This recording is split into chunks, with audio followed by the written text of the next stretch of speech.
There's no need, Honourable Member, there's no need for you to raise your voice. I'm obliged to you, sir.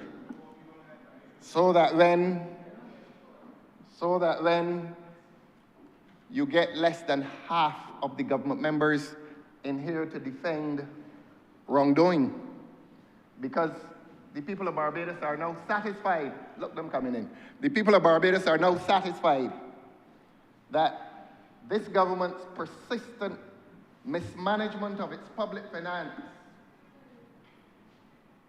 with small numbers, no one in this government to defend it except the Honourable Member for Christchurch East Central, who is sent here on these repeated missions to explain to this Parliament. They must have respect for this Parliament. And if you don't respect this Parliament with your presence, you are disrespecting the people who sent you here.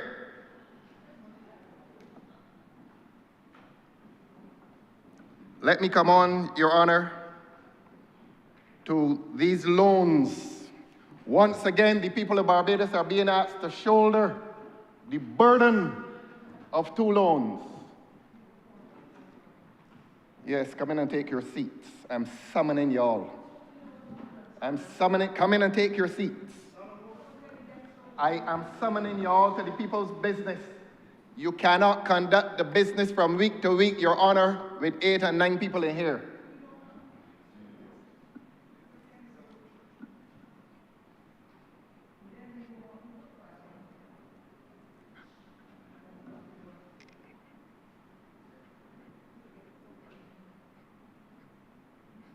May I proceed, sir? Honourable Member, I never stopped you from proceeding. You are standing diligently, listening to your colleague on the other side from St. Thomas. The Honourable Member, I've not stopped you. her departure was formalized on Sunday, and any noises you hear from the Honourable Member for St. Thomas is her swan song.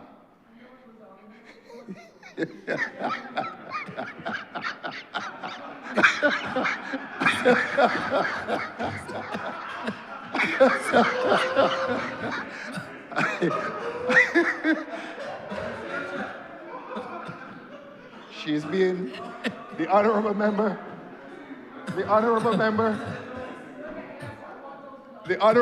for St. Thomas is being chucked out of office. Oh my God, the smiles you saw in St. Thomas, sir, she's being chucked out of office. Honourable Member, speak to the resolution, yes, please. Let us get to the resolution.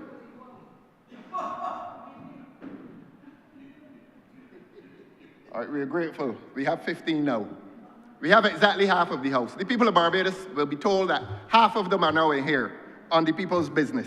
Every week, you can't come in and address a chamber with a government that is prepared to defend what they're doing, the wrongdoing.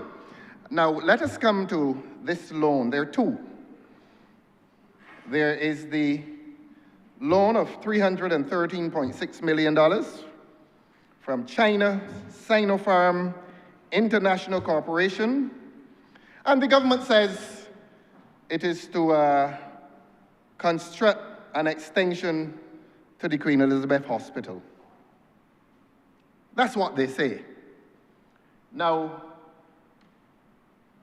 the only matter on which I will join the Honourable Member for Christchurch East Central is that of welcoming those who came to hear him this morning from Sir Optimus International, and they do advocacy against domestic violence.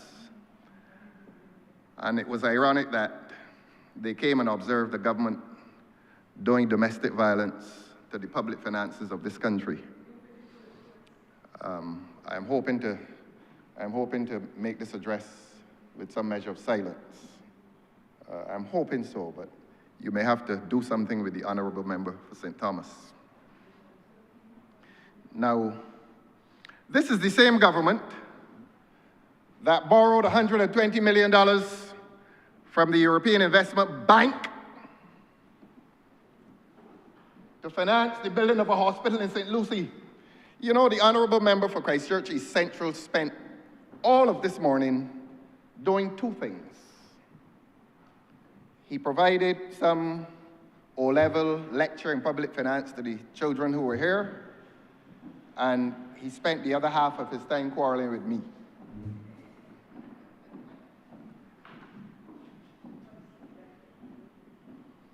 And when he started, I admired his avuncular and pedagogical approach to those children. Until he turned to me and started to quarrel. And I have never heard so many references to me. What it meant is that the Honourable Member for Christchurch East Central apprehended that I was going to oppose this additional burden on the shoulders of the taxpayers of this country, and he's right. I'm going to oppose it in principle. But in delivering himself of that O-level lecture to the children, he told them that, let me quote him, he accused me of making good notes, and he's right on that.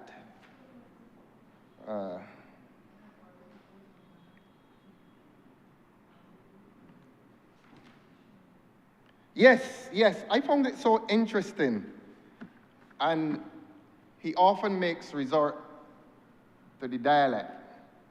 And he pleaded with those children. He turned his body towards those children and said, "We ain't lick out no money." I was highly amused. He was begging them. We are not going to run and hide when it comes to this debt conversation.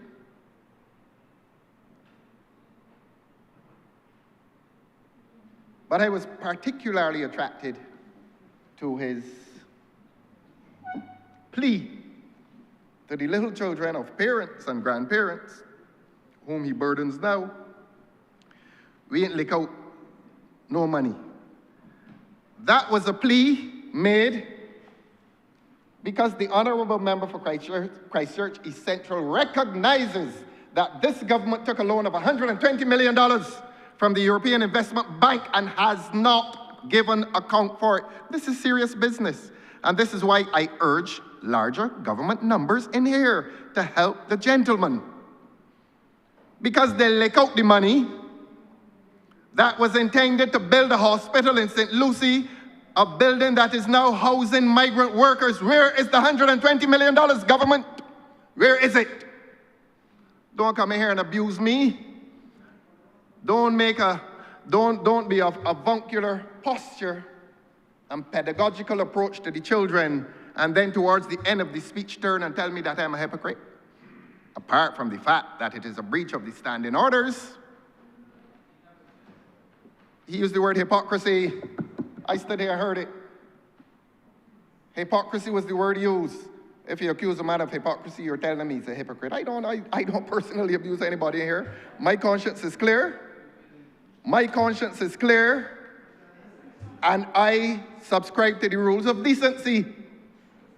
And that is no protest. I am a decent man.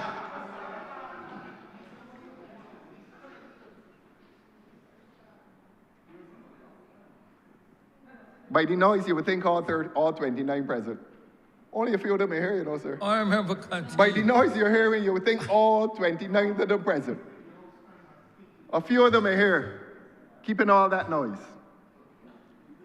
But we are coming back. Are we wasting time? We are coming back. Let us waste some time while this government tells the people of Barbados where's the $120 million. Get vexed. Get vexed.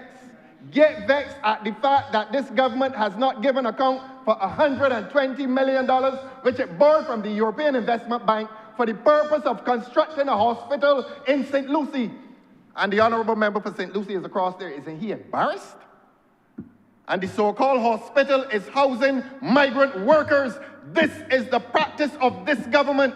And that is why the Honourable Member for Christchurch East Central got up in here today and said we ain't lick out no money. I hadn't said a word. I had not said a word. But he come in here quarreling with me this morning. And then say he ain't lick out nobody money. Well, if he ain't lick out the money, tell the people of Barbados where it is. Tell the people of Barbados where this honest and upstanding government has put that money. But we will come first to the loan for the hospital. The other hospital now that they claim that they're expanding. I am supposed to come here and agree with what they do, sir. As I said before, am I a madman? I am? Well, I might be mad, but I am foolish. I might be mad, but I am foolish. And the people of Barbados want to know, where is the money? Where's the $120 million loan? It is a fact. Get up and make us a point of order. Honourable member for Christchurch East Central, come in here this morning, quarrel with me. I'm going to say it again. I'm going to say it again. Where is the $120 million that was borrowed from the European Investment Bank, sir? And claiming perfection, and claiming proper fiscal management and financial management of this country's resources, where's the money? I started out on that because I want it to stay in the minds of Barbadians. I'm not saying that this government stole anything, but the people want the government to account for it. The people want this government to account for it, and I'm going to make them very uncomfortable this afternoon. Very uncomfortable. Now, they say that they're going to improve the QEH. Who's sucking their teeth now? Please don't do that in here. They say that they're going to improve the QEH. Now, the young people in here this morning who don't know, who probably don't know much of their history beyond the turn of this century, would not be aware that the lands along Gemmots Lane used to be part of medical facilities. And they may not be aware that perhaps there's only one engineer here. Apart from one economist, there's only one engineer. And that engineer would tell you that it would probably have been more prudent to expand the hospital along Gemmots Lane. But this government will now be reminded by me, speaking on behalf of the people of Barbados, that rather than expand the hospital easily across the road, they gave away the lands. They gave away the lands. Highly valuable lands. And they gave it to a bank. Now, one of the things that past governments used to do to raise money, past governments used to construct buildings and sell them at a profit to the private sector that bought. This government has made a fundamental departure from past policy. And this government is now in the business of giving away highly valued lands to banks, alienating the patrimony of this country, cheating the people of this country of some of the most highly valued lands in Greater Bridgetown. And the honourable member spends 2 hours in here this morning saying that he ain't lick out no money. Well, I don't know what better example there is than that of licking out the taxpayers' property of high money value. And if they expect me to come in here and cuddle them every week, I'm going to disappoint them, because this government needs to be told on behalf of the people precisely what it is doing. And it gave lands valued at millions of dollars when the welfare department of this country is underfunded. I said it before and I'm going to say it again. If it troubles them, let it hurt them. Let these truths hurt this government. That this government took up highly valued lands next to a hospital. Those lands could have constituted the expansion of the hospital. But I'm not blaming the honourable member who brought the resolution here. I've already told him that I understand his role, and I predicted his destiny, and I predicted his current destination, and I'm no prophet. The writing was clear on the wall. I know who is who in this government, and I know who is treated the way they're treated because of who they are. And if they get me vexed this afternoon, I'm going to start calling the names of those who have been ill-treated and those who are destined for further ill-treatment. And it has absolutely nothing to do with merit. But let me press on, sir. If I hear any more noises, more names.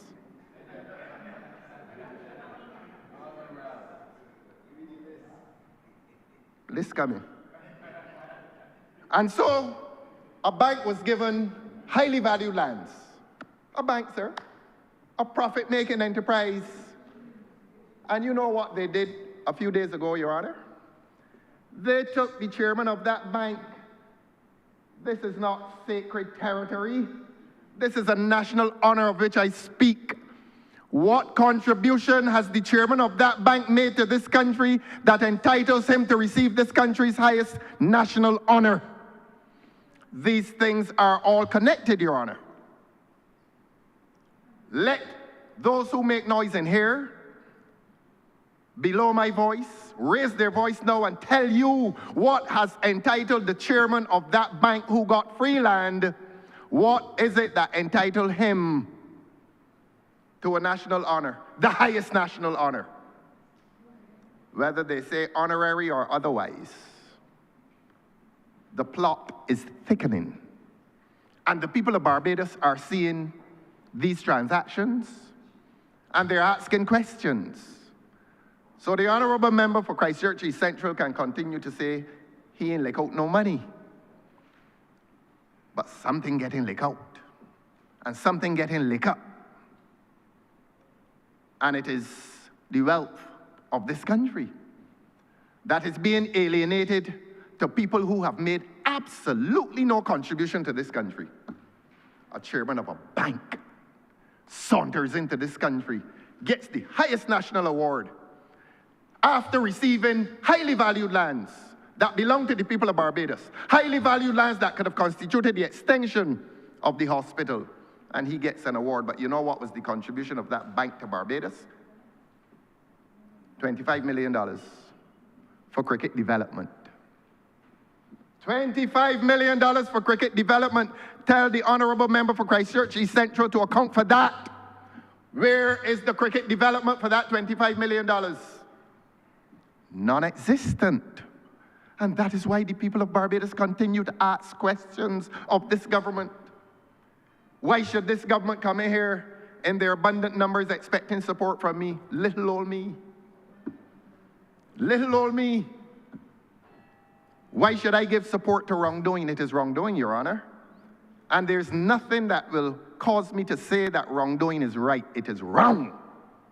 It is wrong to borrow $25 million from the bank. The $25 million has disappeared into the crevices of this country, and there's no account given for it. What cricket development, what? I represent the constituency of Christchurch South, and they claim that they spent $5 million up there out of the $25 million, and the people up there are still looking for it, because every time it rains, sand is all over the floor of the kiosk, and there's a serious flooding and drainage problem in Oistins now, even now, $5 million later, $25 million of a loan later, and I'm supposed to come in here and cuddle the members of the government. Cuddle them with soft words. Be their friend. I'm supposed to look at them with gentle looks and say, oh, everything is so right in this government. Your Honor, so much is wrong in this government. So much is wrong. Where are those monies? What they ought to be doing with this loan from the China Sinopharm International Corporation, there needs to be expansion, there needs to be improvement at the present facility called the Queen Elizabeth Hospital. Now, this is not a criticism of those who work there, but the Queen Elizabeth Hospital is becoming a disaster zone. And it must be classified as a disaster zone when people wait in accident and emergency for 3 to 5 days and die. And I wish that I had had the opportunity to say this to these children this morning, that maybe they're the grandchildren or the children of someone who has died in accident and emergency waiting for treatment, sitting in a chair, literally sitting in a chair, for 3 to 5 days and died. That is happening in the Queen Elizabeth Hospital. That is happening while this government continues to borrow millions and billions of dollars. Is it correct to say that this year they've borrowed more than $1 billion? And if you borrow more than $1 billion, why are people dying in accident and emergency? But you are expanding across the street, and that overpass, the engineering here will tell you that that overpass itself will be a heavy part of considerable expense. And that engineer here will tell you, unless they force him to say otherwise, in breach of his engineering knowledge, unless they force him to get up today and speak against what he knows as an engineer,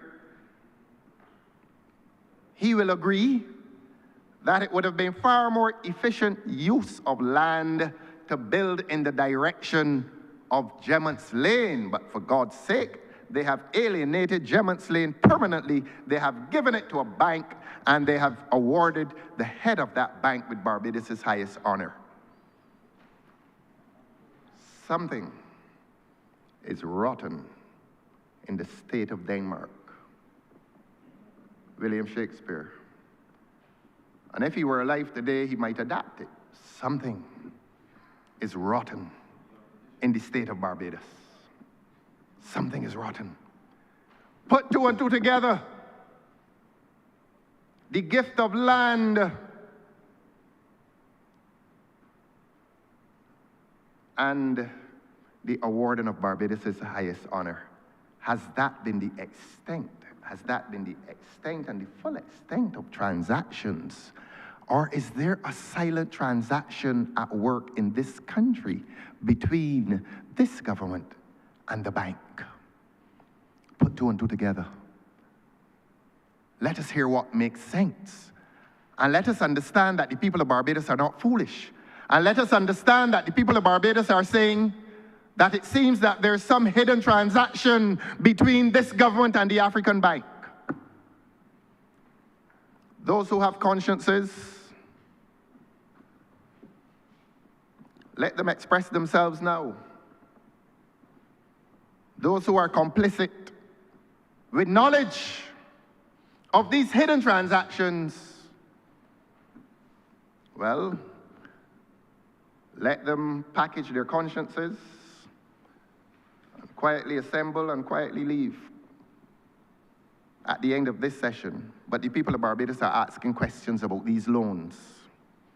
And the people of Barbados are entitled to ask questions about these loans. Who will confess? The honorable member said that, heard him this morning, that he is approaching the age where his knees have gone.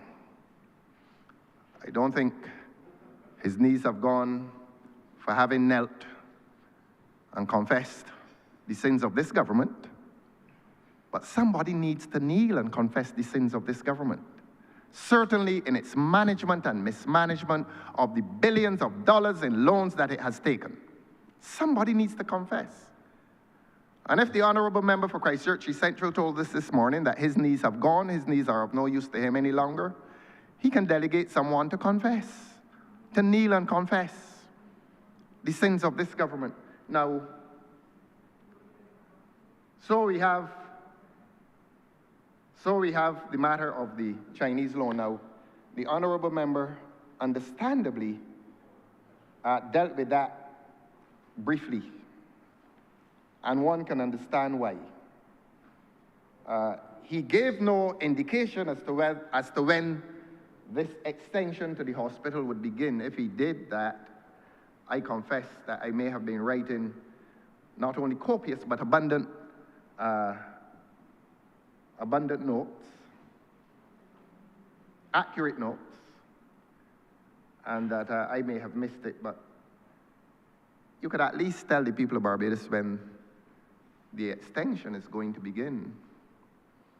But then you did not tell the people of Barbados when the hospital construction at St. Lucie was going to begin.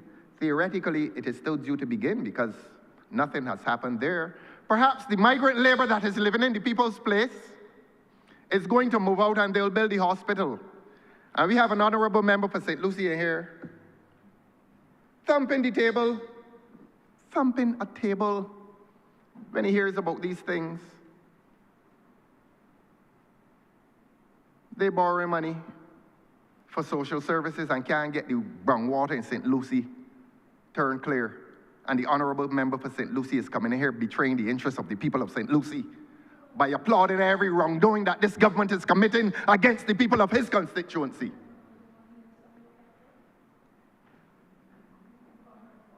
That's the swan song you're hearing, sir. The honorable member for St. Thomas, her hustling out of in here was formalized on Sunday. And you know when you cut off a chicken side, if you let him go, he running around that yard, he fluttering. Head off, but he fluttering. So what you're hearing from the honorable member for St. Thomas is a chicken that has lost its head. She just fluttering. Honourable member, under my watch in this honourable chamber, those words will not be permitted. You need to withdraw those comments. Honourable member for Christchurch South, you need to withdraw those comments in reference to the honourable member from the honourable member for St. Thomas. St. Thomas. You need to withdraw, honourable member, you need to withdraw those comments. No, I did not accuse her of hypocrisy. Honourable member, you need to withdraw. I did not accuse her of hypocrisy, but if you wish me to withdraw those words, Yes, you need to. so shall I do. So shall I do, sir. All I will say is that I don't know how many of them in here will admit that they've killed a chicken. When you kill a chicken, you just cut off the head, and you have to hold the wings down. And as a little boy, sometimes the chicken is so energetic, even without a head. He gets away from you and he's across the yard and the blood is rushing from its neck. Honourable member, continue as it relates to the debate, Yes. please. Please. And he's fluttering. Honourable member, continue Yes. as it relates Let to us the continue, resolution, sir. please. While the headless chicken is fluttering, Honourable member, make reference to the resolution, please. Please.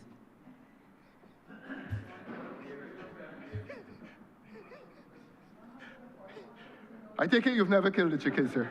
Honourable member, please continue relative to the land resolution, Are you hearing please. the honorable member for St. Thomas? It does not have the audience, you have the audience. Yeah, but You- you're hearing her. Honourable member, speak to the resolution, please.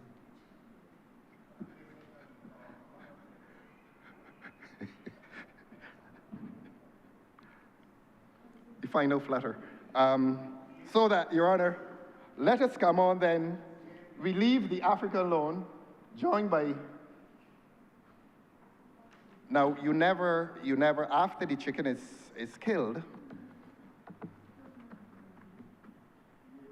Honourable member, do I need to repeat myself? Please resort to the debate before this chamber and not be concerned by what may be said by honourable members on that side, please. But aren't they interrupting you, sir? No, they're not. They're not. So do not let them interrupt you. Continue. You'll be doing all right without the interruption.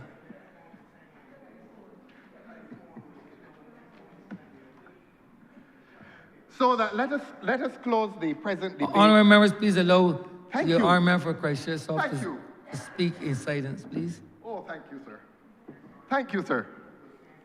Honourable member, please allow the Here we honourable member are. for Christchurch South to speak in silence, please. I so thank you, sir. And does the public now know that you have censured the honorable member for St. Lucie?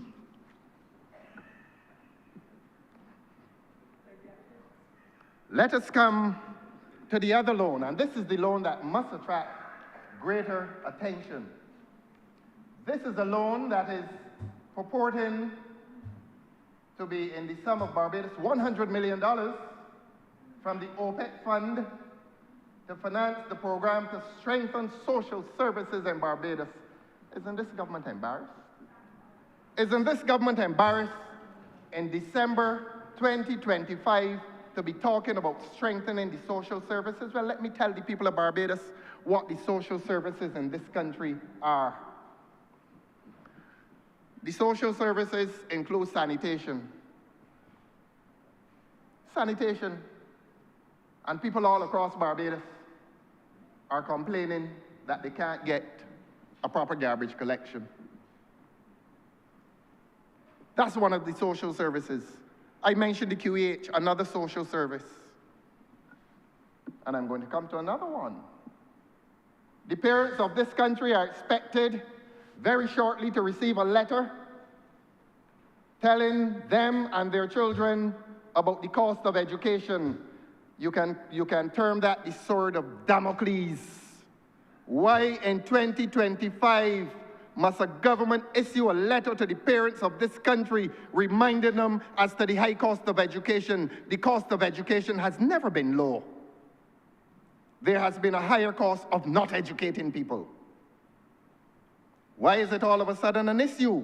Is it an issue because this government intends to discontinue public education?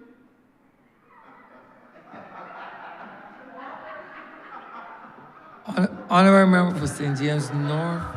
On a point of order, Mr. Speaker, I rise to ask the Honourable Member for Christchurch South not only to not mislead this chamber, not mislead the public. I know he's misleading himself, but equally, he has a duty not to mislead the public. Mr. Speaker, this government, and I want to make it lucidly clear, has no intention and will never make it a situation where the young people of this country, now or in the future, have to pay at the point of delivery for their education. And I want that to be on the record, and the Honourable Member needs to withdraw that from his record. Let me keep some noise. That constitutes the first public disavowal of what the Ministry of Education has been accused of. The Ministry of Education has been called upon by the people of this country to explain why in 2025 a letter is being written to the parents of the suffering little children of this country to remind them of the high cost of education. I invite the Honourable Member for St. James North to stand and tell the people why the letter is going out. On a point of order, Mr. Speaker, I raised a point of order. Continue, Honourable Member for St. James North. It was not my intention to interrupt the Honourable Leader of the Opposition in his presentation. But let me start by saying simply this. Within the last few days, I spoke to the country on a number of occasions as to the clarity of... Mr. Speaker, sir. Is it a point of order or is it Honourable Member for Christchurch South, I am the sole determinant of that. You have no place in this regard. I am the sole determining factor. I determine whether it's a point of order or not. You're out of place. Honourable Member for Christchurch South, I make that determination. I am vested solely with that authority, sir. Continue, Honourable Member. He doesn't know the difference between court and parliament. You reflecting on the Speaker? Continue, Honourable Member for St. James Mr. North. Speaker, sir. Within the last few days, I made it very clear to the country on more than one occasion as to the intent of the government, of the purpose of that letter, going to parents on the value of education. On the value of education. Mr. Speaker, there will be another time where I will treat to these issues. Now is not that time, but let the record reflect. And I urge the Honourable Member for Christchurch South not to mislead the public. Not to mislead the public, and he needs to withdraw what he said.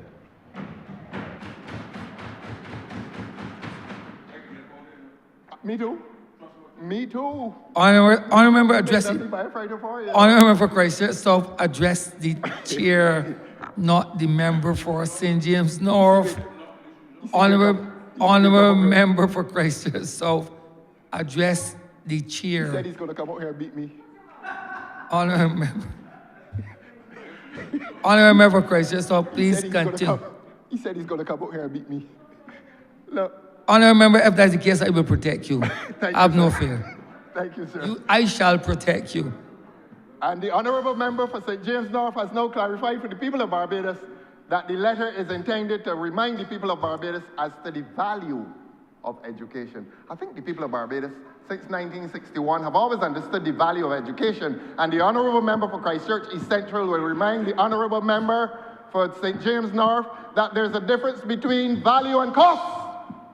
And the letter spoke not to value, the letter spoke to cost. You done? You tell me? Oh, good, good. He's finished. He out of steam. Honourable member address the chair. I got you. I got you. Honourable member speaking to Honourable member for St Thomas. You actually are speaking. I got you, Mecca. Honourable member address the chair and the Got your makeup. You can't get out of this. Full Nelson. So that, Your Honor, the honourable member for St. James North has now clarified for Barbadians that the letter is being written to tell Barbadians as to the value of education. My response to the honourable member for St. James North is that since 1961, the revolution of 1961, Barbadians have never been in any doubt as to the value of education. The letter said nothing about value. The threat, and I say it's a threat, the threat made is as to the cost, the high cost. To what do they relate it? The honourable member can interrupt me, but I'm going to say what I surmise. Wait, Honourable member. Mr. Honourable member for St James North. Honourable member Christchurch South. This debate is centered around a resolution in relation to. Right. Please continue on that. Please continue. On a point of order, Mr. Speaker, I just want to clarify again for the House and for the public who are tuned in. The purpose of the letter is to ensure, one, that the country understands the value of education, and two, to make it very clear again, households will see at the bottom a zero balance. Throughout the years, irrespective of administration in this country, we pay for education for our children, but we're helping them to understand the value. And we say to them at the bottom of that same letter, the cost to you in your household, Mr. Speaker, $0 Barbados dollars. Continue, Honourable member. Yes, we're not going to go around in circles. I think that on the next occasion that the honourable member for St. James North gets up, he should be preparing an apology to the people of Barbados. He should be preparing an apology.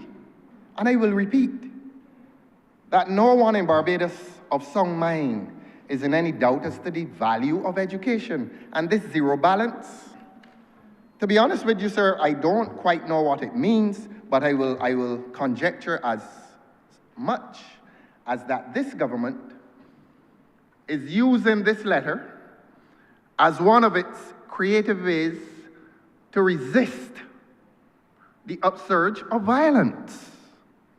And that this government is really telling the children of Barbados to take responsibility for violence in schools. That it is a threat. You up again? Honourable member. Please, honourable member for Christchurch, so please direct your debate to what is confined to, as it relates. Yes, continue. Social services. The honourable member for Christchurch East Central spoke of social services. The loan is for social services.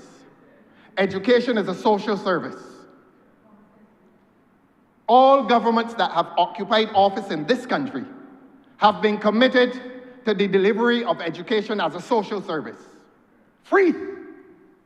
Free. From 5 to university. Free. You know, the irony, sir, is that the only people who pay for their education in this country are toddlers. And I've never understood it. Why should a child, mother gets pregnant, she has to take maternity leave, and then she struggles to get back out to work. So she has to struggle to get back out to work and still pay for the nursery. I've never understood that. We paying for university. We, the taxpayers, pay for university attendance, and yet we can't pay for the nurseries for toddlers. I don't understand it. Perhaps the government, in its wisdom, will see it fit and proper to have nursery fees made as free as our primary, secondary, and university fees. Perhaps they will. But I will repeat for the people of Barbados to hear that the letter represents a sword of Damocles hanging over the heads of the people of this country, and it is really saying to the people of this country that if you don't behave yourself in the schools, we're going to make you pay. That is what the letter is about. I remember. Mr. Speaker, on a point of order again. The Honourable Leader of the Opposition is misleading the House. He's misleading the country. Never can I imagine, Mr. Speaker, that can no one understand what the value of zero means. Zero means zero, Mr. Speaker. The purpose of the letter, and I'm going to treat to it in my presentation, is to, one, as I said before, Mr. Speaker, to treat to the issue of the value of our education. And two, to help the country understand that what we continue and shall continue to do, you will see that zero balance to the household. Very simple. This is not the Democratic Labour Party, Mr. Speaker. Thank you. Thank you. Now, Your Honor, I am free to express an opinion. And I am going to continue to express the opinion that our schools in this country are afflicted by violence among children. Mr. Honourable Prime Minister. Mr. Speaker, I rise on a point of order because the honourable member, as is his wont, continues to not just mislead, but to misunderstand the value of numbers. And I can empathize with him because somebody who doesn't understand numbers will not understand the value of zero. But the average Bajan, from primary school child right up to grandparent or great-grandparent, understands that zero means nothing. And that if a letter goes stating that this is what the government of Barbados is paying on your behalf, and that you have a zero balance, Mr. Speaker, it must mean that there is nothing to be paid by anybody. But I find it curious that the person who claims to lead the Democratic Labour Party now, having been a recent acolyte in the last 2 years, may have forgotten that the only political party in Barbados since independence that has ever tried and succeeded on charging Barbadians for education, kicking down the ladder on which they themselves rose, is the Democratic Labour Party. And the only person in this chamber who can speak to both occasions is myself. Because when I became a Minister of Education in 1994, the last loan given by the World Bank before Barbados was graduated from being able to borrow from the International Bank for Reconstruction and Development was a loan for education. And the then government of the Democratic Labour Party in the early 1990s committed to charging fees at the University of the West Indies, the Barbados Community College, and the Samuel Jackman Prescott Institute. Having failed because the good people of Barbados had the sense to elect the Barbados Labour Party, who could manage this economy without making poor people, children, pay for education in this country. We went through a period from 1994 until 2008 when we were there, and the Democratic Labour Party continued for another 5 years, when on the 8th of August 2013, on the 8th of August 2013, a death sentence was sent down on poor people, children in this country by the charging of fees at the University of the West Indies, and with a clear indication that more was to follow at the Barbados Community College and the Samuel Jackman Prescott Institute. The Deputy Prime Minister, upon election in this country, she was not deputy then, was Minister of Education. And between herself and the member for Christchurch East Central, the Honourable Minister in the Ministry of Finance, along with myself, paid to the wicked and iniquitous policy that saw Barbadian children. And there are members of the Democratic Labour Party to this day that they wonder, where are they? Why are they not supporting us in George Street? And to my certain knowledge, many of them have said, because a crime was committed against my children when the Democratic Labour Party chose to remove free education at the tertiary level. So I don't mind all of this bluster in here. Sir, it is the same bluster that caused him to talk about how many members of parliament inside the House when the member for St. Thomas had to remind him that he was the one person that the chief whip and the government could not rely on to be in parliament on a Tuesday when the Tuesday comes. So he knows well how not to be here. His problem is that he has no choice now because he is one, however disingenuously so.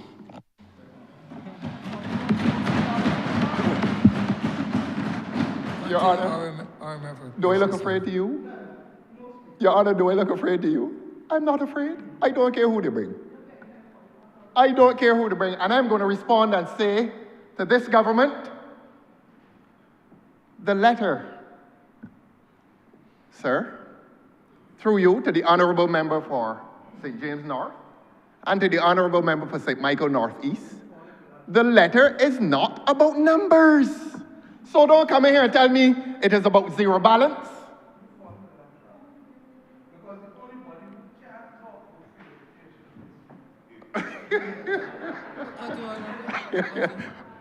Why did Mr. Speaker, the Honourable Member sat, and I think that he was inviting me, since he has admitted that he is my proxy in George Street, he is inviting me to help him further by saying that the only body who cannot talk about free education in this parliament is somebody leading the Democratic Labour Party.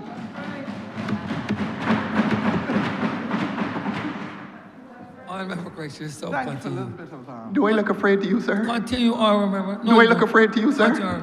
I'm not afraid, you know. I don't care who they bring.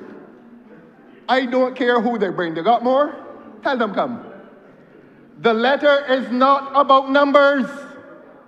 The letter is about an intent. The letter is an intent to punish the children of Barbados with the payment of fees if their behavior in school does not improve.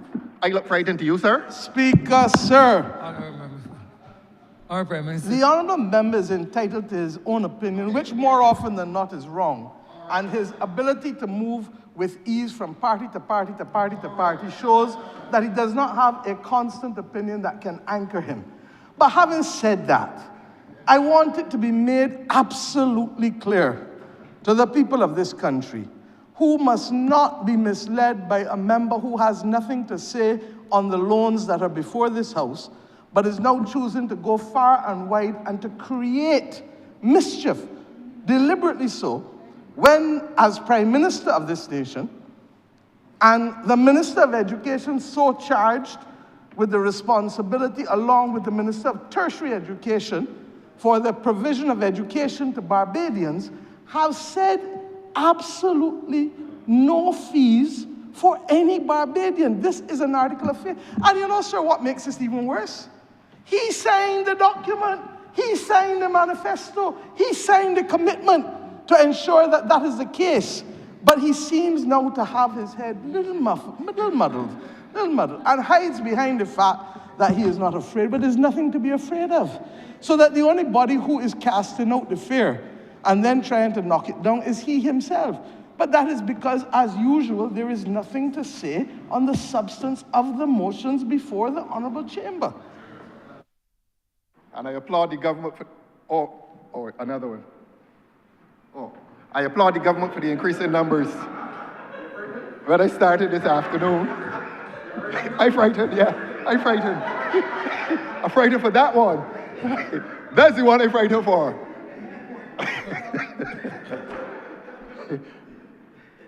You know, Your Honor,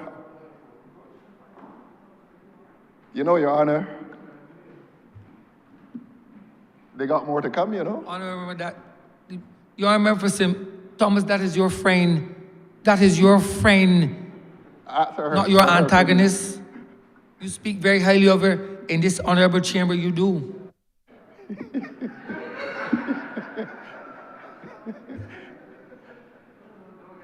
So back to the letter, sir. Look, I sympathize with them for the disorder that is occurring in the schools of this country. I can look around this chamber and I see several parents, as I said, natural and adoptive. And the level of violence in the schools disturbs us. And I have the right to say what the people of Barbados are saying. That the levels of violence in Barbados and in Barbados' schools needs to be curbed and controlled. And I think the people of Barbados would love it if the Honourable Minister of Education would confess that he is having some difficulty managing the school population. You only have to go on your WhatsApp medium from time to time and see the fights. You only have to take testimony from teachers. I remember this has to do with the alone, violence and the alone. Yes, There's a Your Honor. nexus. Look. I remember there's a nexus. Beg pardon? There is a nexus between. Oh, yes. The Honourable Member for Christchurch, East Central, this morning spoke as to policy-based loans. I don't write notes because I have a good handwriting, which I don't. I write notes so that I can follow debates in here. And the Honourable Member for Christchurch East Central got up in here this morning and thanked several of his colleagues. He said Christchurch East, the Honourable Member for Christchurch East solved the sewage problem. He said the Honourable Member for St. Michael East solved the garbage truck problem.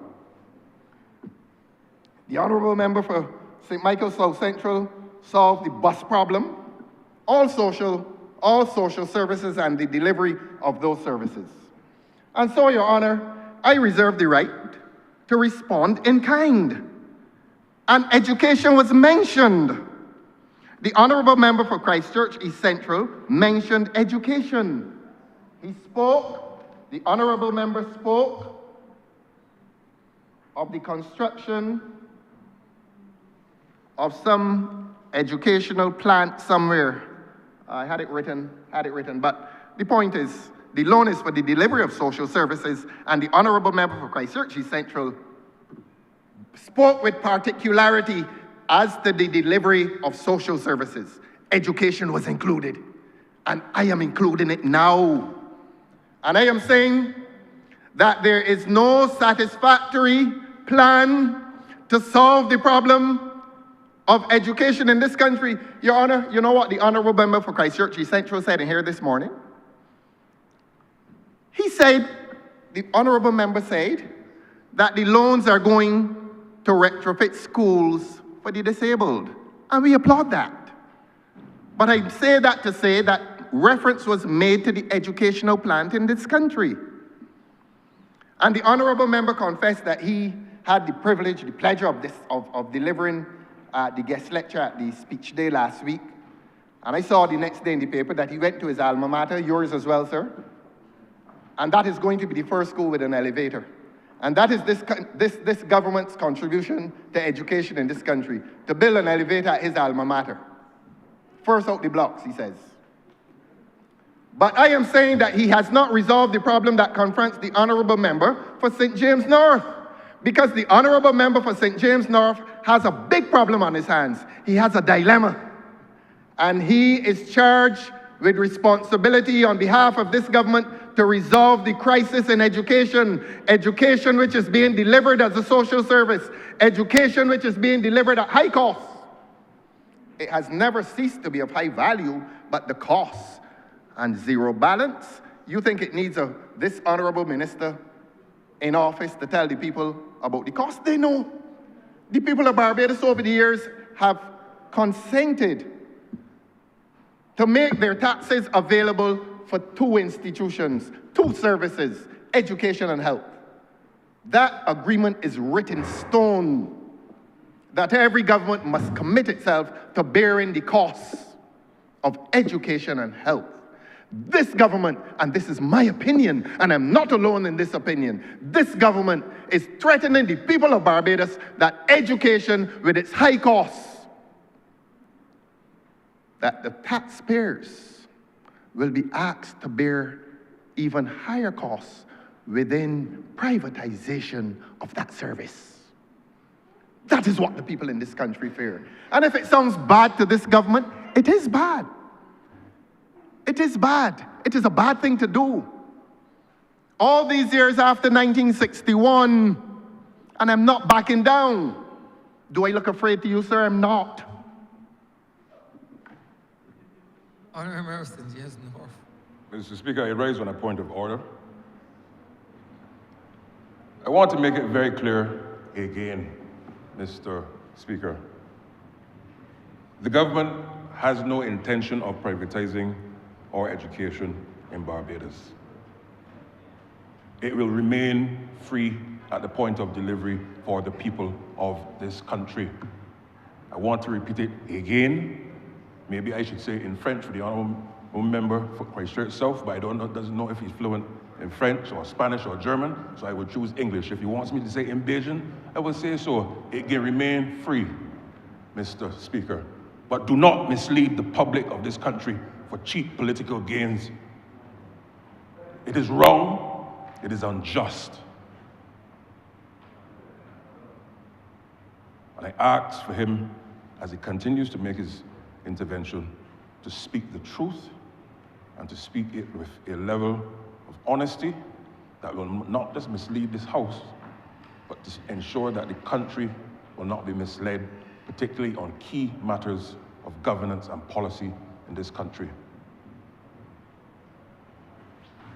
The people of this country will accept if the honourable member for St. James North gets up in here this afternoon and apologizes to the people of Barbados and says that he will no longer send the letter. He has the opportunity to get up now and promise the people of Barbados that the letter will not be sent. And in fact, what I am doing now, I am demanding that this government withdraws its intention to send that contemptuous and scurrilous letter to the people of Barbados. There's no need for it. There is absolutely no need for it, because the honourable member has been given the opportunity here today to explain why he is sending the letter. And of course, Your Honour, he admits that he's going to send it. He doesn't say when, but the people, the parents of this country, are trembling at the prospect of receiving it, and they're trembling at future prospect. Now, we have forced the honourable member, and this is beautiful. We have forced the honourable member to withdraw, to resile from any intention that they may have had. I choose my words very carefully, that they may have had. And the honourable member has now said to the people of Barbados, we are not intending to charge you. We are not intending to charge you. We are not so immodest as to take credit for it.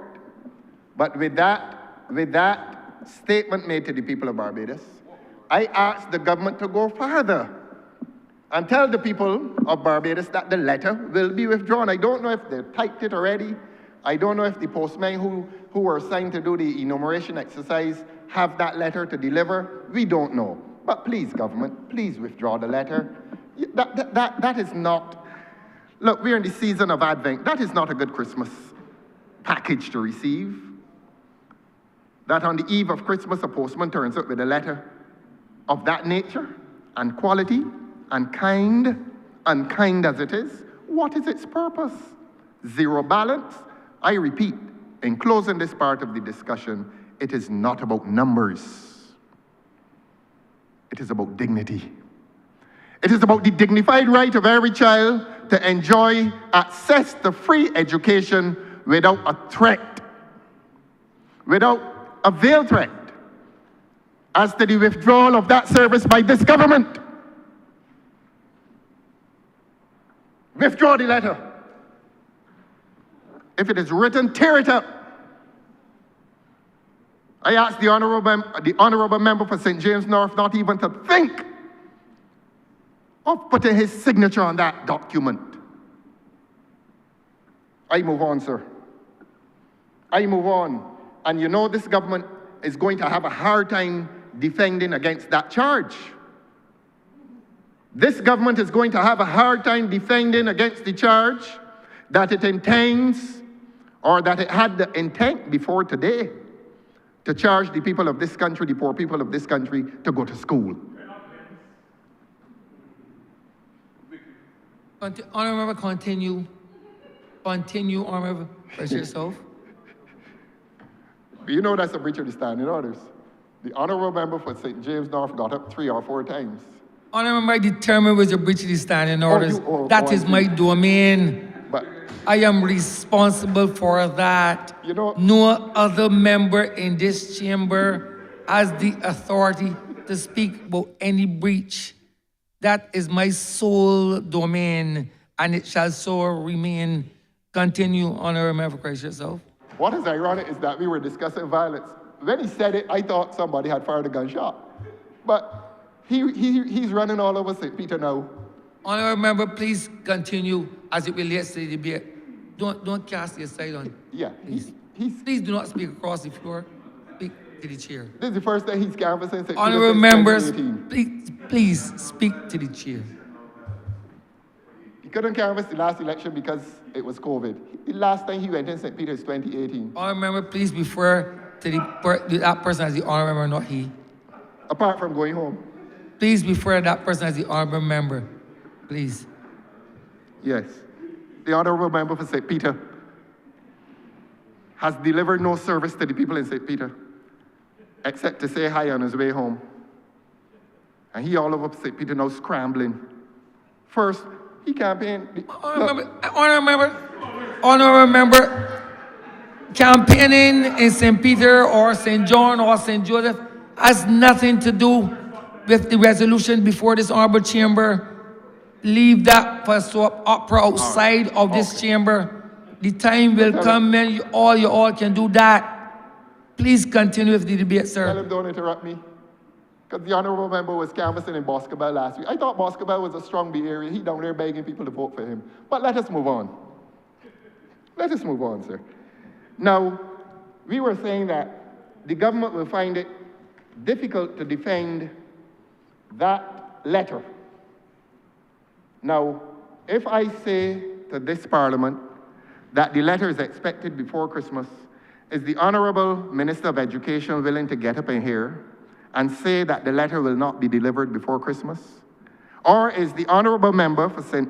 James North willing to say that the letter will not be sent at all? Will we leave this debate with the people of Barbados not hearing that the government intends to withdraw the letter?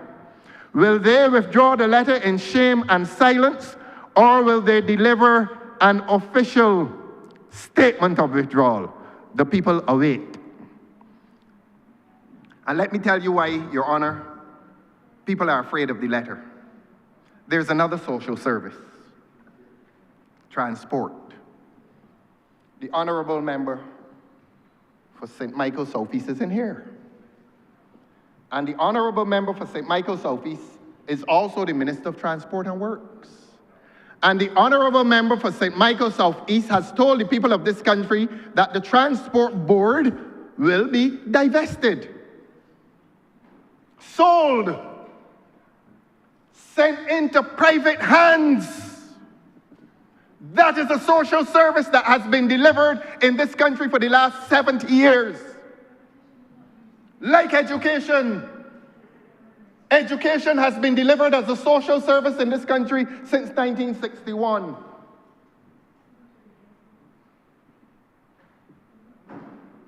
Two institutions, Your Honor. Education and transport. Two treasured institutions in this country that have brought dignity into the lives of poor people. And you don't have to be poor to admit that you enjoy the benefits of education and public transport. And this government, the Prime Minister, the Honourable Prime Minister came in here and used two words just now, wicked and iniquitous. And I would have to, we're on the subject of loans, I would like to borrow those words from the Honourable Member for St. Michael Northeast. Make good. And to ask this government now to tell the people of Barbados why it intends to take poor people and middle-income people off public transport at subsidized fares, $3.50, in an economy where the cost of living is killing people. And if you privatize transport in Barbados, everybody knows, you don't have to be the economist in here, everybody knows that fares will double and almost triple. Why is this government doing this to poor people in this country? Why? Is there some good reason for this? Why are you sending a letter telling people about education is free? They knew that since 1961, after the conversation between Sir James Cameron Chode and Right Excellent Errol Walton Barrow. They knew. They don't need any reminder from this government. This government that has betrayed the principles of social democracy, every policy of this government is anti-people. Every policy of this government is intended to squeeze poor people in this country.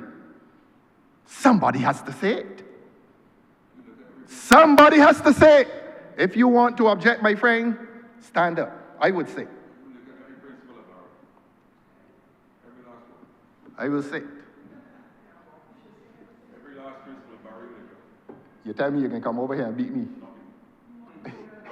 You can beat me? Charles?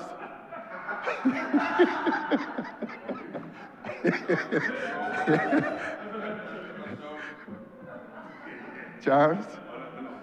I spoke of the headless chicken earlier. Charles? Why y'all unfair in Charles, you know? That has to do with the debate, sir? Oh, that comes in this debate? Poor Charles.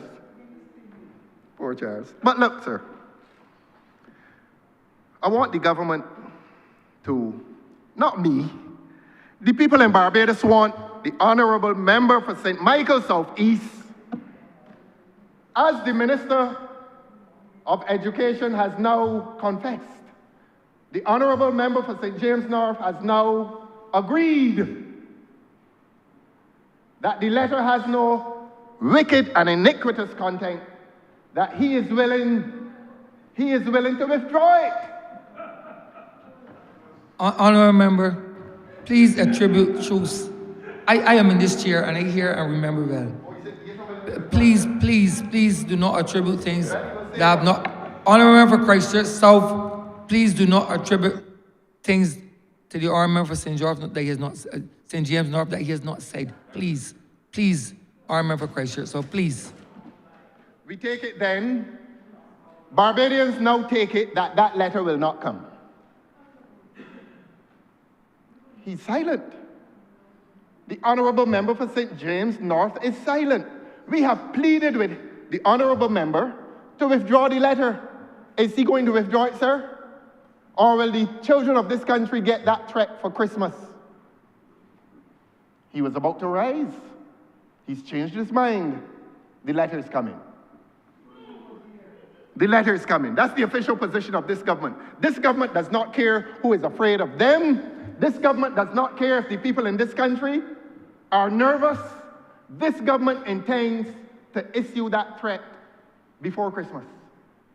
That is what this government is intending to do, and to give the parents of this country, the poor parents of this country, a sad Christmas and an unhappy New Year. I come back to transport now, because we're on the social services, and directly opposite me is the Honourable Member for St. Michael Southeast. Do I look afraid to you, sir? I'm not. And the Honourable Member for St. Michael Southeast now has to give account to the people of Barbados for another threat, a threat to close a service that has delivered to poor people in this country for the last 70 years. What say this government? What say this government to the people in Pinelands? What say this government to the people in Pike Corner and Belle Plaine? What say this government? What say this government to the people in Bayfield who can pay $3.50 and get to town, while Uber is on its way and it will cost more in an Uber taxi to get to town? This government has a lot to answer for. This government is on trial today, and I'm going to prosecute this government. How do you plead, government? How do you plead, government, about the plan to further impoverish the poor in Barbados by casting oppressive bus fares on them? How plead you, government? You are guilty, government. How do you plead? How do you plead, government? Who brought Uber into this country when an Attorney General got up in here 2 weeks ago and admitted that he knows the numbers of taxis that are signed up to Uber? How do you plead, government? You are guilty, government. How do you plead? Don't worry about him, sir. He can interrupt me as much as he wants. He up and down Boscobel. First BLP man in Boscobel for years. He frightened. Jason got him scrambled. Honourable Member. He ain't coming back. Honourable Member, this has nothing to do with this debate. Well, when he interrupts me, sir, I want Honourable Member, you don't determine this. Jason got him. You don't determine Jason this, got him, Honourable Becca. Member.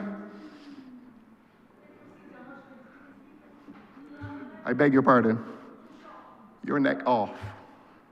Your neck get cut off last weekend. Honourable Member, who are you referring to? Honourable Member, to whom are you speaking? Please. To whom are you speaking?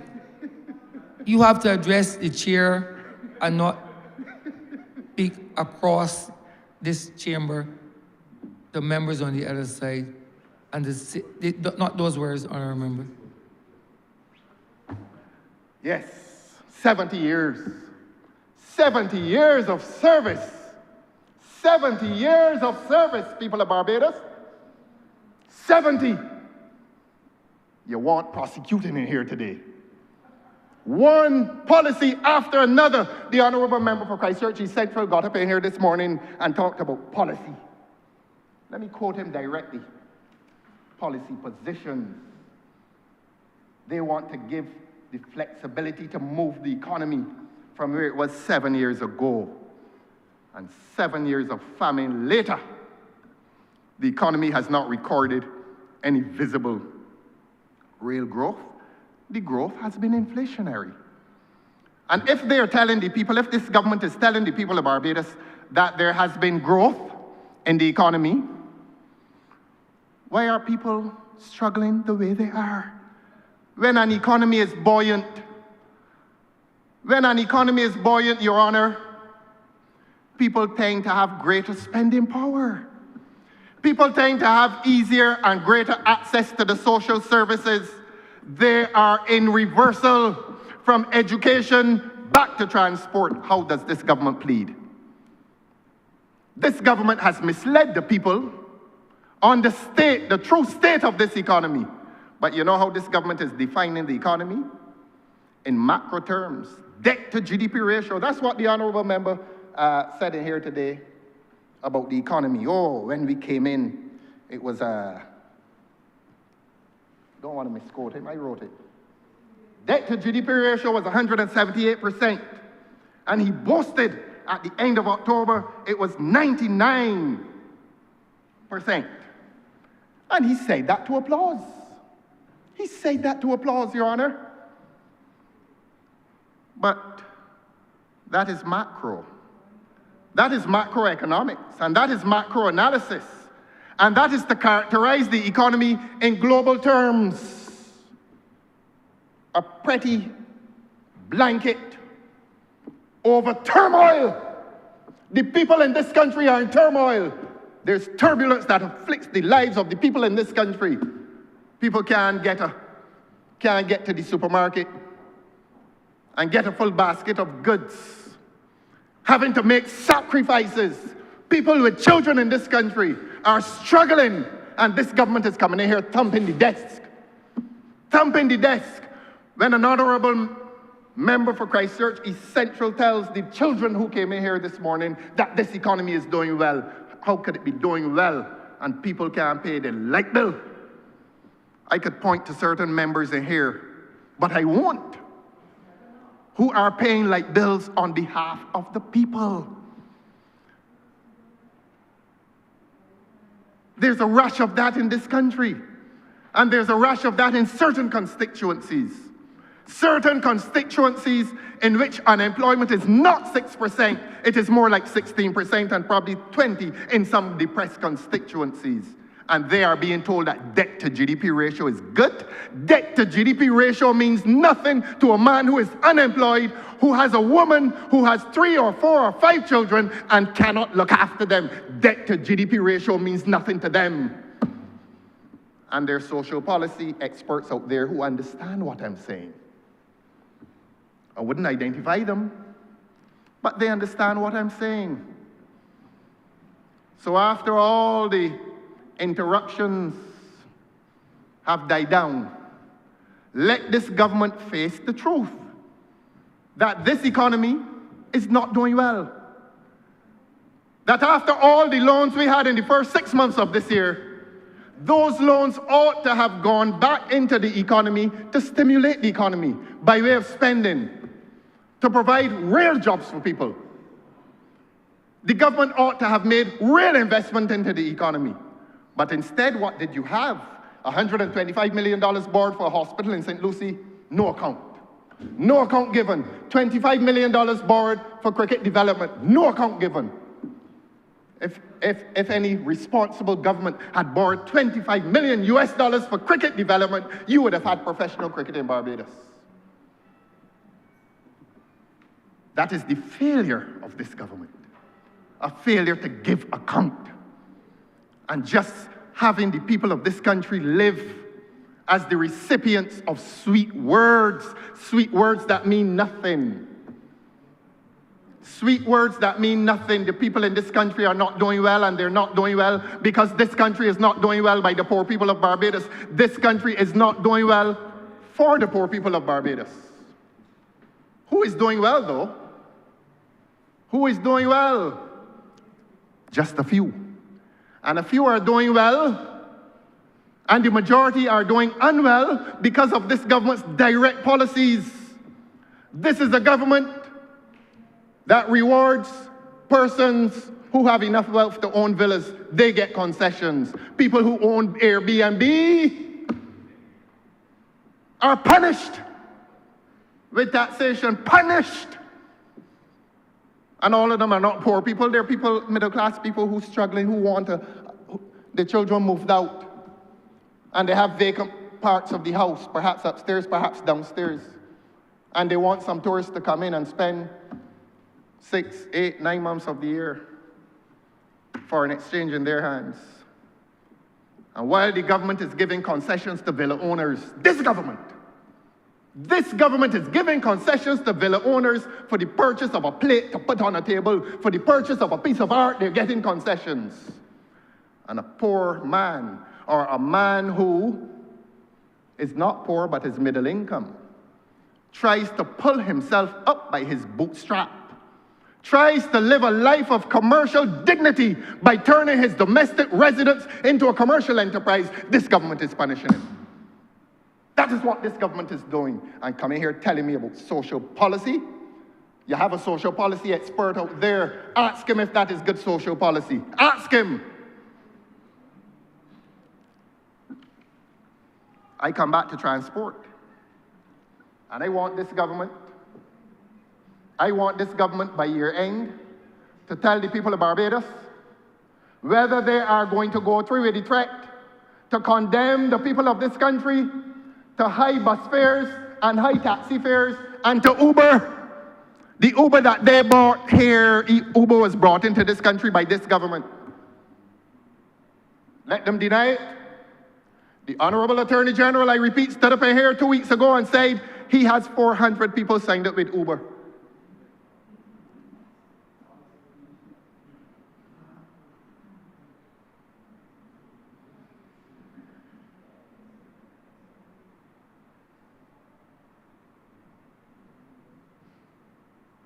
They've sabotaged the broadcast.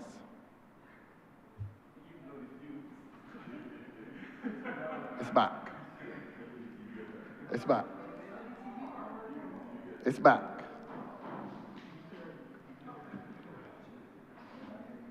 You know, it became so contemptuous, Your Honor, on this transport thing. The Honourable member stood up in here this morning, that is the Honourable member for Christchurch East Central, stood up in here this morning and said, you will see some buses marked China A and some China B and some IDB Smart Energy. Now, the Honourable member for Christchurch East Central, during the estimates earlier this year, launched an attack on the Honourable member for St. Michael's South East. He said that he sent money for Lodge Road to be done, and they didn't do it, and a man was killed. And he asked the question, how many more must die? He wants this road fixed. You know, the night after he made that speech, another man got killed on the same Lodge Road on a motorcycle. So, those two members can resolve whatever differences may exist in terms of delivery of funds and delivery of good infrastructure. But it is not because Lodge Road is in disrepair that will determine the fate of the Honourable member for Christchurch East Central. There is larger neglect of that constituency. And for that, the Honourable member will pay with his head. So that's not the reason for his pending demise. But what I found disturbing was when the Honourable member for Christchurch East Central got up in here and talked about the categories of buses, China A and China B, IDB Smart Energy. I assume that these are electric buses. And while he is saying that, his colleague, the Honourable Minister of Transport and Works, is divesting. Those buses will become meaningless insofar as public transport is concerned. Public transport will cease to exist, so whether it is China A, B, C down to Z, it means nothing.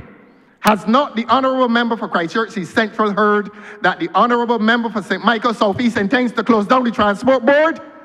And that China A buses and China B buses mean absolutely nothing to the traveling public? But he is saying that, the Honourable member is saying that to some little children in here this morning because he thinks that they can't understand. He thinks that they can't understand. The parents and grandparents must have told them that this government plans to divest public transport, and he's in here boasting, the Honourable member is in here boasting about categories of buses. I assume they're electric buses, which will become inefficient to a bus driver. And they come in here just as they did with the agricultural sector, with this thing called COOP. The government tried to abandon its obligations to COOP. The people who were supposed to take over agriculture, but I'm not going there yet. I'm still on transport. And this government owes an explanation to the bus drivers at the transport board that it would be inefficient, one, to sell a bus to them, for them to buy the bus, and for them to run the bus as a profit-making enterprise. Because much of the time, too much of the time is spent charging the bus. And a bus only has real value in public transport if it is run by diesel. But the Honourable member for Christchurch East Central has not consulted the Honourable member for St. Michael's South East, but the Honourable member for St. Michael's South East must answer the charges as well.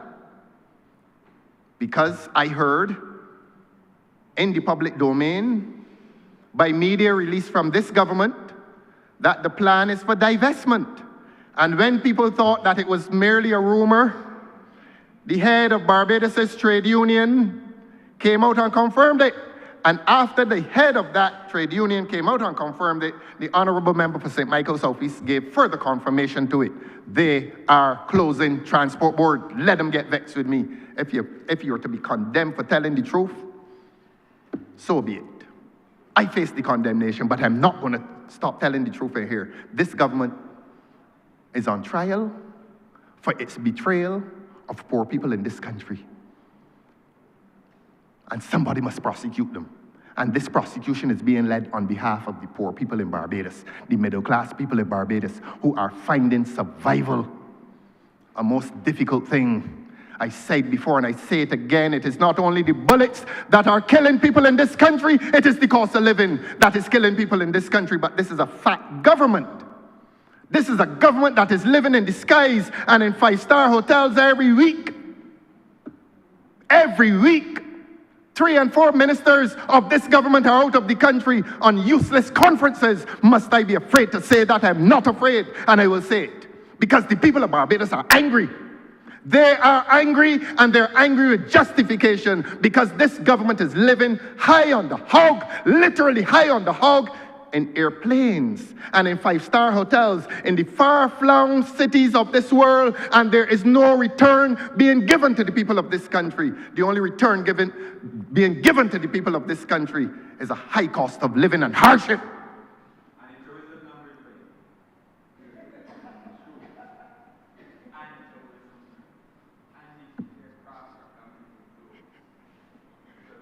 I remember you're speaking. You're speaking. Working. I remember you're speaking. You're remain silent. You're vexed with me? You're vexed with me? I remember you're speaking. Continue. You're not supposed to hear that. I remember. You're not supposed to hear that. I remember. They're vexed with me. Now, the Honourable Member for Christchurch East Central this morning dared to make reference to agriculture. Come off your phone, son. I'm coming for you. Because agriculture continues to decline. All the loans that we are getting, this is the point, sir. The loans that have been borrowed by this government have not been committed to national, economic, nor social development. We have a lot of young farmers in this country who are struggling because this government is refusing to assist them. Get up and make a point of order, son. Honourable Member, please continue. He's shouting across at me. Honourable Member, he has not. But you hearing him, so I want you to control him. Honourable, please continue. And I'm going to take him to St. John. I'm going to take him to St. John. The governor of the central bank complains that agriculture is at 3%. You know that was a year ago. You know agriculture is lower now. It's lower now. I'm Member for St. Philip South. Mr. Speaker, on a point of order, I do not intend to help the Honourable Leader of the Opposition to drag along a debate that he has no substance in. But I would want to put on record that the last central bank report, which he can read, shows agriculture output at 10% over the previous year. 10%? Yes. Look, thump the tables. You can't even get a table thump.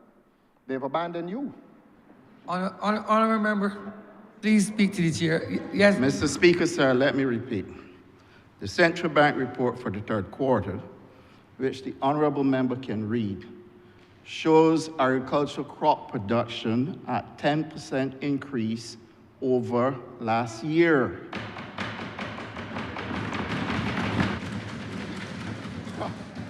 He got it. Look, thank me for that. Because they weren't going to thump, I had to tell them thump for you. I'm going to take him through St. John with me. I'm going to take him and show him the decline in agriculture. Yeah, I going up there all the time. without apology. I want all of you to speak. All of you to speak.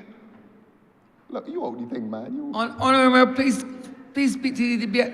And do not concern yourself with the honourable from St. Thomas.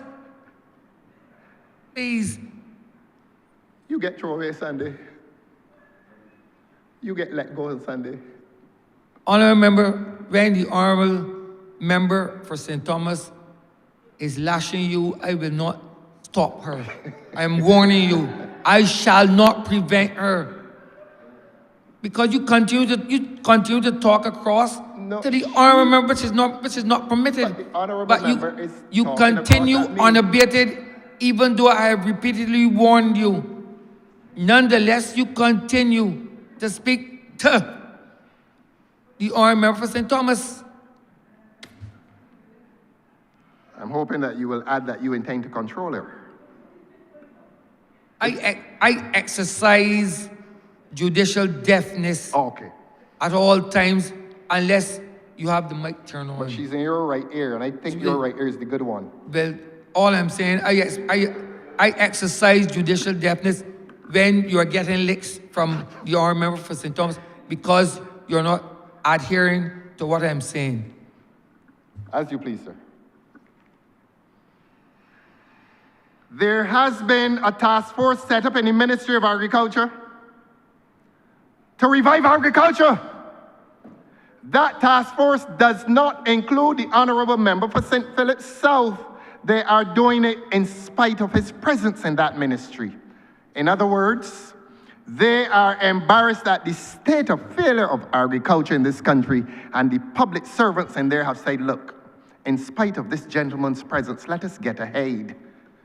Let us get ahead and see that this industry is revived. 3% is scandalous, and it is now heading towards 2% of gross domestic product. And the honourable member comes in here and tells people all kinds of things. The sugarcane industry is about to go. Your Honour, I don't know where you live, but tell the honourable member for St. Philip South how many cane fields you see in this country. Tell the honourable member for St. Philip South what is the state of the industry in this country by sight.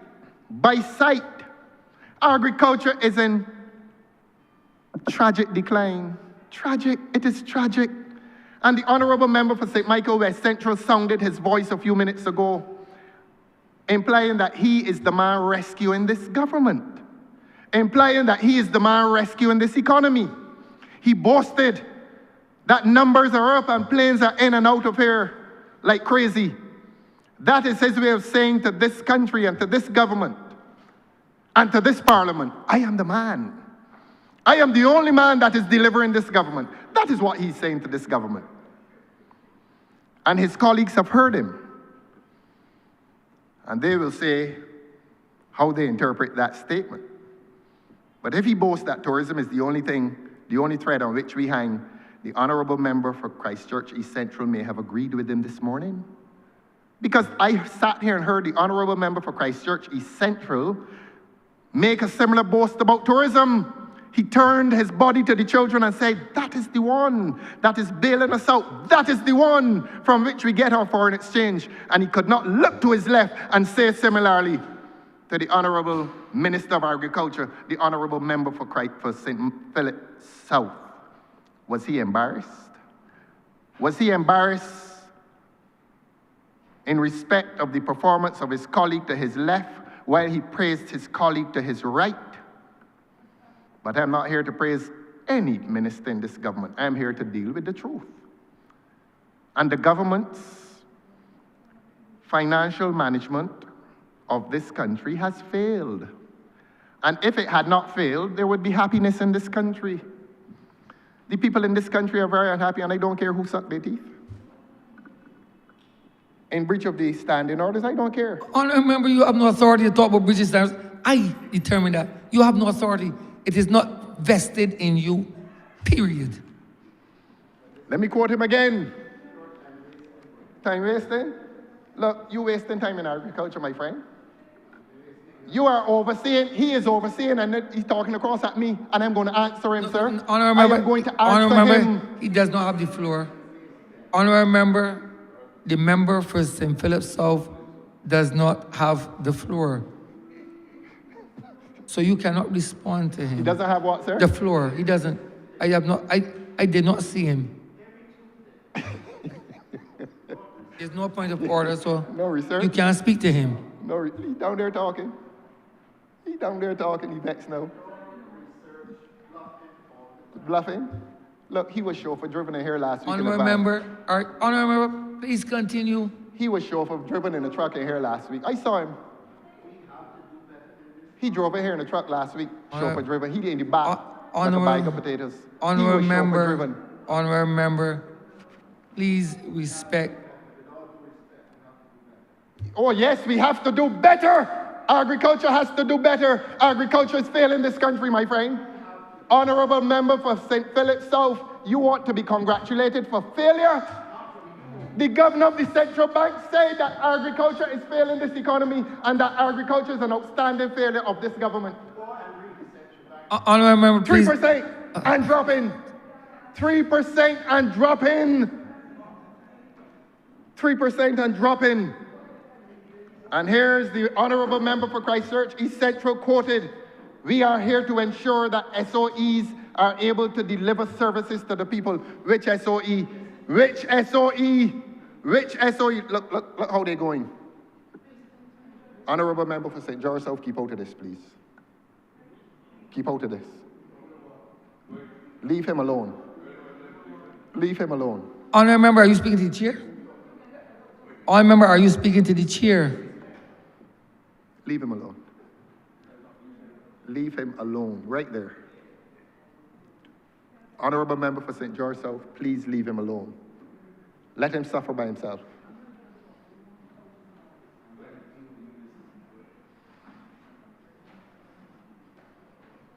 I quoted him again. The honourable member for Christchurch East Central spent 2.5 hours in here this morning talking to the children.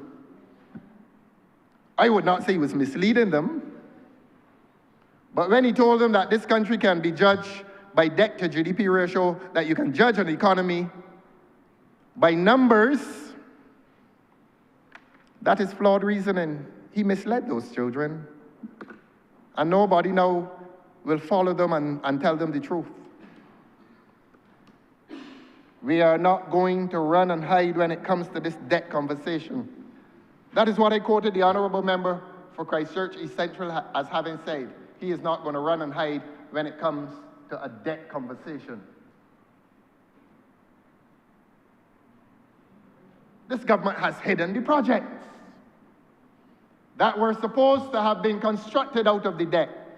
Government, please show the people of this country one project that has been constructed out of the more than $1 billion that has been borrowed this year. Show them one project. I asked the honourable member for Christchurch East Central here 2 weeks ago, what has this government built in relation to education? He told me that there's a primary school on Bay Street. That's what he told me. They built a primary school on Bay Street. I asked him, have you all built any primary schools? He said there's a primary school out on the beach, out on Bronx Beach. I think it's a museum or something. One is not too sure. And every week, Cowich killing the children. Come back to the honourable member for St. James North. Delivery of social services. Taking up head teachers a day before they're supposed to report to one school and send them to another school. Destroying the culture in schools, and culture is related to violence, and violence is at the heart of the educational system in this country. It is holistic. And the problem of violence in the schools is not receiving the adequate attention of this government. The government probably does not know what to do. And if a government does not know what to do, you know what it does? It ambushes or attempts to ambush, because it will not succeed. It attempts to ambush the country with an early election. But the country has a surprise for you. It will not work this time. The ambush worked in COVID when thousands of Barbadians were disenfranchised, when thousands of Barbadians were prevented from voting and gave this government a victory. Ain't gonna work next time. But let us get back to Honourable social member, this services. is sir. related to social Yes. services. Let us get back to social services. So I will wrap up now. The honourable member said to this parliament, the thumping desk, sewage was flowing in the streets, and along came the honourable member for Christchurch East and stopped the sewage from flowing. How heroic. He went on, no buses, the honourable member went on, no buses. And due to St. Michael South Central, the work of St. Michael South Central, the fleet was increased. Well, if that is so, the lady ought not to have been punished. If there's any voice in her defense, ought not to have been punished. And garbage trucks were bought, and he gave credit to the honourable member for St. Michael East. The gentleman ought not to have been punished. So, is this a government in which you receive punishment for achievement and reward for failure? Maybe I should ask the honourable member for St. Philip South if that is a system in this government. Reward for failure, punishment for achievement. But there are people in Barbados who have some very interesting views on that calamity that was the sewage crisis. There's some very interesting views out there. I'm not going to repeat them now. I don't speak irresponsibly, and I don't say anything without proof. But if I subject that to some scrutiny, I am willing to come back and say to this parliament what we have discovered.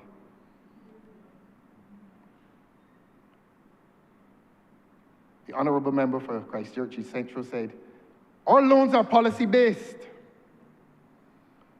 and we try to give the flexibility to move the economy from where it was 7 years ago. This economy moved from 7 years ago, sir. The only movement in this economy has been massive loans, massive borrowing. And the people of Barbados every 2 weeks are now called upon to ask this government, where is the money? Where has it gone? Where are the projects? Where are the capital projects? Where's the employment that was supposed to have been generated from the borrowing of these monies? Nil. And that is why the honourable member for St. Michael West Central takes credit for this government's entire performance. He takes all the credit. And not another man is raising his voice, or woman for that matter, is raising his or her voice as having achieved anything. Not another fella is boasting. So we have looked at the social services, Your Honor. And we have looked at those social services in the context of the various loans that have been taken. And we are approaching Christmas and we are approaching the end of the year.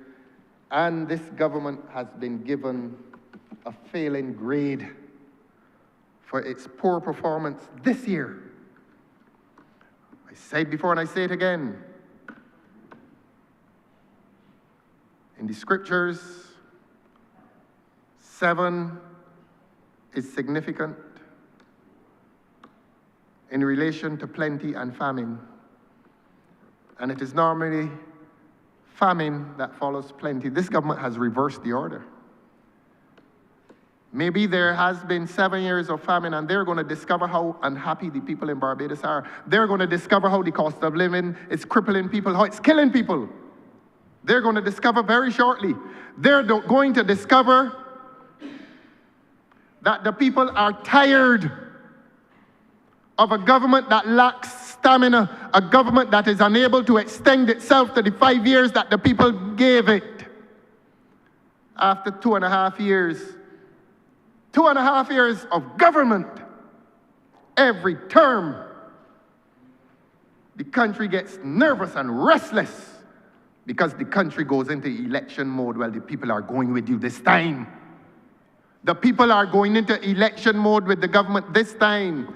And it is because of the failures in transport. It is because of the failures in health. It is because of the threats in education that the people will remove this burdensome government from off their shoulders. It does not sound like good news. For the government, it is not good news. And it is not intended to be good news. But it would be good news if this government eases the burden of taxation off of people's shoulders. 7 years ago, this government promised to lower VAT. And we have been trying to get this government for the last month to say what is its position in relation to VAT. This government promised to reduce VAT from 17.5% to 15% 7 years later. 7 years of famine later, the government has done nothing to remove VAT or to lower VAT. And this Democratic Labour Party has advanced proposals for the reduction of VAT. What say this government? 7 years after having made the promise, what say this government? We have had the courage. We have had the courage. Don't ask me for any figures. Don't ask me for any figures. You're going to get the figures just now. I got another figure for you. The people can send it. The people are going to send it. It ain't what you expect. It's what you can get. Honourable, please speak to me, please.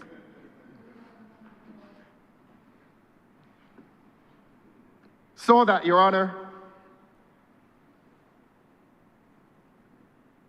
we have heavy taxation in this country. And this is the fundamental contradiction. A country that is heavily taxed normally delivers its social services. England, Canada, the Scandinavian countries. Heavy taxation is always accompanied by liberal delivery of social services. This government has reversed that principle. This government continues to tax the people of this country heavily.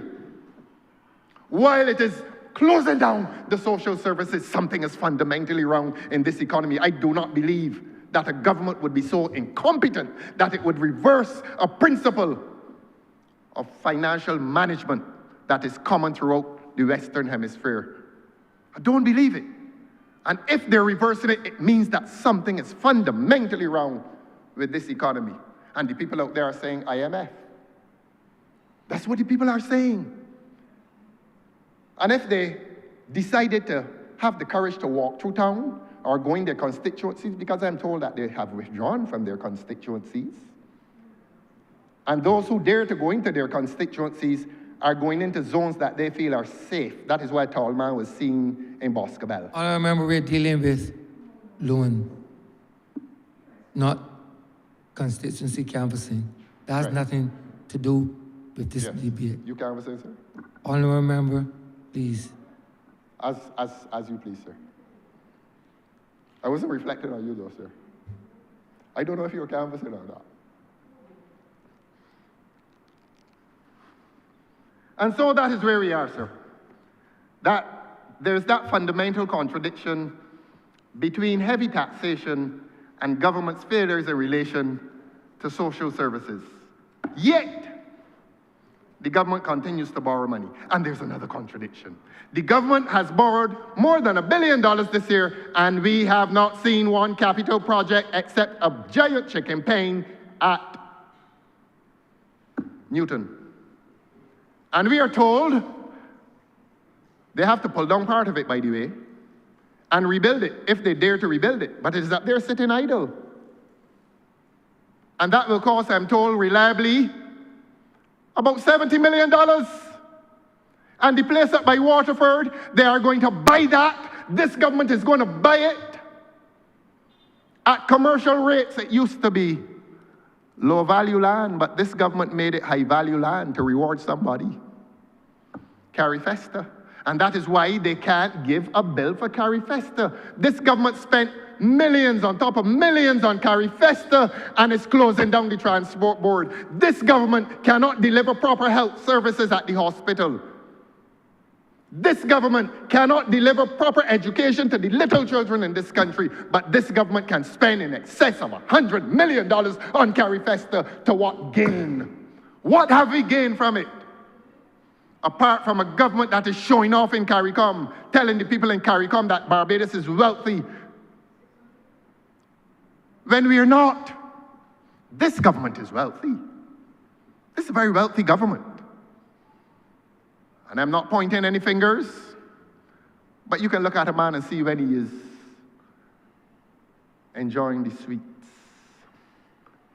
living high on the hog.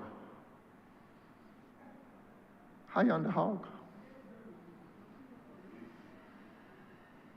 And I'm not going to look at anyone to embarrass them. Not going to embarrass anybody. But this government has to give account to the people of Barbados for its fiscal and financial management of this economy. This government has failed, sir. This government has failed. The many loans that we have taken have yielded nothing for the people of Barbados. And all it has yielded is a successful boast of a healthy debt to GDP ratio that means nothing to the man on Swan Street who is not selling anything, or to the lady in the supermarket who cannot buy anything. That is what debt to GDP ratio is telling them, that in spite of the boast, their lot in life is not improved. What say this government to the charge of financial and fiscal mismanagement of this economy, What say this government? How pleads this government in relation to that charge? The people say this government is guilty. Your Honor, I'm obliged to you.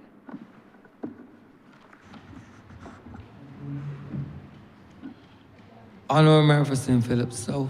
Mr. Speaker, I promised you that I wouldn't delay the House too long, but I feel that it would be remiss of me if I didn't join this debate to place on record my disappointment on the way the Honourable Leader of the Opposition conducts the opposition affairs in this Parliament. And, Mr. Speaker, I've come to this Parliament solely supported by the people of St. Philip South, going through a campaign speaking to taking different fresh guard and making sure that the narrative we bring as people who enter this chamber is such that it inspires people to the truth, and such that people feel comfortable with us, that they have reposed their trust and confidence in order to come to this honorable chamber to speak in their interests. Mr. Speaker, I recall statements made by the now Honourable Leader of the Opposition when castigating the previous DLP administration, right here sitting where the Honourable Member for St. Lucie is, and his contribution was suggesting that Barbadians should never again. Honourable Member. Yes. On a point of order, if the Honourable Member purports to quote me, let him quote the day, the page of Hansard, the particular debate. Let him not swing like blind elder and lie to this chamber. He knows that it has never been my style nor content in speech wherever I am to personalize any debate. I'm a man of principle and I speak on principle. Do not allow this honourable member to swing wild. Honourable Member, it is not a point of order. End of story. Just let me finish. No, Honourable Member, he has never. No, Honourable Member, there's no point of order. There's none. Honourable member, there's no point of order. I have ruled. You've ruled. I have ruled. So I cannot finish the sentence. You cannot finish the sentence. I surrender all. I think you will need Jesus. Mr. Speaker, you know that he surrendered the seat in Christchurch South where he was elected. So I hope he will say he surrendered that too. All to Jesus and all to the people of St. John when that time comes. But Mr. Speaker, if I should get back to the point, the central bank report is not even difficult to read. So I do not understand why you will come in here each and every time to make these generic statements about agriculture, because you can't do any better, and the people advising him are actually misleading him. I recall the honourable member coming in here and talking about some large plots of land the government reserved for medicinal cannabis, and I stood here and asked him to say where. You know, he withdrew from the conversation. Because he is constantly seeking to mislead the public with a lot of political generics, as if people are interested. If you claim that people in Barbados are indeed suffering, and I myself have gone to the supermarket and stood in the line and watched people leave things in the trolley. Well, Mr. Speaker, you know what? I don't know why they left them. I don't. And I can't make the assumption because I myself have had things in my trolley that I left behind. I myself. Because you get to the counter and then you realize, look, I will leave something here because after all, I don't need it anymore. So we make assumptions about why people leave things in their trolley. You have never gone and had a conversation with them, but you assume that they're leaving it because they can't pay for it. And that is the kind of judgment that we place on the people of Barbados. And I've said over and over that the only reason why I am in politics is to make sure I contribute to improvement in the life of people in this country. Politics is not about me. And if it was about me, I probably would be running all over the place too. But it's not. And I want to make that very clear because I find it extremely offensive that people would try to tolerate the political banter.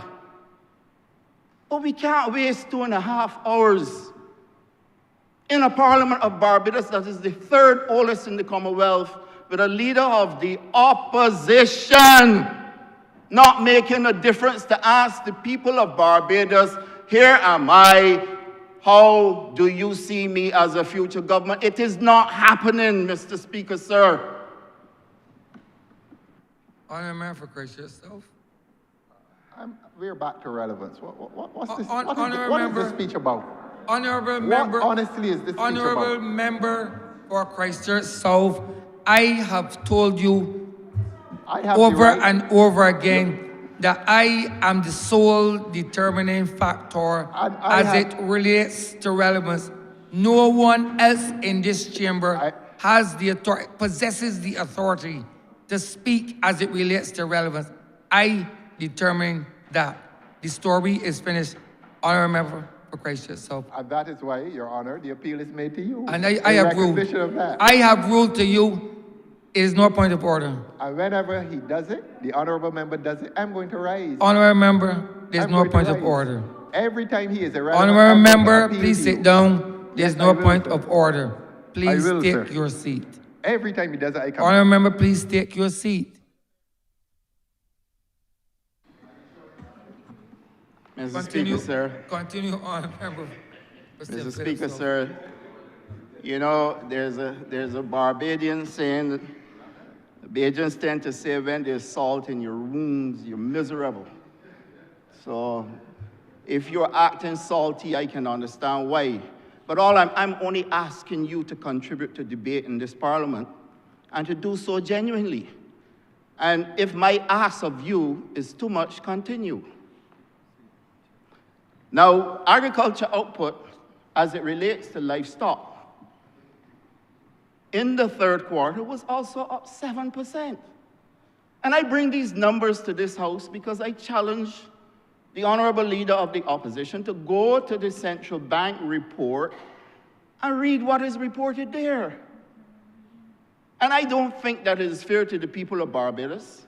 Neither is it fair to this honorable chamber to have those kind of generics being spewed around here as if people do not have the ability to do their own research and to check. But what disappoints me more is that the leader of the opposition is a man that I used to admire. That's what disappoints me, because I expected better. And being the leader of the opposition, I would really love the best for him. But he's not asking it for himself, sir. And getting rid of me is not a problem, because this is not about me. Honourable, speak to the chamber, please. This is not about me, sir.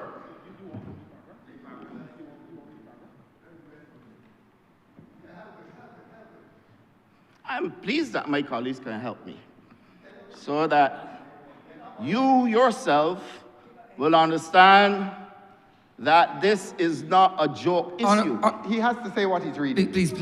I'm reading from the Central Bank report, Well, you have to say third quarter 2025. He has to say that. You can't pick up a computer and start reading. You think he hears? Honourable member for Christ, yourself, you're out of place. Please.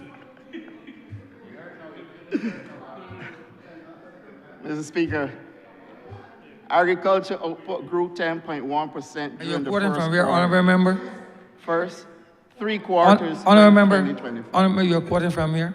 This is the Central Bank report, You third quarter. You will need to make that a document of the House.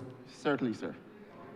Continue. Food crops rose 12.3%. Grains.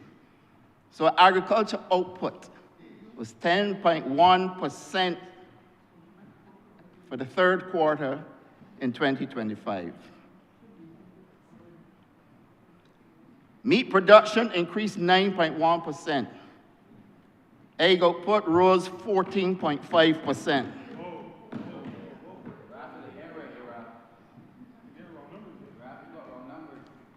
Pork expanded 3.7%, Mr. Speaker, and chicken production climbed to 2.7%. The overall Decline. production in agriculture was 10.1% in the third quarter. Mr. Speaker, the reason why I take this seriously is because I think there's a responsibility that we have in this parliament to come to this parliament and tell the country the truth. And you see this whole lot of filibustering and time wasting, it is not for here, Mr. Speaker, sir. We are living in times where people are actually judging us by our conduct. Mr. Speaker, when people can listen to leader of the opposition saying agriculture production is down and that agriculture is in shambles, and the Central Bank report is showing a 10.1% increase in the third quarter, we have a problem with information being put out in this country from the opposition. Point of order, sir. Honourable member for Christ, yourself. Even if what he is reading is genuine, a 10.1% increase in 1 quarter. Let me finish, sir. Let me finish. Yes, continue. Does not speak to an increase over an entire year. It does not speak to a global increase over an entire year. Honourable member. And Honourable member, there's no point of order. Honourable member, there's no point. No, I do not wish for you to think. The honourable member for St. Philip South is quoting numbers. You have no point of I order. wish you would let me finish. No, you are not finishing. I'm not finishing. No, please, you're not.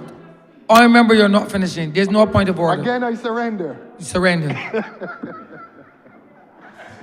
Mr. Speaker, I am particularly embarrassed to note that I've said on 3 occasions for the third quarter, you cannot measure a quarter before it comes. So the fact that the opposition leader, the honourable leader of the opposition, does not know how to measure quarters is indeed a serious embarrassment, sir.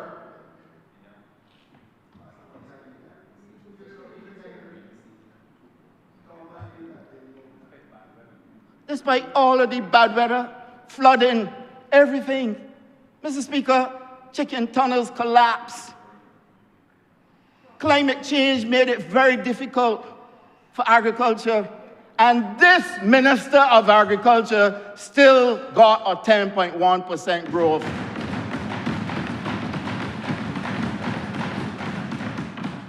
I mean, 3/4, I said 3 each time, you know. And the Honourable Leader of the Opposition got up and said, I'm measuring 1/4. I have to do like when we were in primary school. 1, 2, 3. Well, Mr. Speaker, sir, you would bear with me for my disappointment. Because in truth and in fact, I do not take lightly when we come here to deal with these matters. The expansion of the Queen Elizabeth Hospital is one that is absolutely necessary if we are to deliver the healthcare services that we are being called upon in the 21st century to deliver. Now, the Honourable Leader of the Opposition has a fetish with over on Bay Street, where the old Ministry of Health used to be.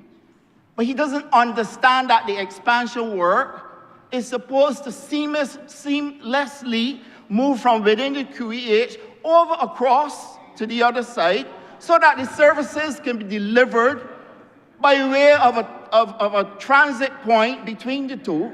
And that if you have to do major surgery, sir, if you have to do major surgery, it is easier to traverse across in the system that is set up to get across than to come from out Bay Street to get to the hospital.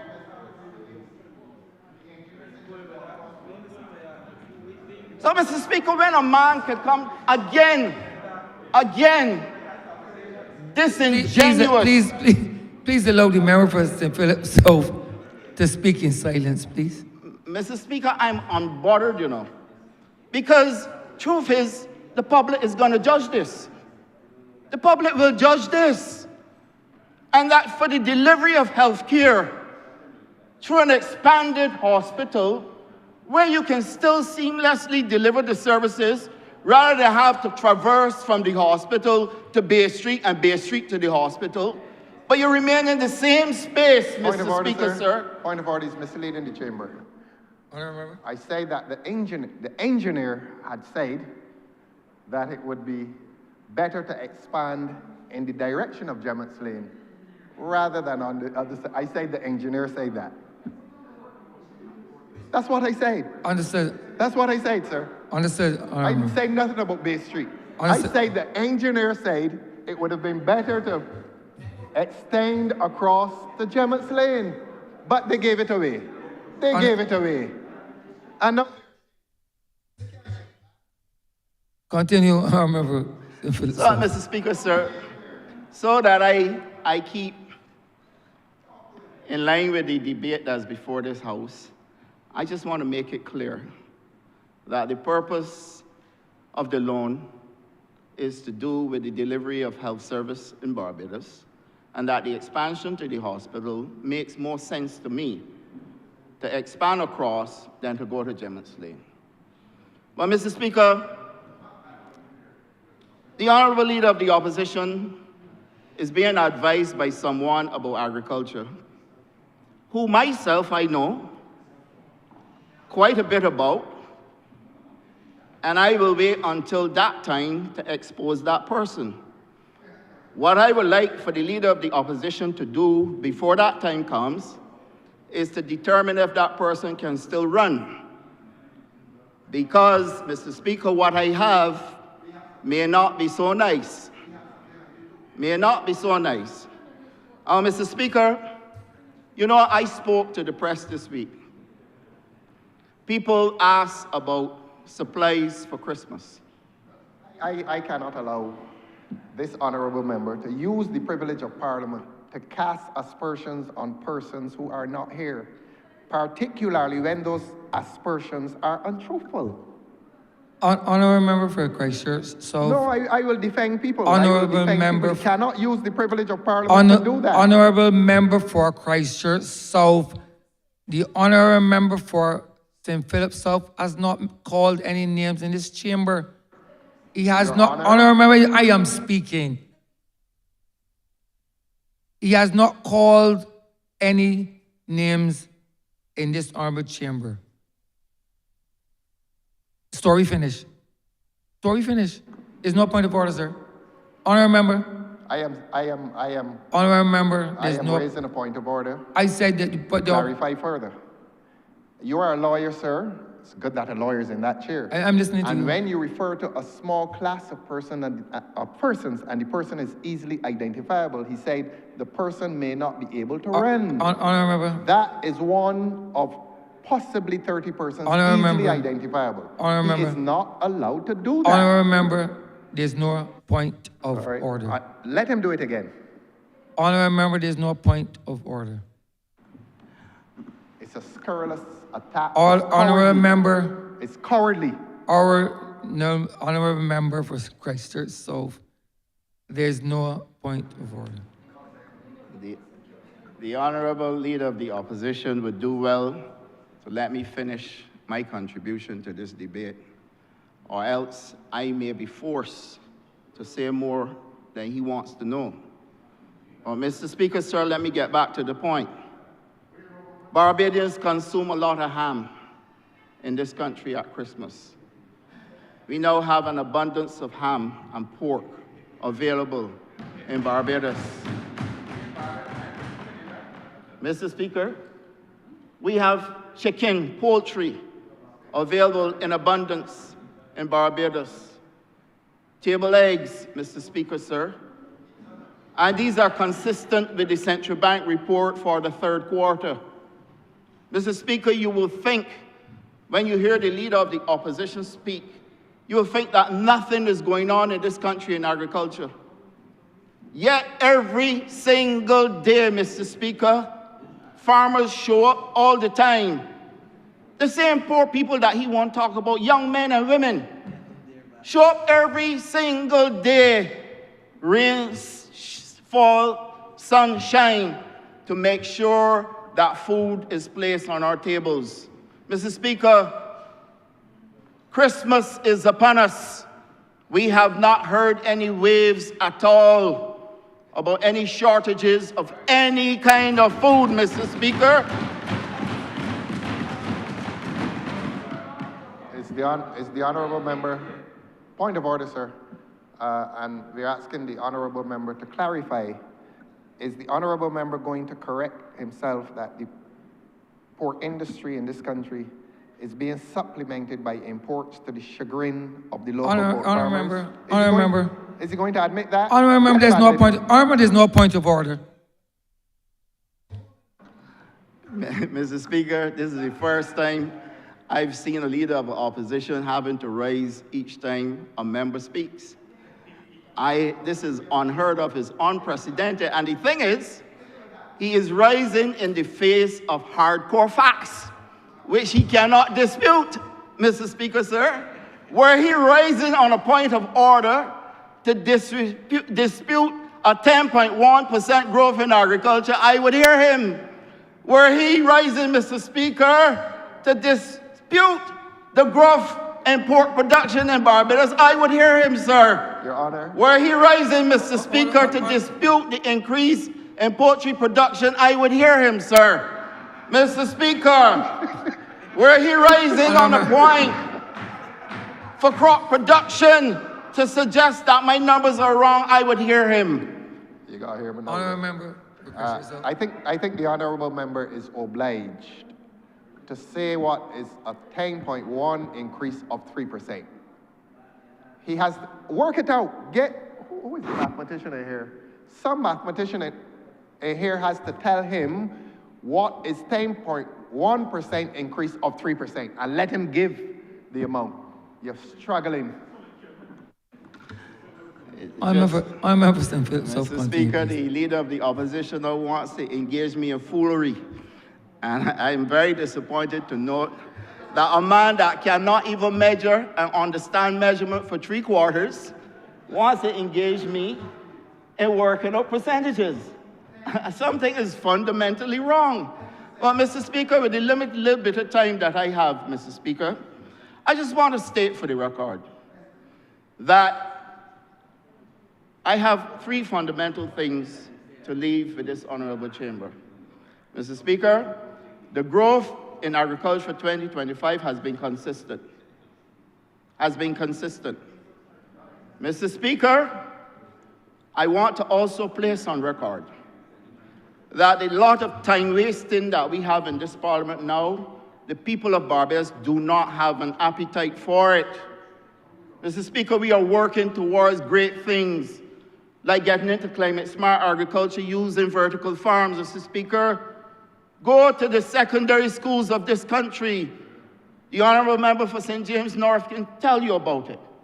Lodge School, Princess Margaret School, Allen School, go to the secondary schools and you would see greenhouses being introduced for children at a very early age to understand and appreciate how to use a green farm, because you can't rely on farmers who are aged and will at some point in time exit the sector, Mr. Speaker. Go to the Central Bank report and see how we are managing so that we can help work towards bringing down the food import bill that everybody always talking about, even though they get it wrong, Mr. Speaker. A food import bill that got on coffee and wine that we will never be able to produce, Mr. Speaker. A food import bill that got on rice that we, under our climate, will not be able to produce. Things like mayonnaise, they lump it all together and say, oh, the food import bill is too high. We will always have to import those things, Mr. Speaker. But look to see how sweet potato in Barbados, from $10 last year around the same time, $10 a pound is now $1.75 per pound for Barbadians to consume.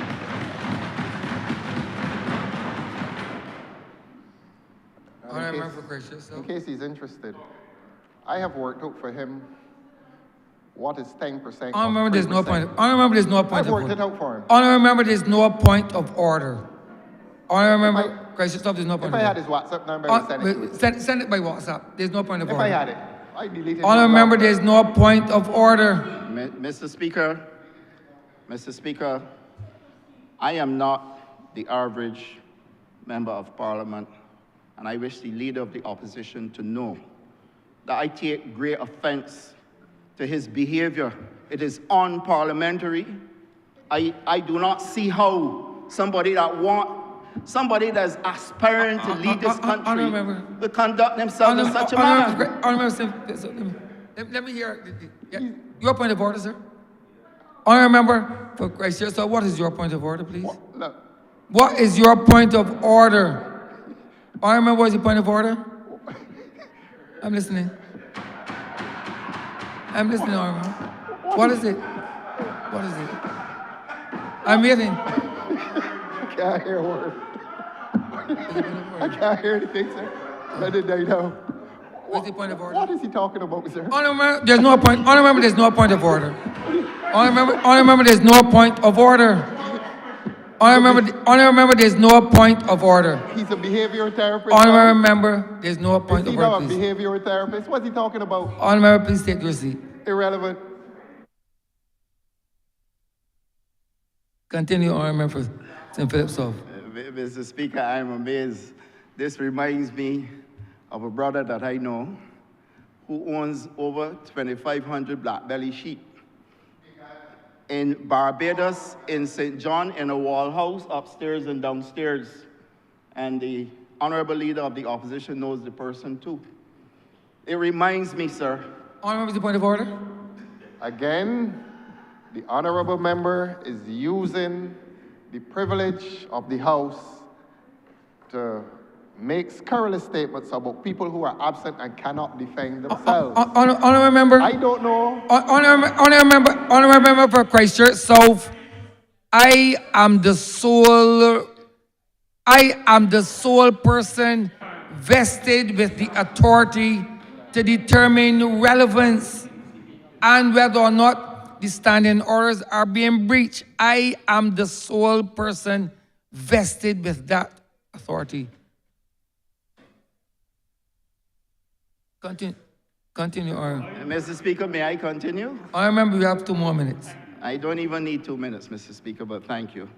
So that, Mr. Speaker, I just wish to place on record that this government has basically been involved in transformative work since 2018. Mr. Speaker, I do not think of a time when this entire world had been placed on standstill, literally, like it was in 2020-21 during the COVID pandemic. When no economy in the world was allowed to function as it ought to, Mr. Speaker. And this government led this country through that period, Mr. Speaker, with Barbadians coming out, going through a recovery period, and that, Mr. Speaker, all Barbadians are better off due to the leadership that was brought to this country during that pandemic than they would have been under, from what I can judge here in this parliament, than they would have been were another government in power led by the Honourable Leader of the Opposition. So, Mr. Speaker, I am very clear that whilst there are challenges in agriculture, and I would not lie to this Honourable Chamber, there are challenges. You have climate, you got unpredictable rainfalls, you got droughts, you got pests, you got all kinds of diseases. But we have been able to manage through all of that, to bring some stability to the sector, Mr. Speaker. And I will close on this point.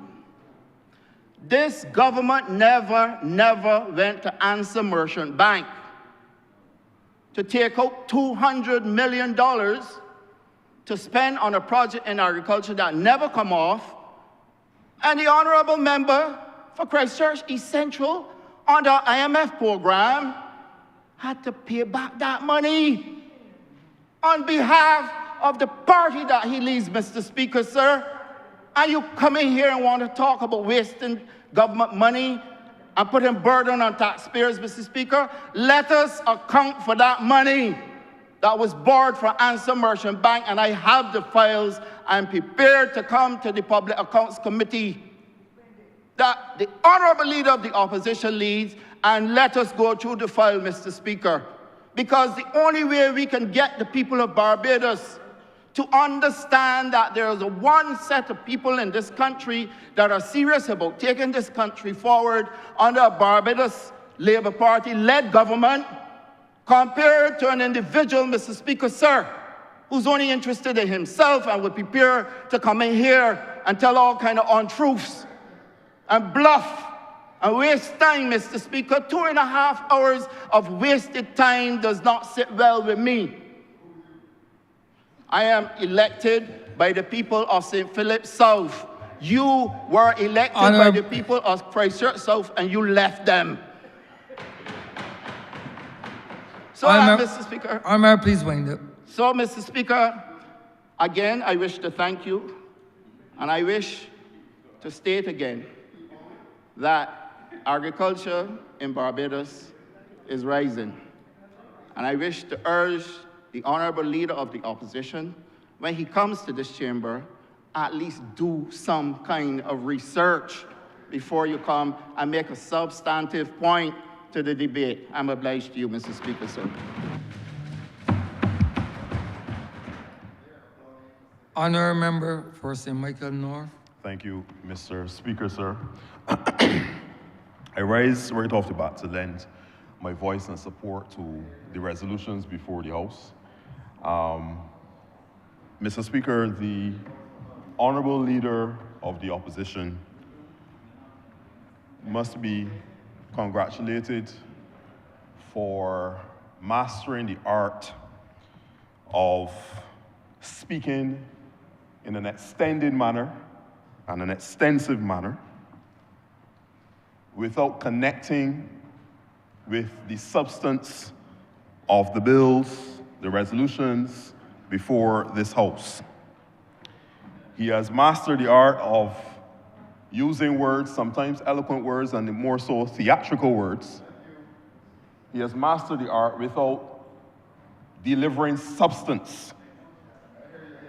And unfortunately, Mr. Speaker, sir, I have to agree with the speaker who just sat in indicating that it is unfortunate that our leader of the opposition chooses to comport himself in such a deplorable manner, in such a reckless manner. And unfortunately, sir, I believe that he is doing an injustice not only to himself, to the party that he represents, but more so and more importantly, sir, the people of Barbados. Mr. Speaker, I have nothing within which he spoke for the last 2.5 hours when he did speak to really respond to, because again, there was no substance and really no connection to the bills before the House, the resolutions before the House. But there was one word or one phrase that jumped out at me, and that is when he described the QH as a disaster zone. And let me, right off the bat, Mr. Speaker, distance myself from such statements in this Parliament, reject soundly a description of one of our only tertiary healthcare institution in this island, and one of the institutions that for over 60 years, just about 60 years and over, sir, has been delivering significant healthcare to our people. In many cases, life-saving treatments, saving lives on a daily basis, hard-working and dedicated and committed men and women, sons of our soil, daughters of our soil, who have been going forward in sacrifice to give of themselves to this country. I distance myself from those comments. I will not describe or not allow a leader of the opposition to use such reckless language to describe one of our long-standing legacy institutions that have been serving and delivering for the people of Barbados for so many years. I distance from and I reject it. The QH is not a disaster zone, Mr. Speaker. And the investment that has been made in the QEH and in our healthcare services by extension since this administration has come in 2018 has been significant, and it demonstrates that a government that is putting the healthcare, the health of its nation, the health of its people first. Mr. Speaker, there's a saying that's become very common now. You could even consider it cliche, but it's important in its substance. The health of a nation is the wealth of that nation. The health of a nation is the wealth of the nation. And there's another saying, oh, Mr. Speaker, sir, where it says that the greatest wealth is indeed our health. Mr. Speaker, we have a significant challenge in our country relative to NCDs, non-communicable diseases. Diabetes, cardiovascular disease, chronic respiratory illness, hypertension, and of course, cancers of the many varied forms. With this significant challenge that we have, it is impacting negatively on our people, on our productivity, and our ability as a nation to be able to develop and to progress.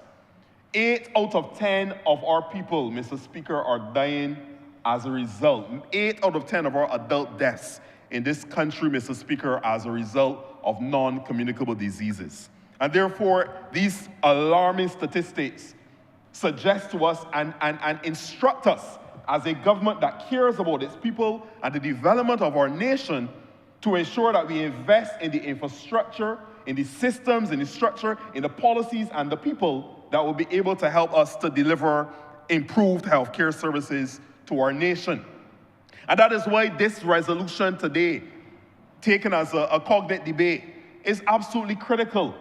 Because one of these resolutions today is to acknowledge the fact that we are now receiving support to be able to invest in the infrastructure, to further build out and expand the infrastructure of the QEH, to improve on the delivery of healthcare in our country. This is not a fly-by-night plane. This is not a joke, a debate or discussion that we're having in this Parliament today, Mr. Speaker, sir. This is a very important conversation that we need to be having. where we are speaking to the investment that the country is making in the delivery and the improvement of its healthcare in our country. So at $300 and almost $400 million, Barbados dollars investment, Mr. Speaker, sir. Almost 300, just under 300, just under $400 million being invested in a facility that will, over 42 months, allow us to be able to build out 2 buildings, 2 structures that will house many services that would improve healthcare in our country.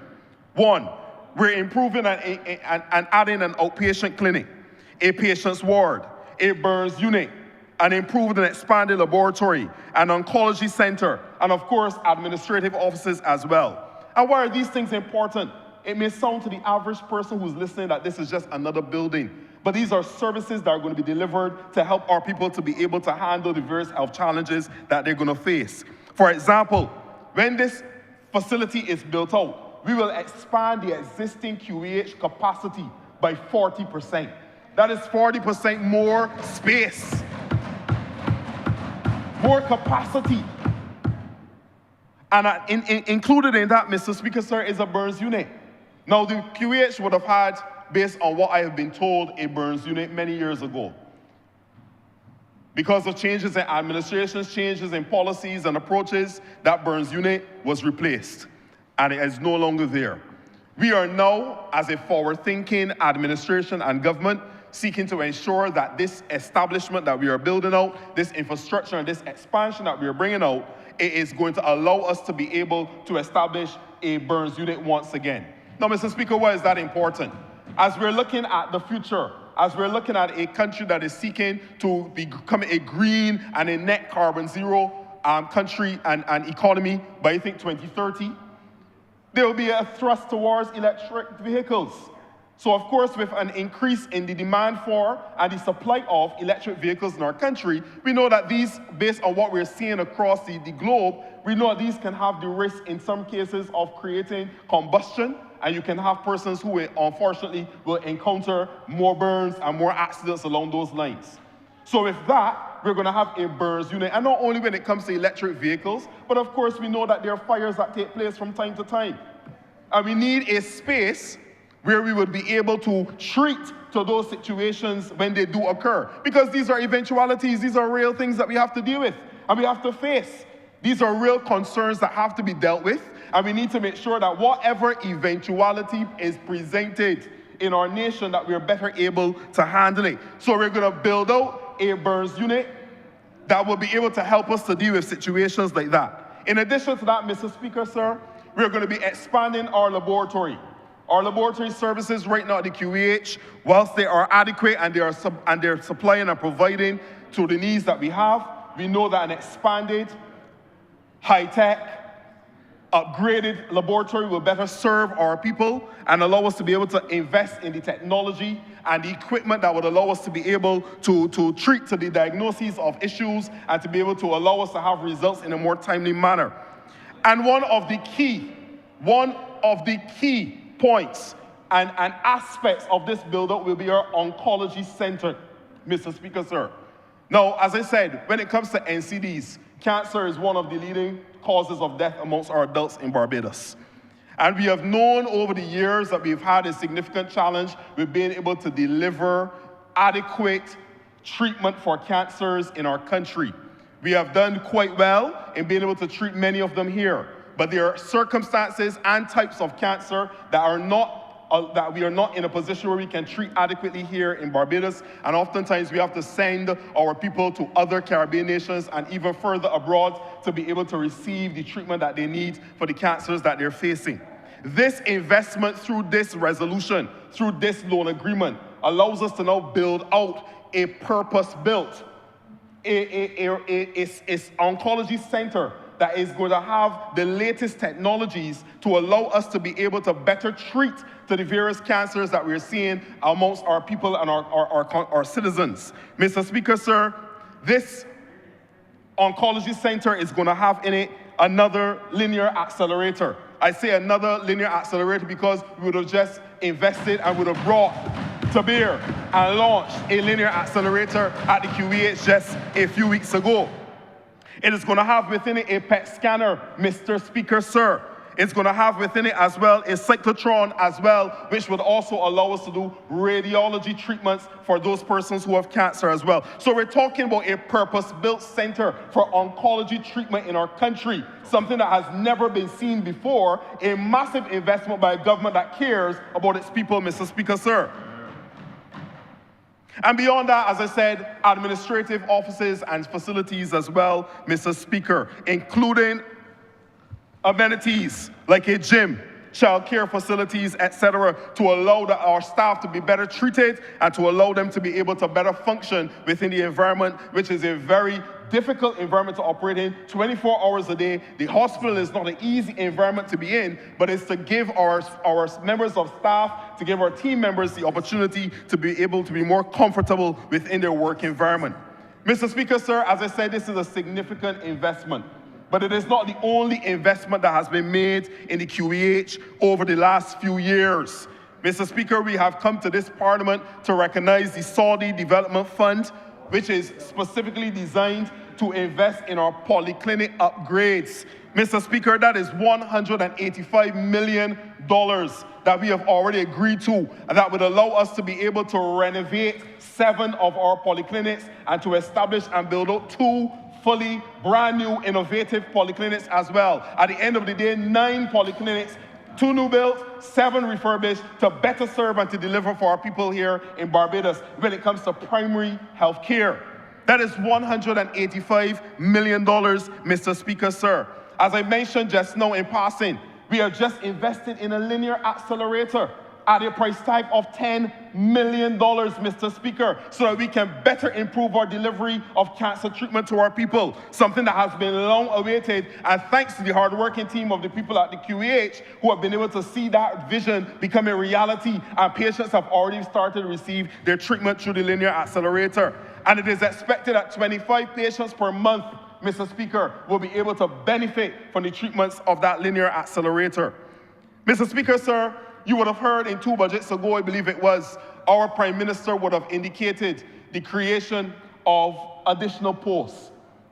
250 additional posts being created and over the next 3 years being established throughout the QEH system, from nurses to consultants, doctors, to orderlies, etc., all the various necessary posts that we have across the length and breadth of the hospital.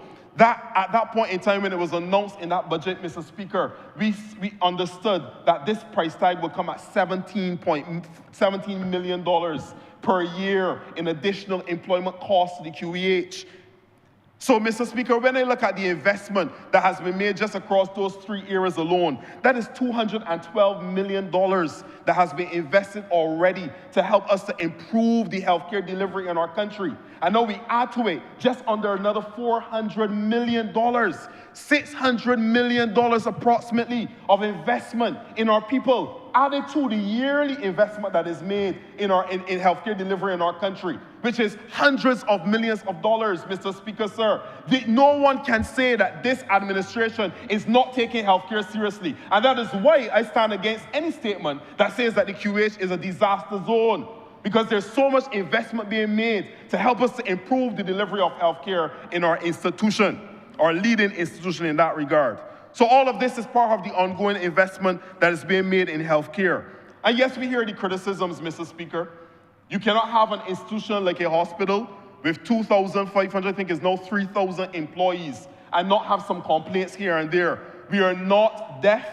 We are not blind to the issues that exist within the institution. There are significant areas of improvement that are required. And we are working assiduously on those at the policy level. We're working on those at the operational level on a daily basis to see how we can weed out those negative instances, those negative circumstances, and see how we can improve and build upon them, Mr. Speaker, sir. But significant work is already being done. And I must even at this juncture, Mr. Speaker, let me thank the board of the QEH, the management of the QEH, every individual who goes to work every single day, every member of staff, even those who assist in the overall operationalization of the QH's mission on a daily basis. Let me take this opportunity to thank them for their contribution to helping us to be able to deliver for our people on a daily basis. We do not ignore the challenges, Mr. Speaker, but we are working to address them. And what are some of these works that have been done at the QH over the last few months in particular? Across our digital and information systems, there's now a new intranet that has been created, that has been launched to improve our internal communications. Mr. Speaker, we are in the process of building out our health information system. And why is this important? Mr. Speaker, I have been around for a little while now, and one of the major complaints that I've heard when it comes to healthcare is the instances where you lose people's notes. In many cases, people go to the hospital for an appointment that is scheduled months in advance. And when they get to that appointment, some nurse or someone else or a doctor has to go looking for the notes. In some cases, those notes can't be found. In many cases, Mr. Speaker, sometimes this delays surgeries. When a person can't find their notes or when notes cannot be found for a patient, it makes it difficult for them to be able to continue with a procedure that is planned. So this idea of lost notes is a bugbear. It is something that has been a humbug to the people of the QH, not only patients, but staff alike. When we now move towards what is called a health information system, a system that allows us to not only have a digital health record for every citizen, but it allows us to be able to identify within that system what medications need to be prescribed, what is the diagnosis that has been identified, what is the prognosis, and what are the steps that need to be taken on that person's health trajectory and that person's that person's treatment plan. That information now is going to be held and compiled in one space that now doctors and other persons within the healthcare system will have access to, Mr. Speaker, sir. So the idea of lost notes and lost files will become a thing of the past, Mr. Speaker, sir. So we've made significant progress when it comes to the development of the health information system, and with that, we've already undertaken and has already commenced the digitization of our health records of our people. And I believe, Mr. Speaker, that in the coming weeks you will hear some more as we make announcements relative to the launching of the health information system. In addition to that, Mr. Speaker, sir, still in the vein of digital improvement that we are making, we are improving on our HR information systems as well, and a system is being procured as we speak. As I move on to service expansion and, of course, our facilities, in addition to this particular expansion that we're discussing today, which will allow us to have those various suites and facilities and services that I mentioned earlier, there is existing expansion taking place and improvement taking place within the existing facilities. This government invested significantly in the expansion and the enhancement and the improvement of the existing accident and emergency, Mr. Speaker, sir. Another significant multi-million-dollar investment that was made to improve the current plant and to allow persons to have more room, more space, clinicians to be able to operate in a better environment. So this is not today the first investment that's being made in this space, but we've been continuously as an administration setting aside and investing and pouring in to our healthcare delivery to improve it, Mr. Speaker, sir. Another $130 million in capital expenditures on the cards for the QEH, Mr. Speaker, sir. Another $130 million in capital works is on the cards, has already gone through the approval and procurement process in many cases to further expand and improve our healthcare institution there. One of the major projects in that capital works project, suite of things, Mr. Speaker, sir, is the expansion of the Lions Eye Care Center, and more specifically, to replace and repair the roof of the Lions Eye Care Center. As it relates to service delivery, Mr. Speaker, sir, because whilst I can agree and appreciate that everybody will not have a satisfactory experience when they go to any institution across Barbados, I must say that the constant and negative attacks when it comes to our Queen Elizabeth Hospital, I believe in many cases are unmerited and unwarranted. And I believe that they are doing, Mr. Speaker, an admirable job. And I believe that when it comes to service delivery, there are significant things that are being put in place to further enhance the delivery of service within that institution. One improvement that has taken place over the last several months is that there has been enhanced public engagement by the team at the QEH. There have been multiple town halls allowing persons from the public, Mr. Speaker, to be able to come to the QEH and to sit down and to hear from the leadership what is the plan, what is the vision, what are the strategies that will be used and employed to better serve and deliver healthcare service to our people.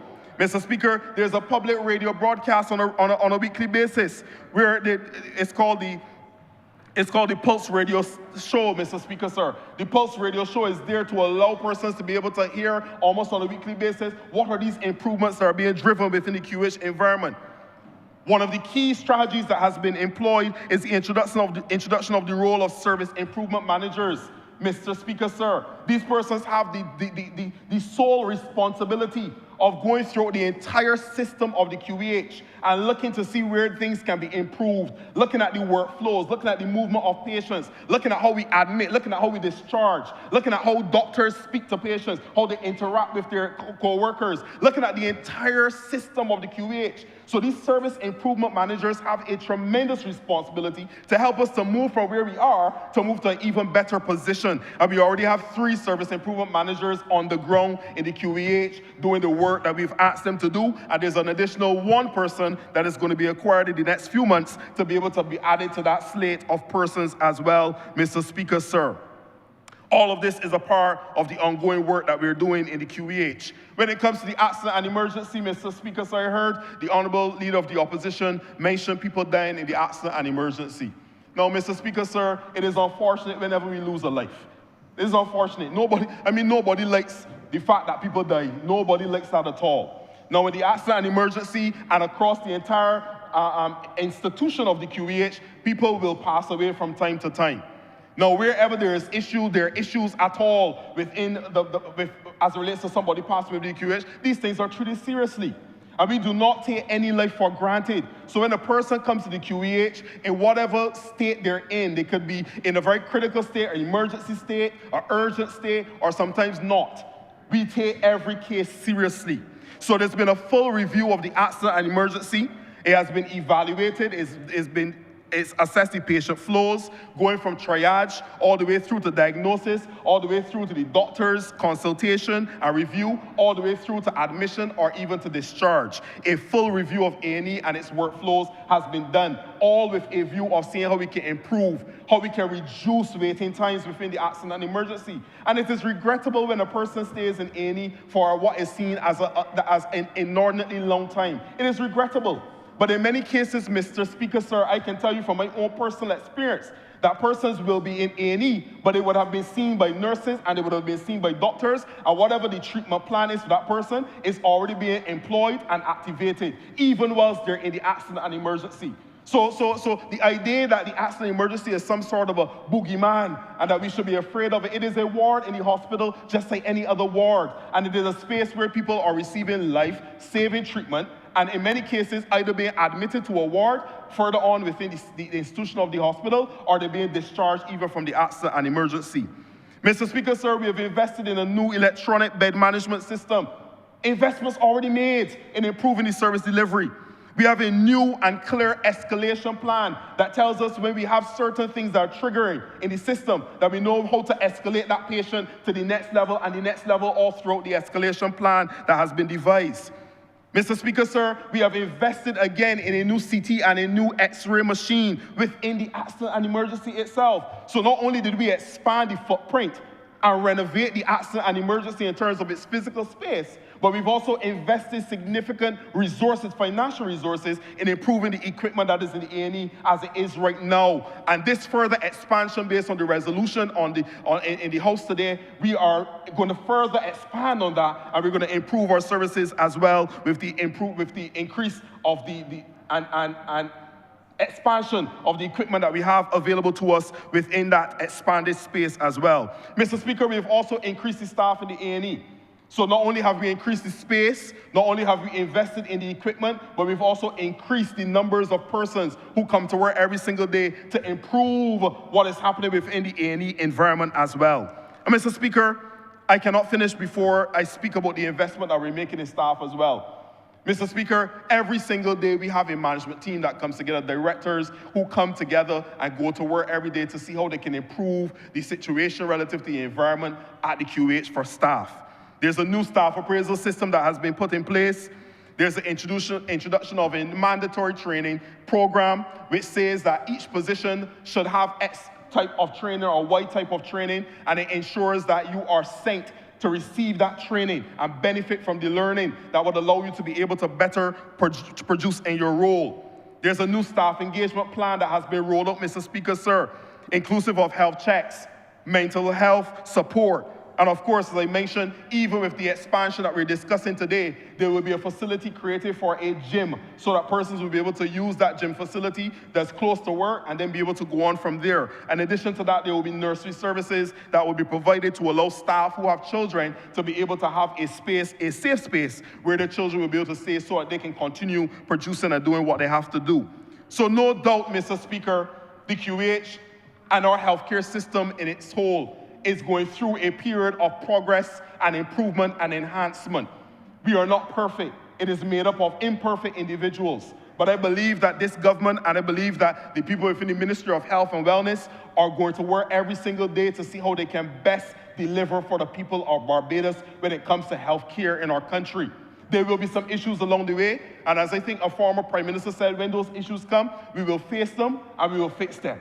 And that is what the mission that has been adopted by this administration. It has been adopted in particular by this Ministry of Health and Wellness.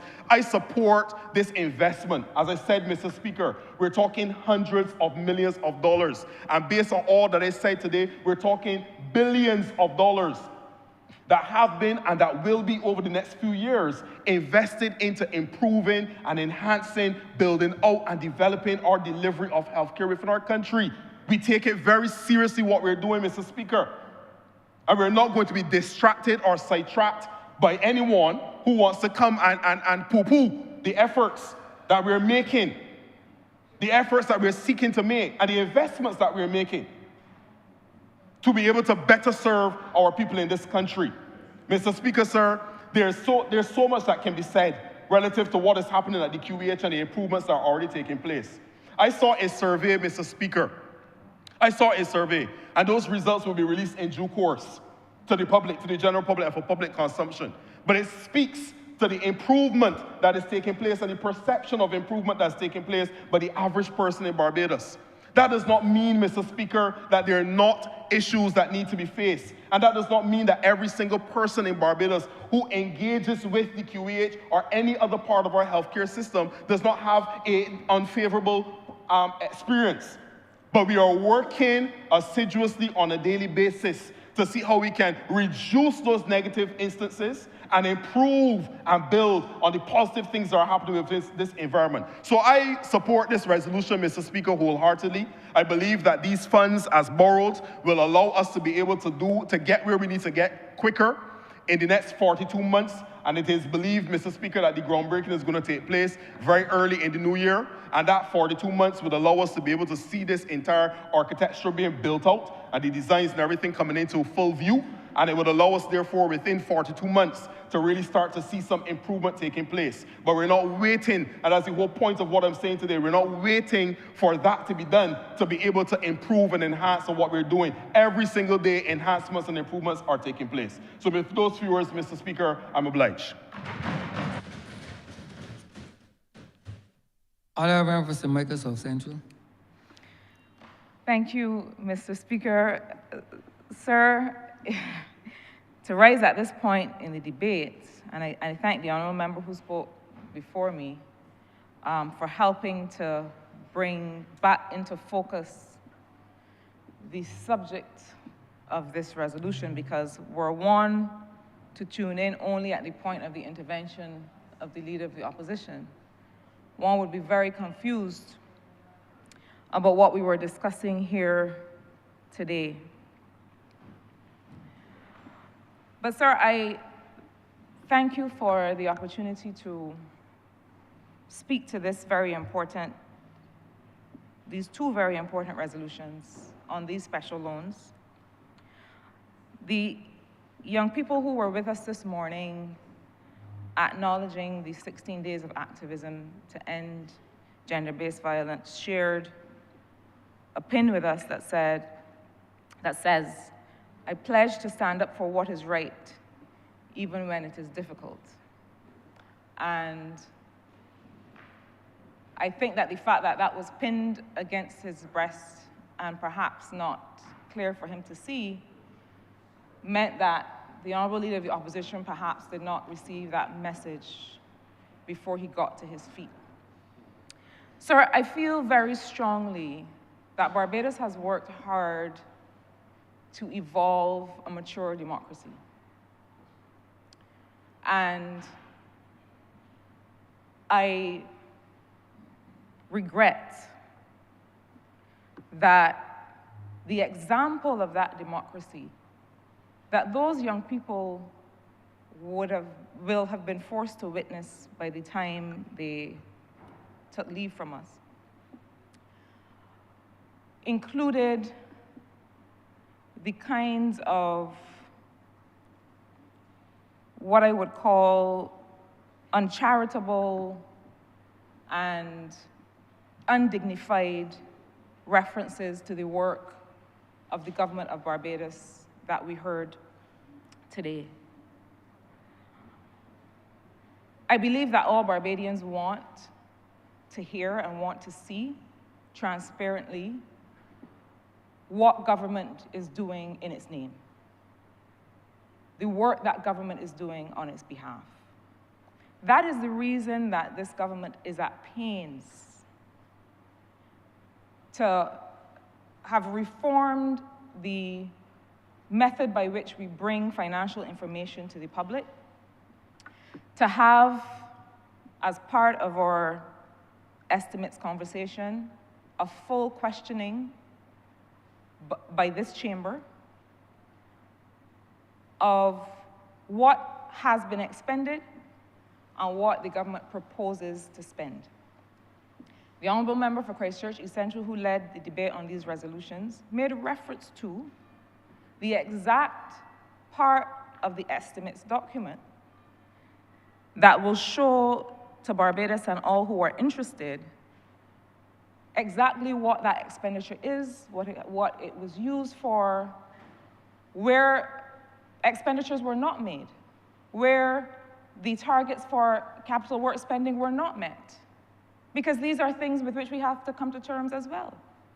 We have to be able to understand and balance what are the inputs that are going to allow us to meet our targets, to be able to deliver and provision for the people of this country, and where do we need to supplement those as necessary. The Honourable Member for Christchurch East Central also took us through some explanation of the difference between the investment loan that we are hearing about with respect to the expansion of the Queen Elizabeth Hospital and the policy-based loan that forms the other part of this cognate debate. Sir, every week or month or every other day, depending on how you prefer or how you are able to provision your own home, you may go to the supermarket or you may go to the corner shop and you may buy some things to cook, you may buy some things to wash, to clean, and so on. But in order for you to be able to put together a meal for yourself and your family, there are some other things that you need. You need a spoon to be able to stir. You need a pot to be able to cook the food in. You need some inputs so that in addition to the day-to-day things that you have to buy, you also need to have some tools. You also need to have the items with which to be able to put these meals together. So the running of a country, the running of a government, and I hope that the leader of the opposition is learning this lesson because he has not really interacted much with governance of a country. He seems to believe that you just stand up and yell, and this is how governance happens. It takes a certain maturity, it takes a certain patience and understanding to be able to run a government. And so there are major investments that a government will make, but then there are also the operational things. There are also the wages and salaries and investments in people's development in the jobs that they do and in the roles that they play. There are the operational things that government has to always make sure it can deliver. And then there are the major investments that help people realize the fullness of their well-being. And so government, in its financial planning, has to be able to provision all of those things in different ways. Sir, I would never suggest to a person that they take everything they've been able to save and use that cash to build a house or buy a house. There are some people who may choose to do it. But the truth is that the point of borrowing is to be able to finance long-term investment from which you are going to be able to continue to see the returns year after year. So when you service that debt, when you pay that interest, what you're essentially paying for is the utility of that investment year after year after year. That way, you hold on to your liquidity, your cash, for the kinds of things for which you need cash. That is a simple difference. That is a simple reason that we choose to finance major investments. That we don't look to pull in all of the revenue and all of the cash and build a geriatric hospital or expand the QEH. Those are long-term investments. And we know that the wisdom of public finance is that governments or even corporates need to be able to prioritize spending that enhances productivity and that provides a pathway of long-term growth. The experts will advise you to borrow for that reason. But not only that, we see countries, sir, Barbados is today at what? 99% debt to GDP, about. Sir, there are countries, developed countries, that are way beyond that. The US, I believe, is over 100%. There are other countries, sir, that have a higher debt to GDP ratio than Barbados. But their debt is considered sustainable. Why? The test of whether a country's debt is sustainable, in other words, whether or not it will become a burden to generations today and in the future, is whether a government can easily service that debt without sacrificing investments in long-term growth and productivity. It's really that simple. And to the extent that this Barbados Labour Party government has done what a previous DLP government could not manage to do, sir, a former minister of finance used to come in here and throw his hands in the air and ask, what would you have me do? And I could never understand it.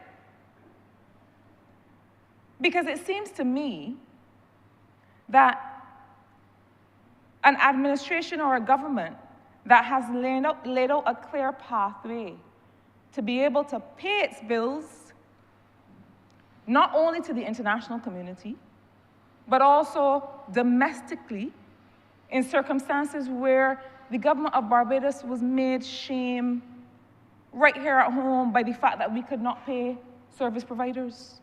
And if we were not paying service providers, where is the growth coming from that the Honourable Leader of the Opposition is looking for or talking about? It is only when we are able to put that money back in people's pockets. It is only when we are able to pay people on time and make sure that they can continue to invest in their businesses that we see the kind of growth that he is looking for. But sir, I spent many years, maybe not many, but some years alongside the member for Christchurch East Central, working on what that debt portfolio composition should look like and seeking to explain it bit by bit and piece by piece to the people of Barbados. And we will continue, this government will continue to do that. But sir, I also want to get to the substance of the investment loan that is here. The 316 million Barbados dollars that is to be used for the purpose of the expansion of the Queen Elizabeth Hospital. I grew up, sir, and as I make reference to my childhood, please allow me to express my condolences to the family, friends, and colleagues of the now late Maurice Norval. I called him Uncle Maurice growing up because he is the father of my childhood best friend. And I know that this country will miss the energy and professionalism of his broadcasting and really the life that he brought to us all on the airwaves and beyond. But, sir, I grew up going to what we call Lady Mead Polyclinic. It's Sir Winston Scott now. And that was, for me and my family, the core of our access to healthcare. At that polyclinic, we got dental care, eye care. My mother was able to access antenatal services. Essentially, the polyclinic was the first and, hopefully, because of QEH's tertiary treatment, hopefully, really, the first and only point of healthcare access for many families. And I say that because as we invest in the Queen Elizabeth Hospital, and I acknowledge the information shared with us by the Honourable Member for St. Michael North about the concurrent investments in polyclinics and others, I want us to always remember that it is the care delivered at that level, the care delivered at the level of the polyclinic, at the primary healthcare level where we are teaching people about nutrition, where we are making sure that people understand how to care for their teeth, how to care for their eyes, how to care for their toenails and extremities if they may already be considered at risk for certain kinds of illnesses. But it is at that point where the interventions that you make are more of a counseling and guiding nature and preventative nature. And I cannot emphasize enough that the more we spend there, and with other more creative ways of encouraging people to take care of their health, the less we will have to spend on the kinds of interventions that are itemized here in this resolution. These investments are necessary now. They're necessary now because, regrettably, we have reached a place in our NCD status where we have now to try and manage a heavy burden of NCD care. If we invest more in primary care, it means that we do not have to make such tremendous investments later on in the healthcare system. But I mentioned Sir Winston Scott Polyclinic, sir, because I am mindful of the relationship, not just between primary and tertiary healthcare, but the relationship between the institutions that together keep Barbadians well. And over the weekend, I happened to be on the road just opposite the QEH, which is a part of St. Michael South Central. And I talking to the folks out there, I was also reminded of many conversations we had about how the expansion, any expansion of the Queen Elizabeth Hospital on its current site or over to the Enmore site on the other side of the road would and will have to include the community of which it is a part. Bannister Land, Honourable Member. Thank you, sir. Delamere Land, Bannister Land, Campaign Land. Yes. Sir, you know, institutions matter in more than their functional capacity. Institutions matter in more than their functional capacity.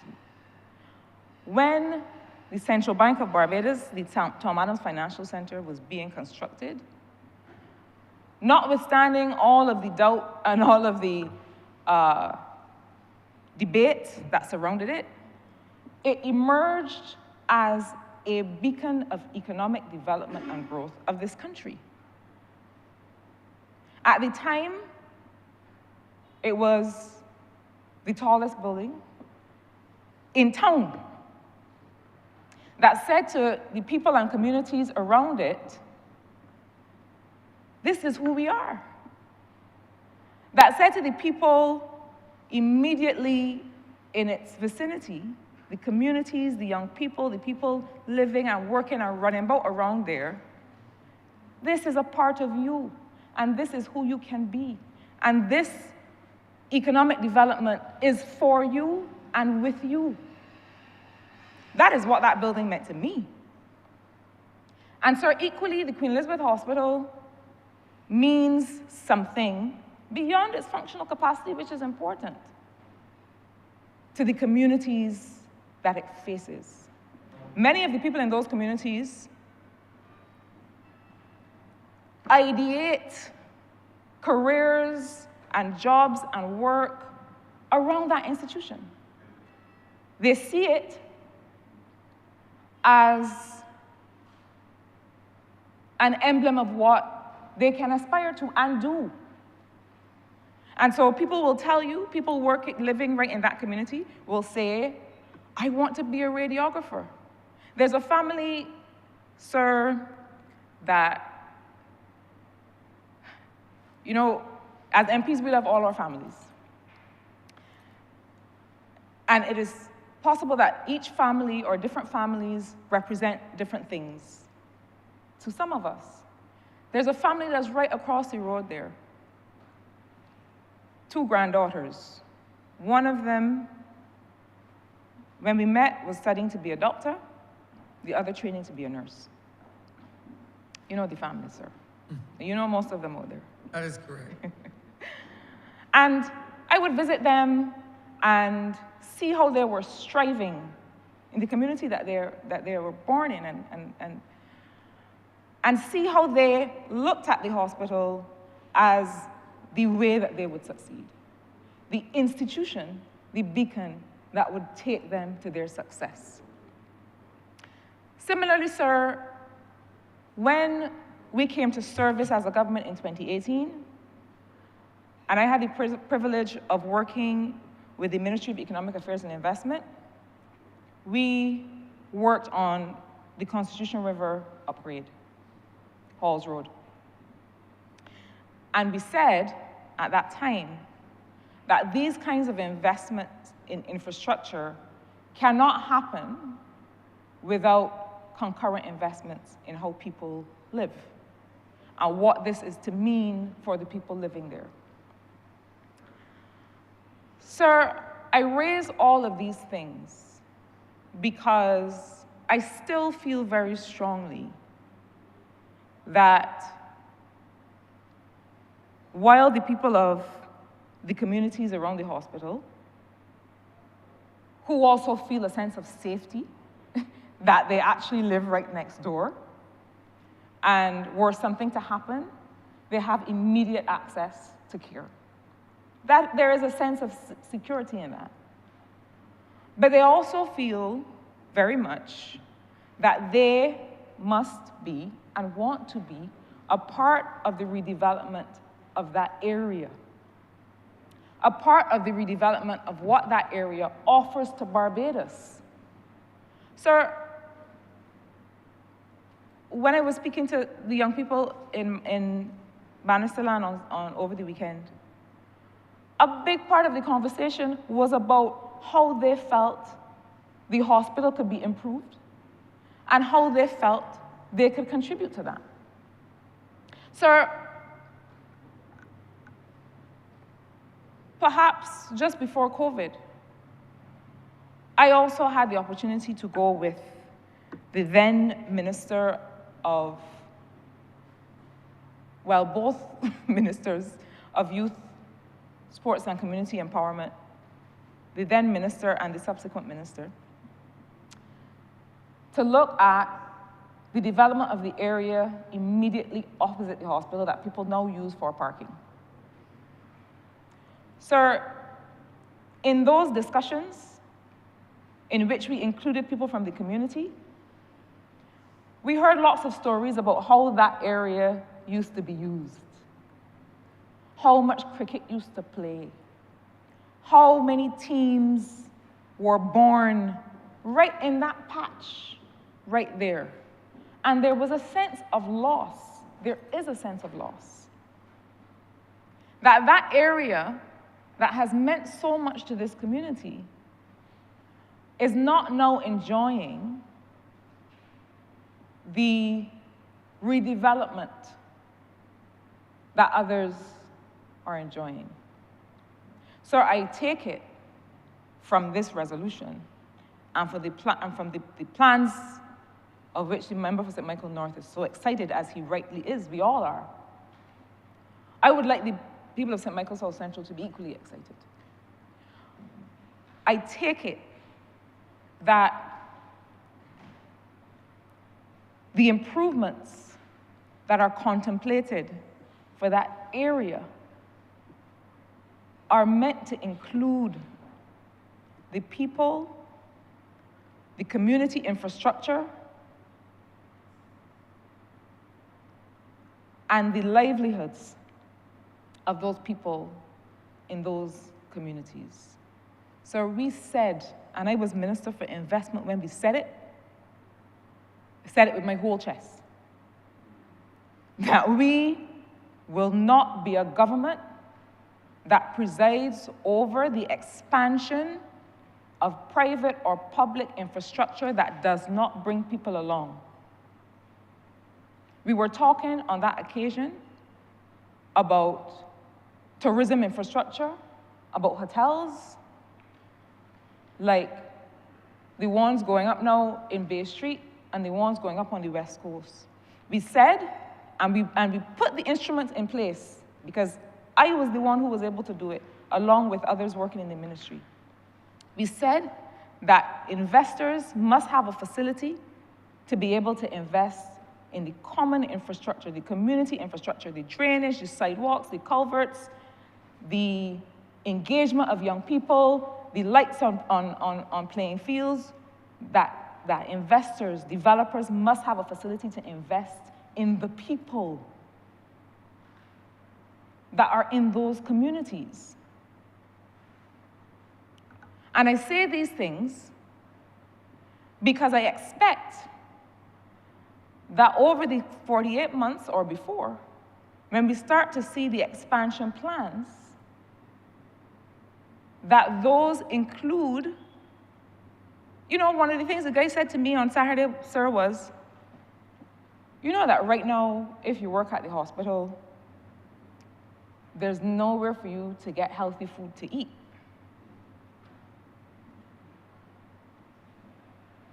And I mean, I don't want to tell other people business, but these are the facts.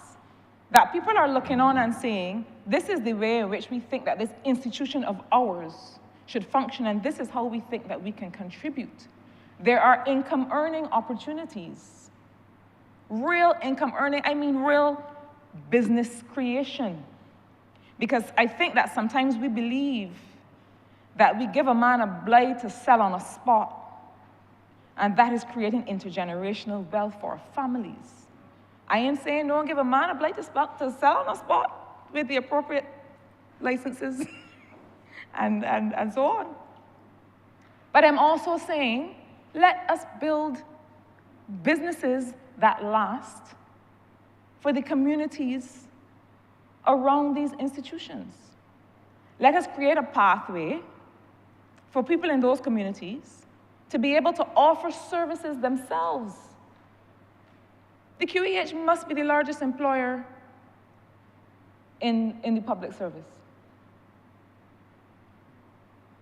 And so that group of employees as a market for people selling services is a significant market. Those people are ready to be a part of this expansion. The area itself, sir, is ripe to benefit from infrastructure development. Sir, this is tenantry land. This is... Honourable tenantry land, honourable member. Yes, correct, sir. This is, sir, the legacy of a Barbados Labour Party that said to Barbadians in landmark legislation that we are going to give you the right of ownership of this property that they told you you could only occupy until we're ready. You could hold on there and you could work there on conditions that we give you, but nothing here don't belong to you. And we said no. And the Tenantries Freehold Purchase Act shifted that reality for many families, and we continue so to do. And so that the transfer of those lots to those people, so that they can have that. The upgrading, sir, I'm happy if we start with the upgrading of the area that people are parking on now. And I'm waiting for the member for St. Michael North to look across at me and start to nod and say, yes, that's what we plan to do. But he like here and looking out here. Sir, these are interventions that signal intent. These are the ways in which you say to a community, we are not just building wings and wards and units which are critical. I don't think there's anybody in here who will deny that these investments are important. But sir, I would not feel comfortable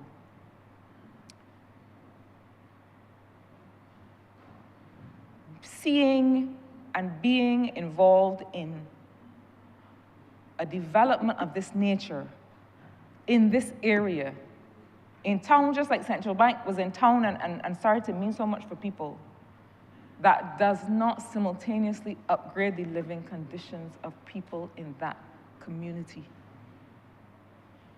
Sir, the fact that the test of good debt is the extent to which it enhances productivity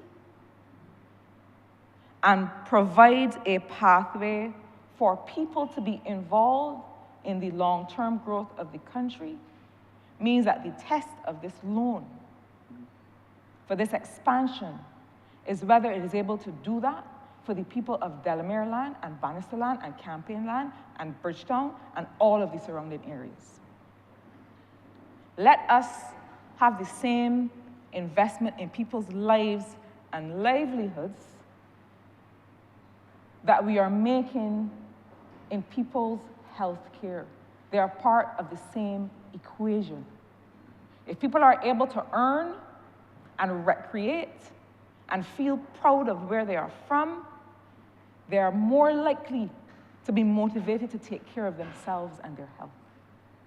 And so, sir, I support these resolutions, and I look forward to seeing how they help develop the communities around them. I'm obliged to you.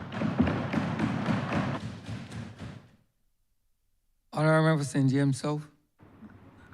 Thank you very much, Mr. Speaker.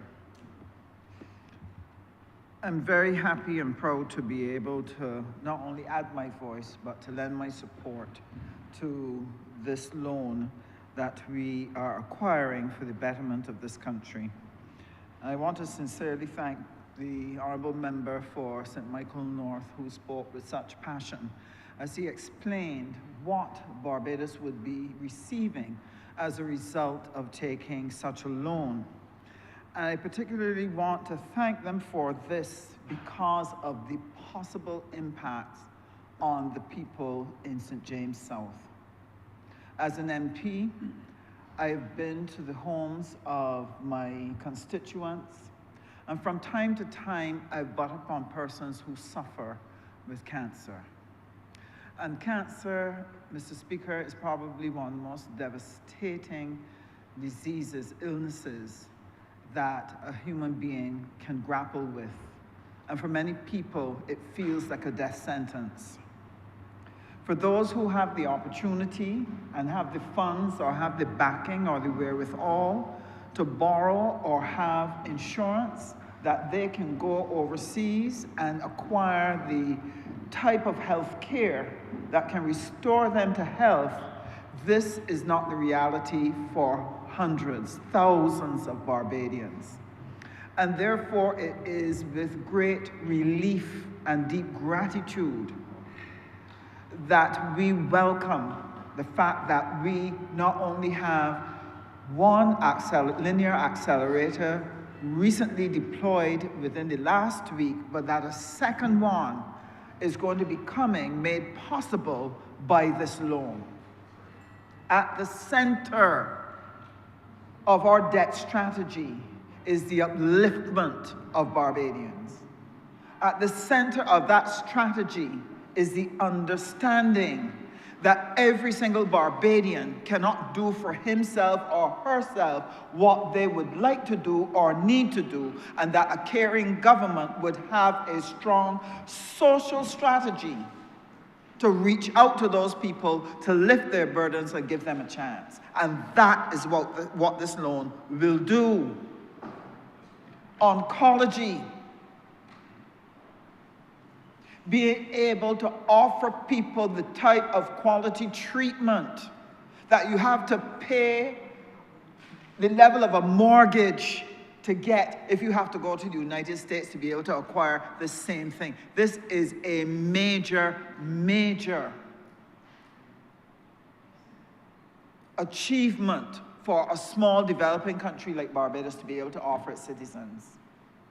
And sir, I have no doubt that those who live near us in the OECS, who may at times need to access these services, once we have capacity, they will be able to acquire this. This is life-saving investment. And therefore, I want to congratulate the entire team, from the Ministry of Finance to the Ministry of Health, for those who've worked assiduously to do this for the ordinary Barbadian. I want to congratulate them on being able to extend the other services that will come under this loan, because it will make a difference to the lives of Barbadians. And so I thank you sincerely for this. Now, sir, we have reached a stage in the world where information is readily available. Unfortunately, the management of that information, being able to sift out what is truth and what is lie, is even more difficult now for citizens across the world, because you can get on social media, you can get on the internet and find information of all kinds, but unfortunately the citizen does not have a way to determine what is true and what is lie. And so many of them have been burned by the lies or the scams that perpetuate themselves across the internet. Therefore, countries are challenged with how do we keep our citizens informed, not misinformed, informed, giving them the facts, giving them the truth, helping to guide them so that they can form judgments that allow a nation to continue to work cohesively together to build out their strategy and to work together to be able to build a future for those citizens. That is one of the most difficult things for governments to face, to deal with in this modern era. And sir, I will tell you, my heart is often grieved when I see lies perpetuated on the media to trap the minds of citizens, of consumers, to lure them into decisions, to lure them into doing things that are not in their best interests. It makes them victims to the evil that is in this world. And therefore, when we come to high office, when we put our hand up and say, we want to represent people, when we say we want to offer governance, it is critical that people are able to trust our word. That we will not come here and deliberately lie to them. That we will not concoct a story whose aim is merely the manipulation of the minds of people in order to achieve a political objective that in the end is not in the interests of the people of this nation.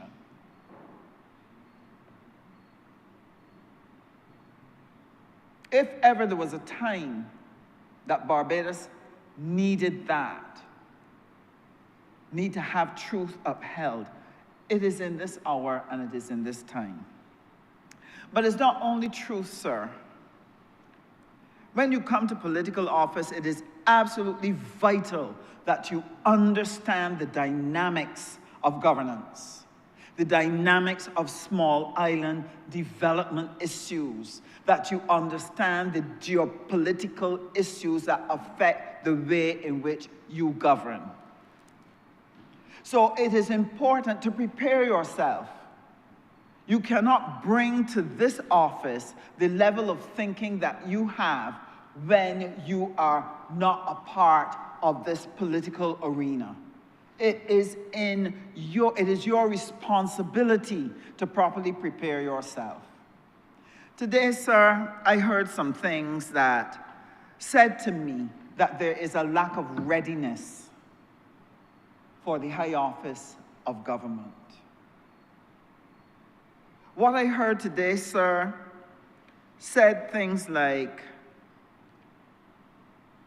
we are wickedly pursuing loans and we should apologize to the people of Barbados that we are putting burdens on the backs of young people, burdens on the backs of citizens, suggesting that this borrowing should never happen, that we should never address these issues, that the burden of cancer, the burden of ill health, the burden of being burned badly should continue to be borne by the average citizen rather than get a loan to alleviate that suffering. That is what I heard today.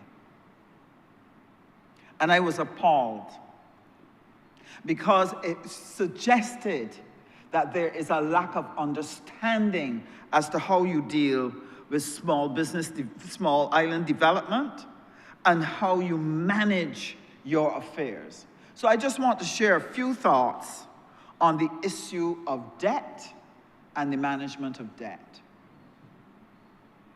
The continuous loose talk and misinformation that comes from the mouths of people who should know better can impact people in the wider community. I saw on social media one person saying, well, somebody would have to explain to me how when you're borrowing more and more, how is it that your debt to GDP ratio could be getting better?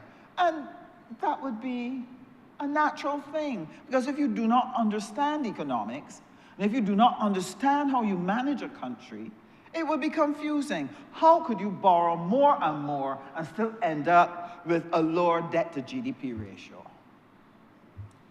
So, sir, it goes back to the basics. When we talk about fractions, we all know that a half is going to be bigger than a quarter. And we all know that a quarter is going to be bigger than an eighth. Why?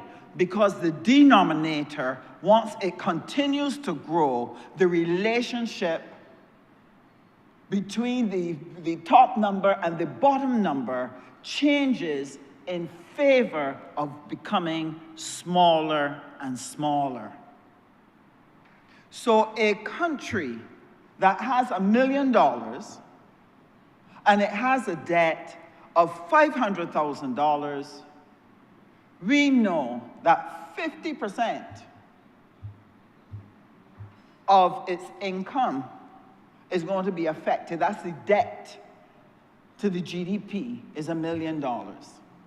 And we know that if another country with the same 500,000 but had a denominator, a gross domestic product of $10 million, we know that's 0.05%. So that a banker making a determination as to which of these two countries would be the better risk to offer a loan, that banker will tell you that the one with the larger denominator in relation to the numerator is going to be the one that is going to be a better risk because it demonstrates that it can pay. Now, what I find offensive is that in this chamber,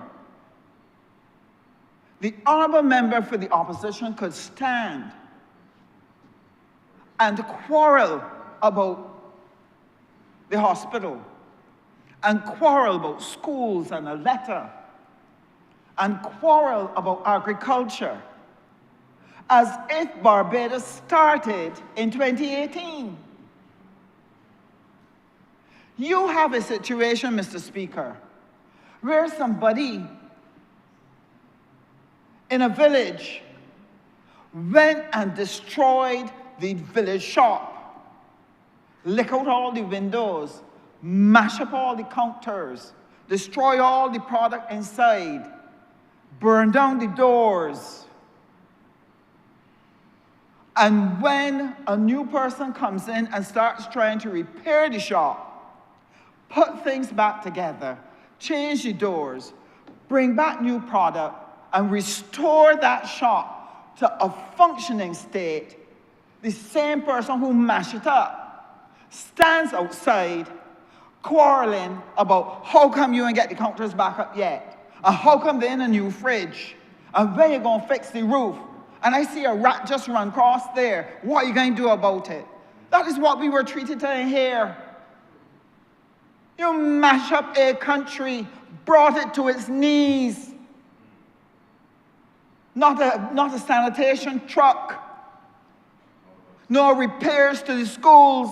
Not a bus. Did nothing to the QEH. And then come in here and ask where all the money gone, where it's spent, when they have done nothing to address those issues that were the burdens on the backs of Barbadians. Not the debt.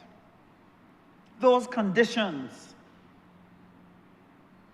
And we found ourselves at a point where we could not borrow a dime from a person. Why? Because people are intelligent. If your debt to GDP ratio is bad, and your economic management of your economy is poor, and therefore your prospects look dismal, nobody's going to lend you any money.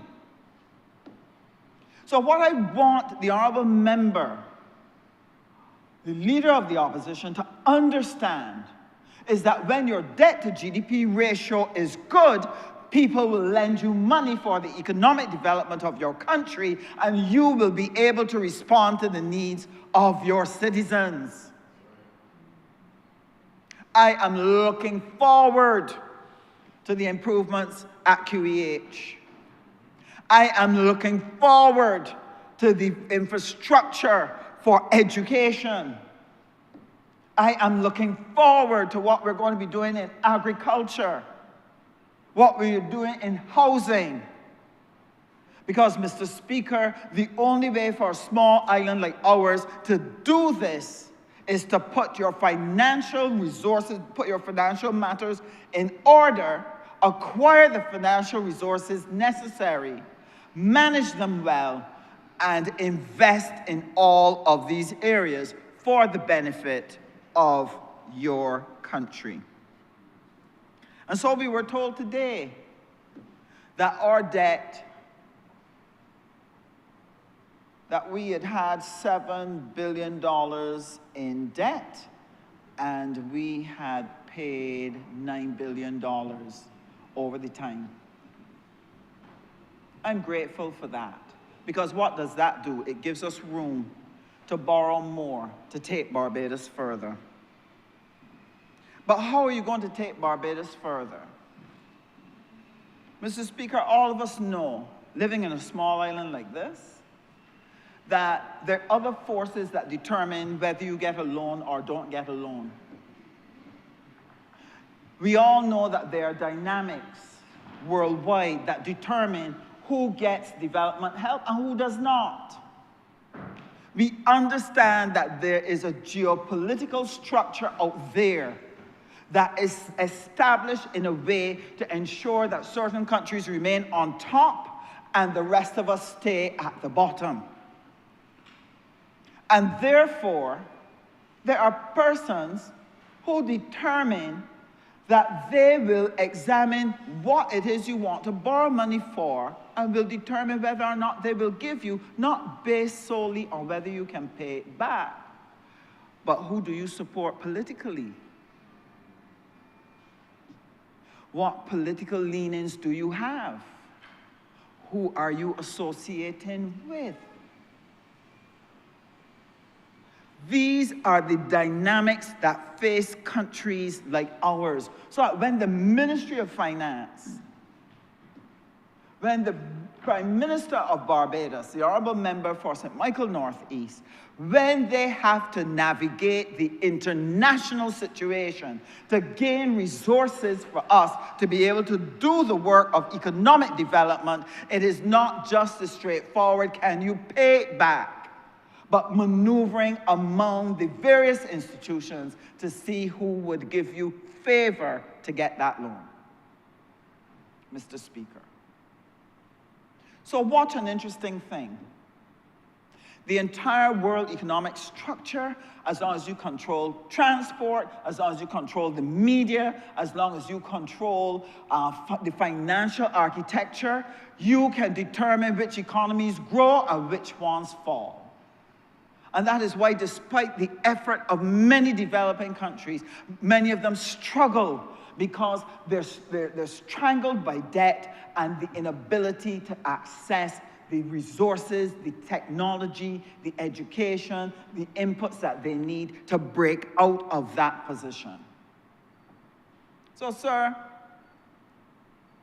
there are times, therefore, when you may want to do something that is critical to your country, but the international arena says, no, you cannot do that. You may want to protect certain industries within your borders, but there's some international rules that say, no, you can't.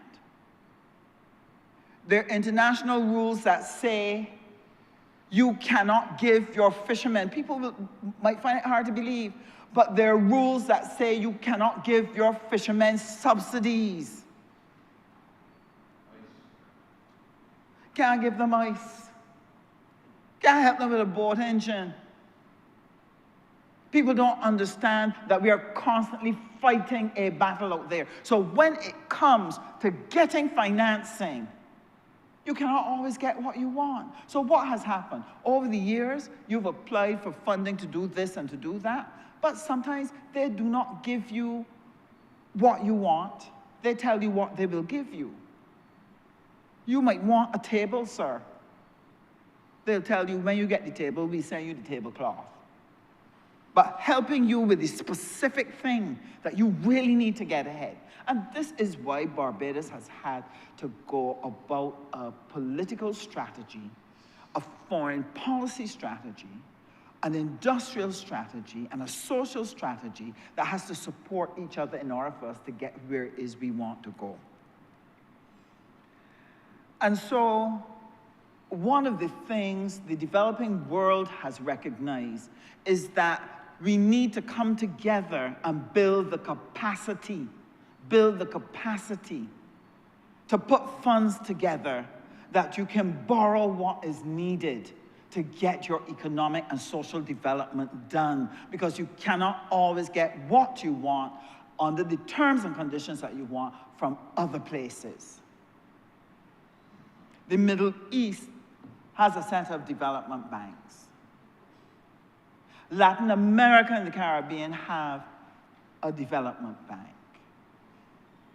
Africa set about to establish a Frexim Bank for two purposes. One, to be able to provide to the countries of Africa access to financing for their development, that they can start and take control over the production of their minerals and build up their production base, generate jobs for their people. That is why a Frexim Bank was formed. But it also recognized that it is not enough to build production capability. You have to be able to do trade, to earn the money. You have to be able to export. You have to be able to import what you need, and you have to be able to export what you are producing. And so a Frexim Bank exists for that purpose. It is represented in Africa, but they recognize that more than Africa is going to be required. They're interested in Latin America, and they're interested in the Caribbean. And therefore, sir, when the opportunity came, when they wanted to set up a bank outside of Africa, we put our hands up to say, bring it here. Why? Because you will have a bank. Yes, it is going to be looking at your debt to GDP ratio. It is going to look at how you're managing your affairs. But what it will do, it will have an eye for the elements that you really need in order to get ahead. You know what we need to break the trade stranglehold? We need cargo shipping. We need air cargo. But the control over air cargo and cargo transport makes it difficult for us. That's one of the things that contributes to the high cost of living in Barbados. Everything got to go out to Miami and come back down here, or go from Africa up to England and come back here, because we can't go directly to each other and trade and move goods. So we need that. But over all these years, we've never been able to get financing for cargo. Why? Because once we cannot move cargo, it allows the stranglehold to stay in place, sir. A Frexim Bank is in the position where it can facilitate these small nations to acquire shipping, to facilitate shipping between Latin America and Africa, and allow us to be a part of that logistical mix. So having a Frexim Bank here represents an opportunity for us to be able to build out our trade in a way that we could not before. So, sir, we are grateful that they have come here, because it's going to make a tremendous difference to CARICOM, and it's going to make a tremendous difference to trade for developing countries. And because it's such a landmark event, because it represents so much that will help to empower the dreams of Barbadians, I cannot tell you how many of my constituents have come to me. They have big projects in mind, but technically They're not in the group that normally does big projects and therefore would be ignored by the regular banking institutions. They would not take a risk on them. A Frexim Bank is giving them a hearing and giving them an opportunity. And that is what is going to help to break out our economy, to allow more inclusivity of ordinary Barbadians with good ideas stepping forward to put their mark and be able to build an enterprise that can contribute to the world and contribute to this country. So we welcome them. So the honor that we gave to that gentleman, Dr. Orama, November 30th, was in recognition of his understanding of the value of the presence of a Frexim Bank in this part of the region. They could have gone other places, sir. Could have gone on to Latin America, go to the Middle East. They came here first. They came here first. So, sir, I am grateful to them. And I'm grateful that we had the foresight to understand the value that they represent to us. And it's not only the fact that the bank is here. It is that they're going to build a hotel. It is that they're going to have a trade conference center here. It is that they're going to do planning gains in the area. They are an institution that will be able to help Barbados. So I want Barbados to understand we are building a future for every single citizen in this country. From health to education to business to infrastructure to everything. And for us to get there, we must have access to capital, and we are making ourselves attractive for investment and to be able to borrow, because we want Barbados to have the opportunity to be able to be part of the new economic global table and to be able to be competitive among the nations and bring something to the table that will result in the type of prosperity that will be shared by Barbadians across this country. That is our aim. That is our goal. And we will continue to invest. We will continue to borrow judiciously and invest judiciously in the elements that will take us there, because we are committed to this country and committed to every single citizen in this country. All of us must do well. I'm obliged to you, Mr. Speaker.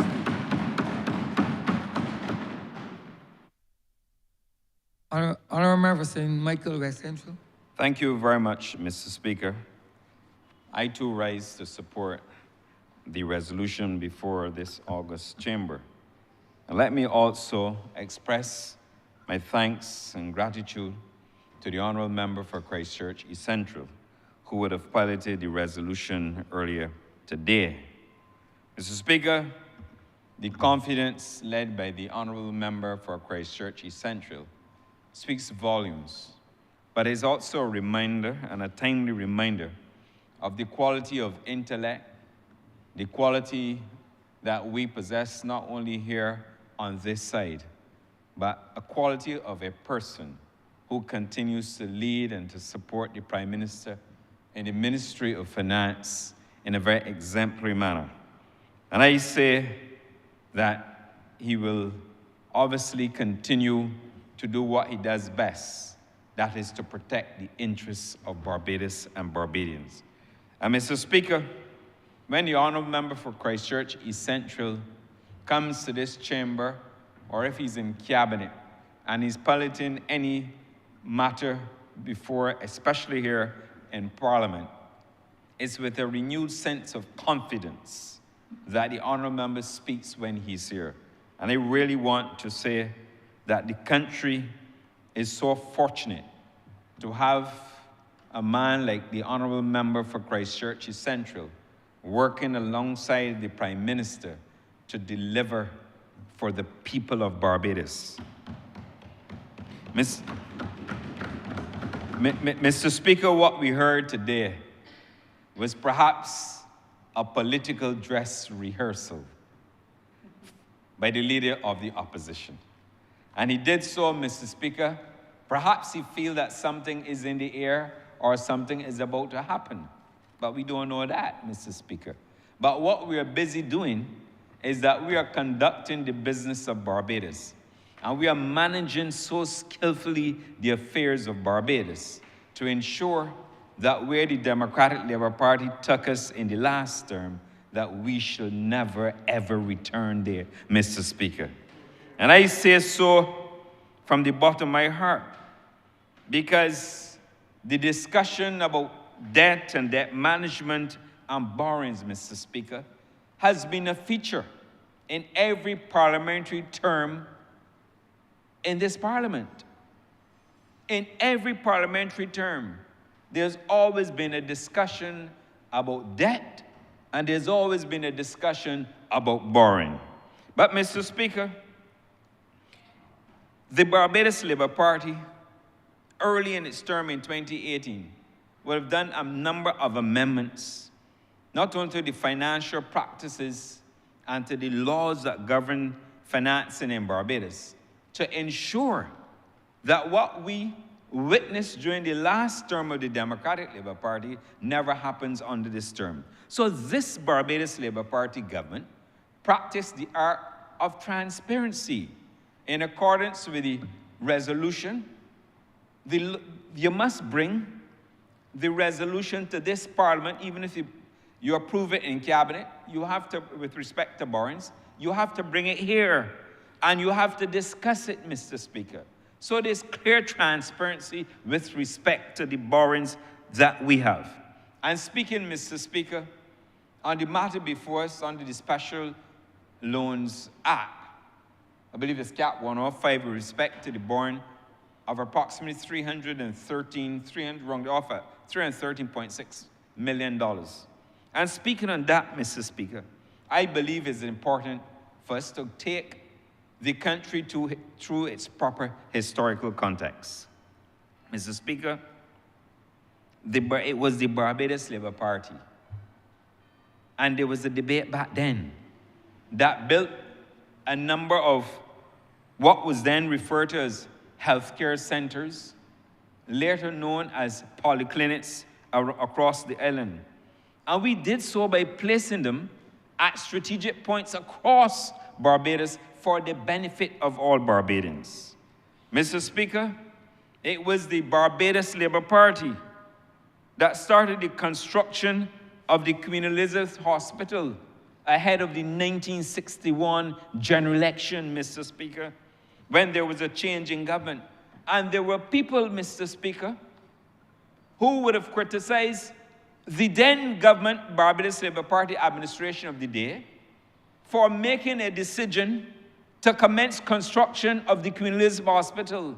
And we're hearing the same thing today.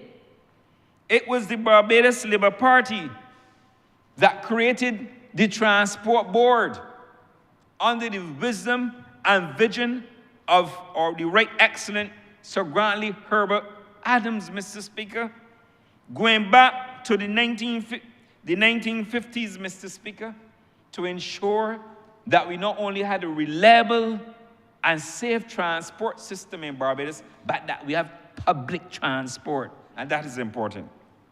Mr. Speaker, when you look at the housing policy, it was the Barbados Labour Party that established units, for example, as we say in Deacons, but some people like to say Ferniehurst, in Belfield, Mr. Speaker, in Grisettes, Mr. Speaker, in Eden Lodge, Mr. Speaker, in Silver Hill and Gall Hill, Mr. Speaker. It was the Barbados Labour Party that had the vision to ensure. And when we did it, Mr. Speaker, at the time, there were people who would have criticized us like we are hearing today. But those persons are benefiting. Those persons are benefiting today from the policies of the Barbados Labour Party, because consistent with what we say all the time, the Barbados Labour Party is about making life better for people, Mr. Speaker. And Mr. Speaker, when we talk about debt, We go back to its historical context once again. It was the Barbados Labour Party that built a number of schools, newer secondary schools in Barbados. All across Barbados, they made the investment, Mr. Speaker, and we had to borrow to make the investment. And as a result of us making the investment in these new secondary schools, what have we accomplished? We have accomplished not only in the building of secondary schools, but let's go back to the Deepwater Harbor as they refer to it back in the day. We call it the Bridgetown Port today. But that the Deepwater Harbor, as they knew it then, was another brainchild of the Barbados Labour Party. And there were some people who felt it should not have been built. But today, Mr. Speaker, we have a port that ought to have been extended and many years ago, and we will have to do that. But, Mr. Speaker, when you see the cruise liners coming in, as we saw them on Sunday, Mr. Speaker, with over 11,214 passengers in one day, Mr. Speaker, what does that say about Barbados, Mr. Speaker, and the infrastructure and the debt that we incur in there? Mr. Speaker, and we have to build roads, and we have to repair roads, and we will have to borrow for that too, Mr. Speaker. We finance some out of existing resources annually, and we have to borrow some as we're doing in the Scotland district because it is a major project. And Mr. Speaker, Highway 2A, back to its historical context. Highway 2A, Mr. Speaker, when the late great Tom Adams and his administration had the vision to decide that they were going to build that highway should have been a 4-lane highway. But because of the criticisms by the Democratic, coming from the Democratic Labour Party, it then went to a single lane on both sides in and out of Bridgetown, Mr. Speaker. But it ought not. If that were done, Mr. Speaker, today, the traffic that we have going into the north of Barbados would have been substantially alleviated, Mr. Speaker. But thanks to the vision of the Barbados Labour Party, it was not only about building the road, but it was when you're on Highway 2A, you see the number of small businesses, people who had an opportunity to improve their lot, people who built homes, Mr. Speaker. And then it became a major artery in Barbados for efficiency, Mr. Speaker.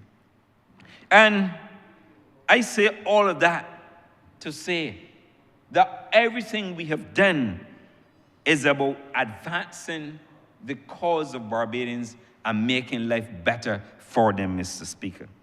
But how are you going to advance a country and a people if you cannot borrow, Mr. Speaker? But the good news is that the Barbados Labour Party, as a government and based on strong policy, remains a policy of good fiscal prudence, responsible, Mr. Speaker, and thrifty in all of its decisions, management decisions. And that is where we are. But, Mr. Speaker, let's cast our mind back. I recall in May of 2017, a president of the Chamber of Commerce sounded an alarm. We weren't in government at the time. We came in 2018. But in May of 2017, you had a president of the Chamber of Commerce sounding alarm that the fact that debt was approaching 160% of GDP, and that was published in the newsletter. But also going on to make the point that there would have been another $364 million that was due in that year, an additional $343 million in debt service the following year, Mr. Speaker. And when you review everything that happened under the Democratic Labour Party, Mr. Speaker, the picture gets worse, Mr. Speaker. And what happened, Mr. Speaker? The debt at the end of the 2017-18 financial year was indeed 160% of GDP. That was not under the Barbados Labour Party. that was under the Democratic Labour Party. But thanks to the skillful team that we have, particularly in the Ministry of Finance and Economic Affairs, they were able to reduce the debt from 160% of GDP all the way down to below 100%, Mr. Speaker. That is what you call skillful, prudent financial management skills being applied to Barbados to ensure that we do what we have to do to manage the economy in a very prudent way. And Mr. Speaker, the Barbados Labour Party did not borrow for balance of payment support. That was on the Democratic Labour Party. We didn't borrow for balance of payment support. And when we borrow, we are borrowing to make significant capital investments in this country in order, one, to advance the country, but to ensure that we have growth in the economy and that we can see at the end of the day what we are doing to transform the lives of the people in Barbados. And I say so confidently, Mr. Speaker, because if we had to contrast the economic management of the Democratic Labour Party and the economic management of the Barbados Labour Party, Mr. Speaker, the Democratic Labour Party will get far a failing grail all the way down, Mr. Speaker. This is what we're about. We are about contrasting, Mr. Speaker, the economic and financial leadership of this country. And that is what the Barbados Labour Party has done skillfully in this country, notwithstanding the challenges that we were faced with when we became government in 2018. And Mr. Speaker, at least we forget. Under the Democratic Labour Party, we had a string of downgrades. Under the Barbados Labour Party, we've had a number of upgrades, Mr. Speaker, and there can be no denying of that whatsoever upgrades, Mr. Speaker. We have been upgraded. Year on year, we have been upgraded, and you're only rewarded and given upgrades, Mr. Speaker, if the multilateral institutions and the rating agencies have confidence in you. And we are proud to proclaim that the rating agencies continue to have confidence in the economic and financial management of Barbados, Mr. Speaker. And I don't want to sound as though I'm on a political platform, but I make the point, Mr. Speaker, that the leader of the opposition came here with a dress rehearsal for political purposes. And therefore, if I am to read him, therefore an appropriate political response has to be given and delivered within, taking it into the historical context of Barbados, Mr. Speaker. So, we've restructured the debt, we've borrowed for capital projects, and Mr. Speaker, oftentimes, if there's one thing, Mr. Speaker, perhaps we are guilty of as a government, that every project that we have done in this country, we should have had a massive billboard working to make life better for Barbadians and building better for Barbados, I'm not a strategist, Mr. Speaker, but words to that effect to let people know. Because I'll give you an example. We came to office and there was an issue with water in St. Joseph. And Mr. Speaker, I can speak confidently about this matter because I also serve as a minister responsible for water resources. And we knew the issues that we had in St. Joseph and St. John and parts of St. George with water. But what did we do? We had to ensure, first of all, that we change out the distribution mains in order for the people to get water flowing to their taps again. Because, Mr. Speaker, you knew what was happening in St. John. I worked tirelessly as part of my responsibility on water resources. And we also had a problem with the Castle Grant Reservoir. But what did we do? Yes, we borrowed money. Yes, we got grant money. And yes, we do use some of the policy-based loans in order to ensure that there's a new reservoir at Castle Grant, Mr. Speaker, that the people of St. John and St. Joseph and parts of St. George, Mr. Speaker, can enjoy. And when we look at what is happening in St. Lucie, for example, and the leader likes to have a sort of remarks across the aisle to the honourable member for St. Lucie. And this is where perhaps we need to put some signage up. Because what will happen? We had a similar problem with water and the flow of water in St. Joseph and St. John and parts of St. George, like I said. The government went in with a policy response, as they're doing now in St. Lucie, to change out the mains in St. Lucie, to ensure that the reservoir located there is up to the required standard, so that when you have the flow coming back, it will come back and people will have pure water, Mr. Speaker. That is what we're doing. Yes, it is taking time, but at the end of the day, just like the residents of St. Joseph and St. John and parts of St. George were refreshed with water, with new distribution mains, and with a new reservoir, the people of St. Lucie can look forward with confidence to distribution of water, clean water, Mr. Speaker, coming through and flowing through the taps. And Mr. Speaker, it costs money. And oftentimes, we do not see it because it's going underground. It's like when you're building a port, Mr. Speaker, anything with marine is being sunk into the sea. Sometimes you don't see it.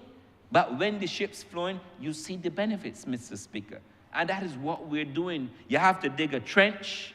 You have to cut through rock. You have to cut through roads, Mr. Speaker. Then you have to go and lay the mains, Mr. Speaker. On top of that, you also then have to refill the areas that, the trenches that you have cut, Mr. Speaker. You then have to repave the area. Mr. Speaker, it takes money. And when you look at projects, there is no way, Mr. Speaker, that there are some projects in Barbados, if we didn't borrow, it would be impossible for us to finance. And that is a fact. If we don't borrow, how are you going to finance? Well, if the Queen Elizabeth Hospital is required as part of this proceeds approximately $314 million, how long would it take us to save and to amass $314 million of a country? Should a country wait, Mr. Speaker? Should a country wait for a country to save $315 million to provide health care, to save lives, and to help people in a country? Should it, Mr. Speaker, have to let people die in order for us to do these things? The answer is no. We are above that, and we are doing so, and we are doing the right thing, Mr. Speaker. And we have to ensure we enhance the delivery of services, and that is what we're about. A government, unlike a business, has to provide a social component and to ensure that it looks after the social services of this country, and that is what we're doing. And Mr. Speaker, I drew the example of the Barbados Water Authority. And I'm pleased that when you hear about what will happen at the Queen Elizabeth Hospital, I'm even more assured that healthcare needed the injection, Mr. Speaker, and it will get the injection it needs. Mr. Speaker, I'll cite in a simple example. I call it simple but critical. The expansion of laboratory services going across the street from the Queen Elizabeth Hospital. You need it, Mr. Speaker. If you are diagnosed with a problem and the doctors need to take the blood samples and other samples, Mr. Speaker, you need to do so very efficiently. You take the samples, they will go to the lab will get the results for you. What is wrong with the government borrowing money to expand a laboratory service at a hospital to improve and to enhance the efficiency of decision-making as it relates to patient care and saving lives, Mr. Speaker? What, Mr. Speaker? There can be no compromise, no barrier to that. And that is what the government is doing. When the government tells you that it will have additional services across the street, and that they will have specific care facilities across the street that they're building, they also tell you that they care about the patients. This is not a country based on all the training that we have in medicine and all the professionals who are working there, who incidentally, Mr. Speaker, have been asking and advocating for improvements. And this is a policy response to the improvement in healthcare in Barbados, Mr. Speaker. Yes, we have challenges, and we will always have challenges. But when a government has committed as much money as it's committing to enhance the healthcare provision and services in Barbados, Mr. Speaker, the government deserves credit. Mr. Speaker, I'm not going to go into any detail about the Transport Board in terms of the acquisition of electric buses. Suffice to say that I also serve as a Minister of Transport. And I can tell you, Mr. Speaker, that in the 2022 general election, we went through a campaign, and the people of Barbados were so very pleased when we have those first set of buses, Mr. Speaker. Some people say how nice they were. Air-conditioned luxury, Wi-Fi, Mr. Speaker, and if you're driving, you wouldn't believe that you're in a bus. You would believe that you're in a wonderful aircraft going to some part of the world because of the luxury and the comfort that you have, Mr. Speaker. But we went through a general election campaign, and people gave us approval for that, Mr. Speaker.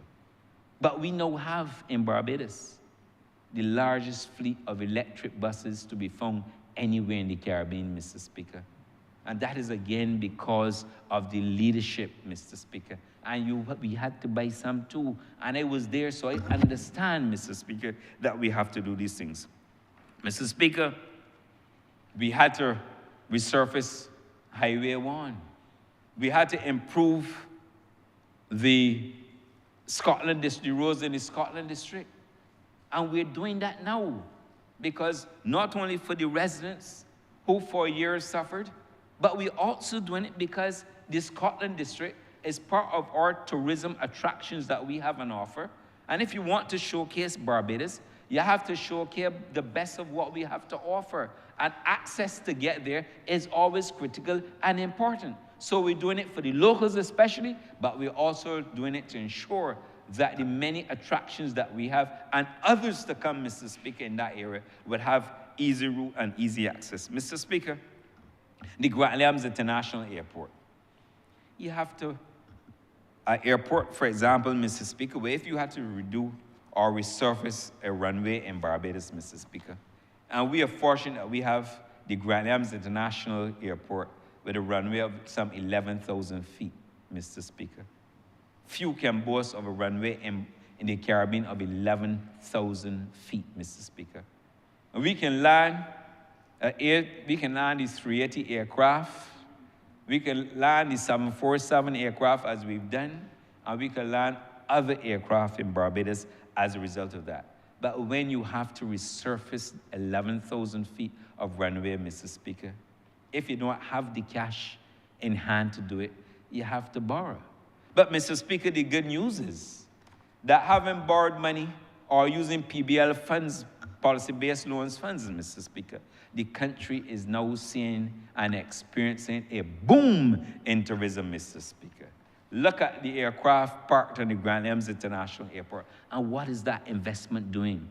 When we upgrade, for example, the radar equipment that we're spending millions of dollars on, what are we doing?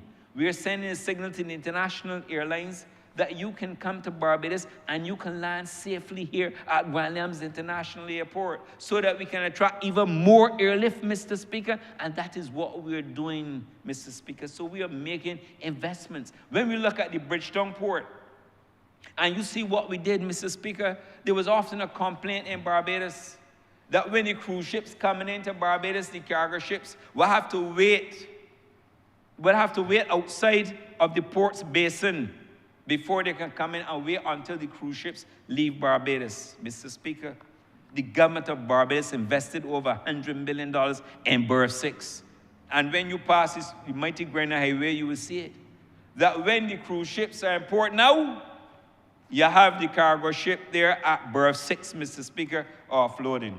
And the day you don't have a cargo ship in town, you can have an additional cruise ship there, Mr. Speaker. We've done that because we believe in efficiency, we believe in progress, and we believe in making life better for the people of Barbados. So, Mr. Speaker, when you look at the equipment as well that we've invested, there are two wonderful cranes there, hybrid cranes, Mr. Speaker. And Mr. Speaker, a crane doesn't cost 5 cents. Those two cranes cost over 60 million Barbados dollars, Mr. Speaker. I never knew the gantry cranes, Mr. Speaker. The first time in life, and I had to double check the figures because I can't believe what I was saying. I could not imagine, and I didn't double check them here. I went elsewhere when I was traveling on other assignments for tourism, and I said I want to go down to the ports. And I went into Palm Beach, and I went elsewhere, and I asked them, well, how do these things cost? Mr. Speaker, and when they told me, I said, well, wow, this is an experience. But we have 2 additional gantry cranes in Barbados, Mr. Speaker.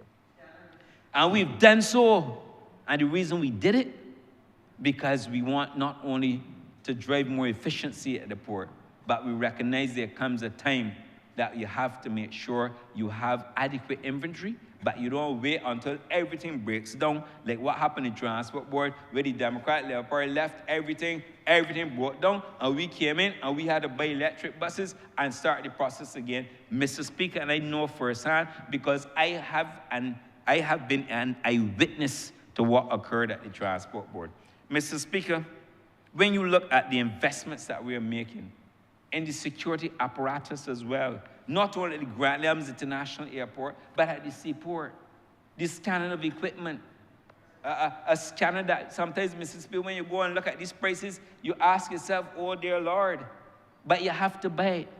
Because when you buy these things, you are not only protecting your borders, Mr. Speaker, you are sending a signal to the outside world that we can control our own destiny and we know what we're doing. Mr. Speaker, and it's a very simple thing. We're doing all these things, but at the same time, the economy is growing, Mr. Speaker. People will complain about borrowing, Mr. Speaker, but I will use tourism as an example. If we go out to the markets, Mr. Speaker, we drive more airlift and more tourism, we get more spend here, Mr. Speaker. What does that do to the economy? It helps the economy to earn more. The economy grows, Mr. Speaker, and when the economy grows, Mr. Speaker, the government is able to do what they're required to do. But, Mr. Speaker, it is not that we are borrowing money and we are defaulting, Mr. Speaker.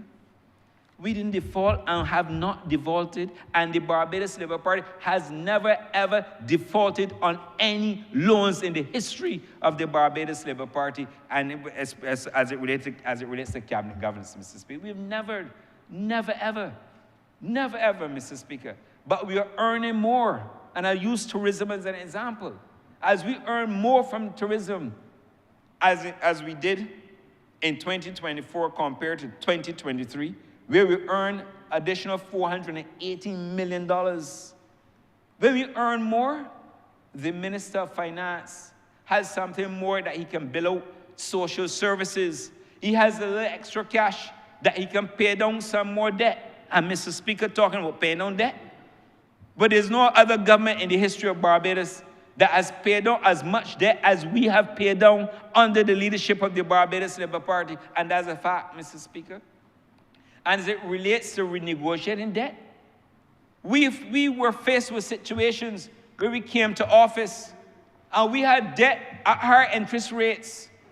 And thanks to the Ministry of Finance, they were able to sit down, renegotiate the debt, reduce the debt service, Mr. Speaker. Because, Mr. Speaker, when you are dealing with 200 and 300 million, and you're dealing with a loan at 6 or 9%, when you calculate, Mr. Speaker, you will say you're almost paying about double. But we were able, as a skillful, thanks to the Ministry of Finance and the Honourable Member for Christchurch East Central and the Prime Minister, we were able to renegotiate debt. And you know when you renegotiate debt, what happens? You reduce the debt service. In other words, the country doesn't have to pay out as much money as it would have had to, were the interest rates not reduced. And that is what we have done. That is why, and then on top of the restructuring of the debt that we did, that is why we are in the position today to say that our debt service is declining and declining at a steady and consistent rate. It is not guesswork, Mr. Speaker. I said it's about financial leadership.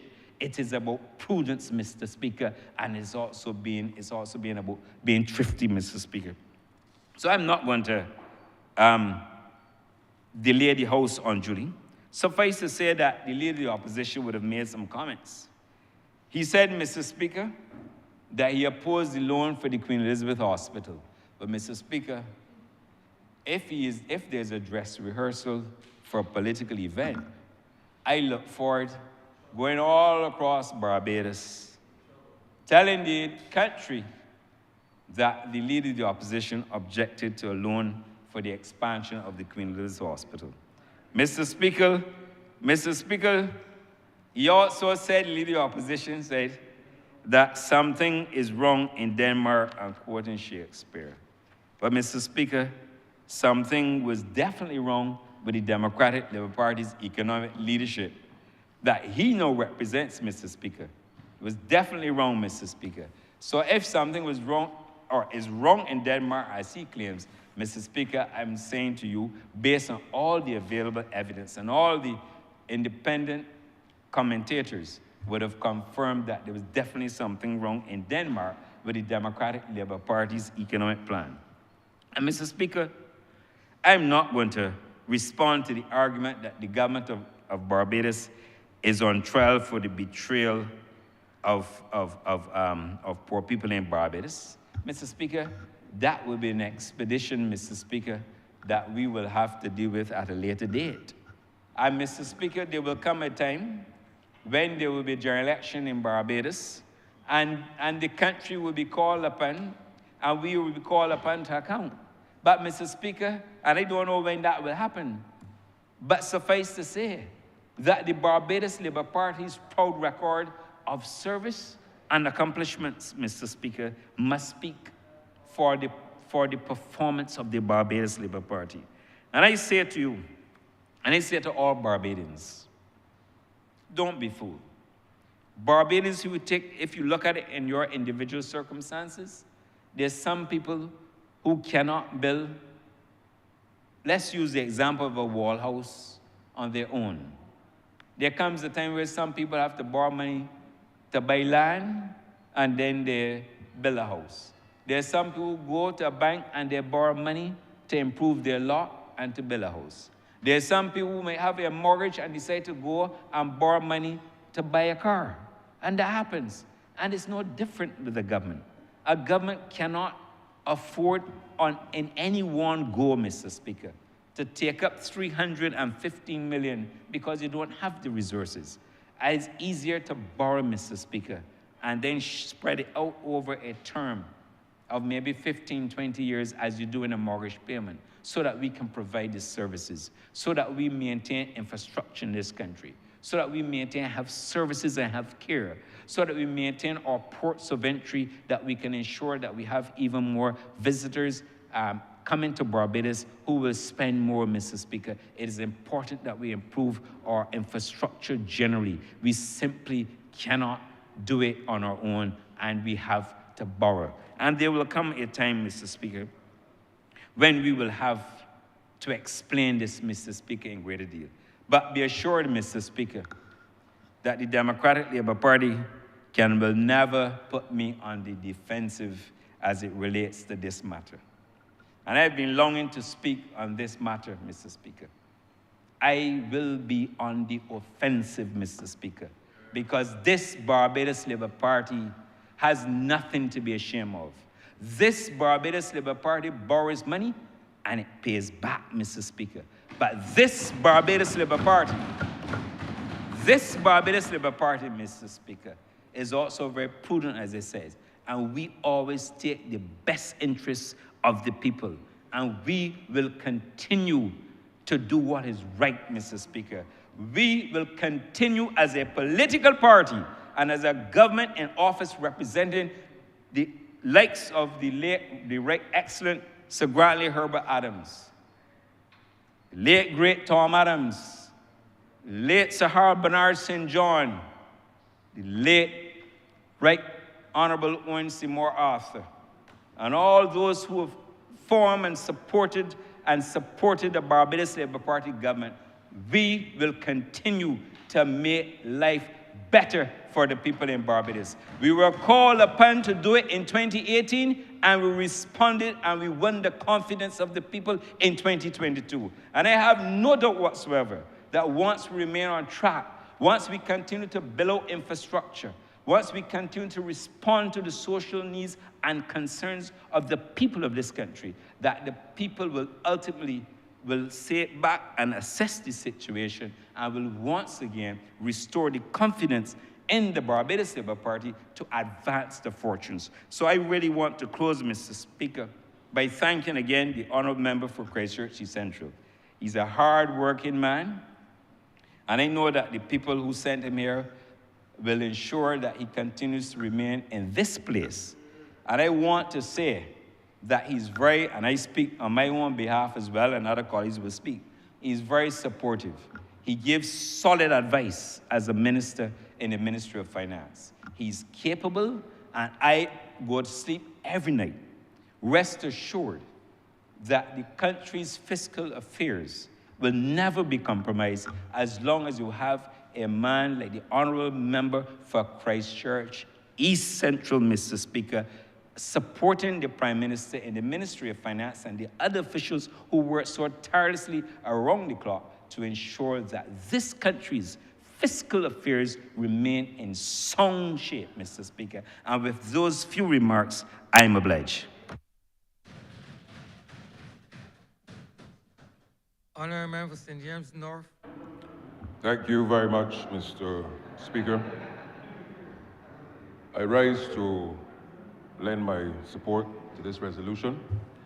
Late, of course, in the evening, but nonetheless, very important for a number of reasons. This country, Mr. Speaker, as you've heard many times before in this chamber, in and out of the chamber, has set itself on a task, and as a government in particular, to ensure that we can bring a better life for our people. And we do so on the basis that, having come to government in 2018, the circumstances of which you've heard today, a reminder, were not ones that were pleasant, because of course, the party which the Honourable Member for Christchurch South now leads did a demolition job on the people of Barbados between 2008 and 2018. And in those circumstances, we therefore had to do a number of difficult things to stabilize the economy, to stabilize the country, and to reform a number of key institutions, and to reform a number of key sectors so as to ensure that we can not just stabilize, but to move on, to thrive, to grow, and to succeed. And this resolution, whilst yes, at the heart, is about, of course, the expansion of our hospital. Whilst the resolution, of course, at the core is about the financing of that institution, this really, to my mind, Mr. Speaker, is really about enhanced capacity and enhanced ability to be able to service this country. In circumstances where, Mr. Speaker, we could not do it before. And this expansion will be a major expansion coming within the context of us being a nation on the eve of celebrating our 60th anniversary as a country. But equally, it's also not just about capacity, it is about confidence. Confidence, confidence, confidence. And as I sat today, Mr. Speaker, and I listened to the Honourable Member for Christchurch East Central, it took my mind back to a world in which I was a law student in the United Kingdom in the 2010s. When at that time, Mr. Speaker, Barbados and its economic affairs and its fiscal affairs and fiscal matters was the laughing stock of not just the region, the world. And this is no proud boast because it all affected us as a people. But sometimes we have to let the record reflect and to remind those who want to now fly up, come down, and talk a lot of foolishness when they ought to know better. They ought to know better. But I cast my mind back not just to the 2010s when I was a law student, and the circumstances was difficult for Barbados. But at that time, many persons in this country had to endure difficult pain because of the economic mismanagement of Barbados by the Democratic Labour Party, which also led to the dismantling of part of our sacred grail in education through the point of free delivery at our tertiary institution, University of the West Indies. And I start there because one of the things that I will never forget in my political career, when I first started, Mr. Speaker, in the constituency of St. James North, meeting people, there was a young man, of course I wouldn't call his name, but there was a young man, Mr. Speaker, who said to me, "Man, I don't want to hear no politics." And as I engaged the young man, I thought, okay, why? And then I dug. You know what he said, Mr. Speaker? He said, "Big man, that was my last year at UE. That was my last year at UE. I come from a family of 5. My mother only worked 3 jobs when the week come on the course, not making a lot of money. And I was the only person in my household who had gotten that far to even get into tertiary learning." I'm paraphrasing, of course. And in my final year, I had to drop out of UE because that government took away the opportunity for me to finish my studies at UE. But he went further. You know what he said, Mr. Speaker? That led to me being depressed. I didn't care about life. I felt shame, and I started a life of crime. And it tells you a story. It tells a story that the economic decisions that a country makes, and in particular that a government makes, and who is at the helm of an economy, or who is at the helm of managing your financial resources and fiscal space, it matters. Equally, the governance of a country, and in particular education, matters, as does all ministries. But why is it important? Because education is not simply about the attainment of qualifications. Whilst that is necessary, it's not sufficient. It is about ensuring that a country and people can develop through education, which is the vehicle that will transport them to higher heights and higher planes. Fortunately, that young man has been able to change his circumstance. He was able to complete his education. But it is ironic that the leader of the opposition today would want to get up and lecture the honourable member for Christchurch East Central, not just on economics and loans and GDP and debt and all these things. But he now leads a party which stood at the decimation of the aspirations of thousands of Barbadians. And not once, since he's on that side, has he apologized to the country on behalf of the party he now leads. Ever. It is shameful. Why is it shameful? The founder of the Democratic Labour Party placed significant premium on education. The records are clear. And I am sure, Mr. Speaker, if the Right Excellent Earl Walton Barrow were alive today, and he had to take a casual walk through George Street, he would say to Ralph, the honourable member for Christchurch South, and all those parading in his name, "Depart from me, I know you not." Because they bear no resemblance to his philosophy, his ideology, his belief and core values to what will help a country, particularly a small island state and a small nation state, to be able to now move to greater heights. Now I want to further commend the Ministry of Finance for ensuring that we can get here today. Last year, Mr. Speaker, when I was in the Ministry of Economic Affairs, I would have taken a small delegation comprised of persons from the Ministry of Economic Affairs and the Ministry of Health to meet with the OPEC fund. We met in Vienna. And at that time, a lot of this was in its genesis stage. But the Honourable Minister, the Honourable Member for Christchurch East Central, his team has made it very clear today the benefits of what we have before us. So I just want to very briefly now go into a few things. Education is simply not, as I said, about the attainment of grades and which school you go to. Whilst those things have become part of the idea of education, education is invariably about how do you take a child, irrespective of its class, its color, its size, its intellect.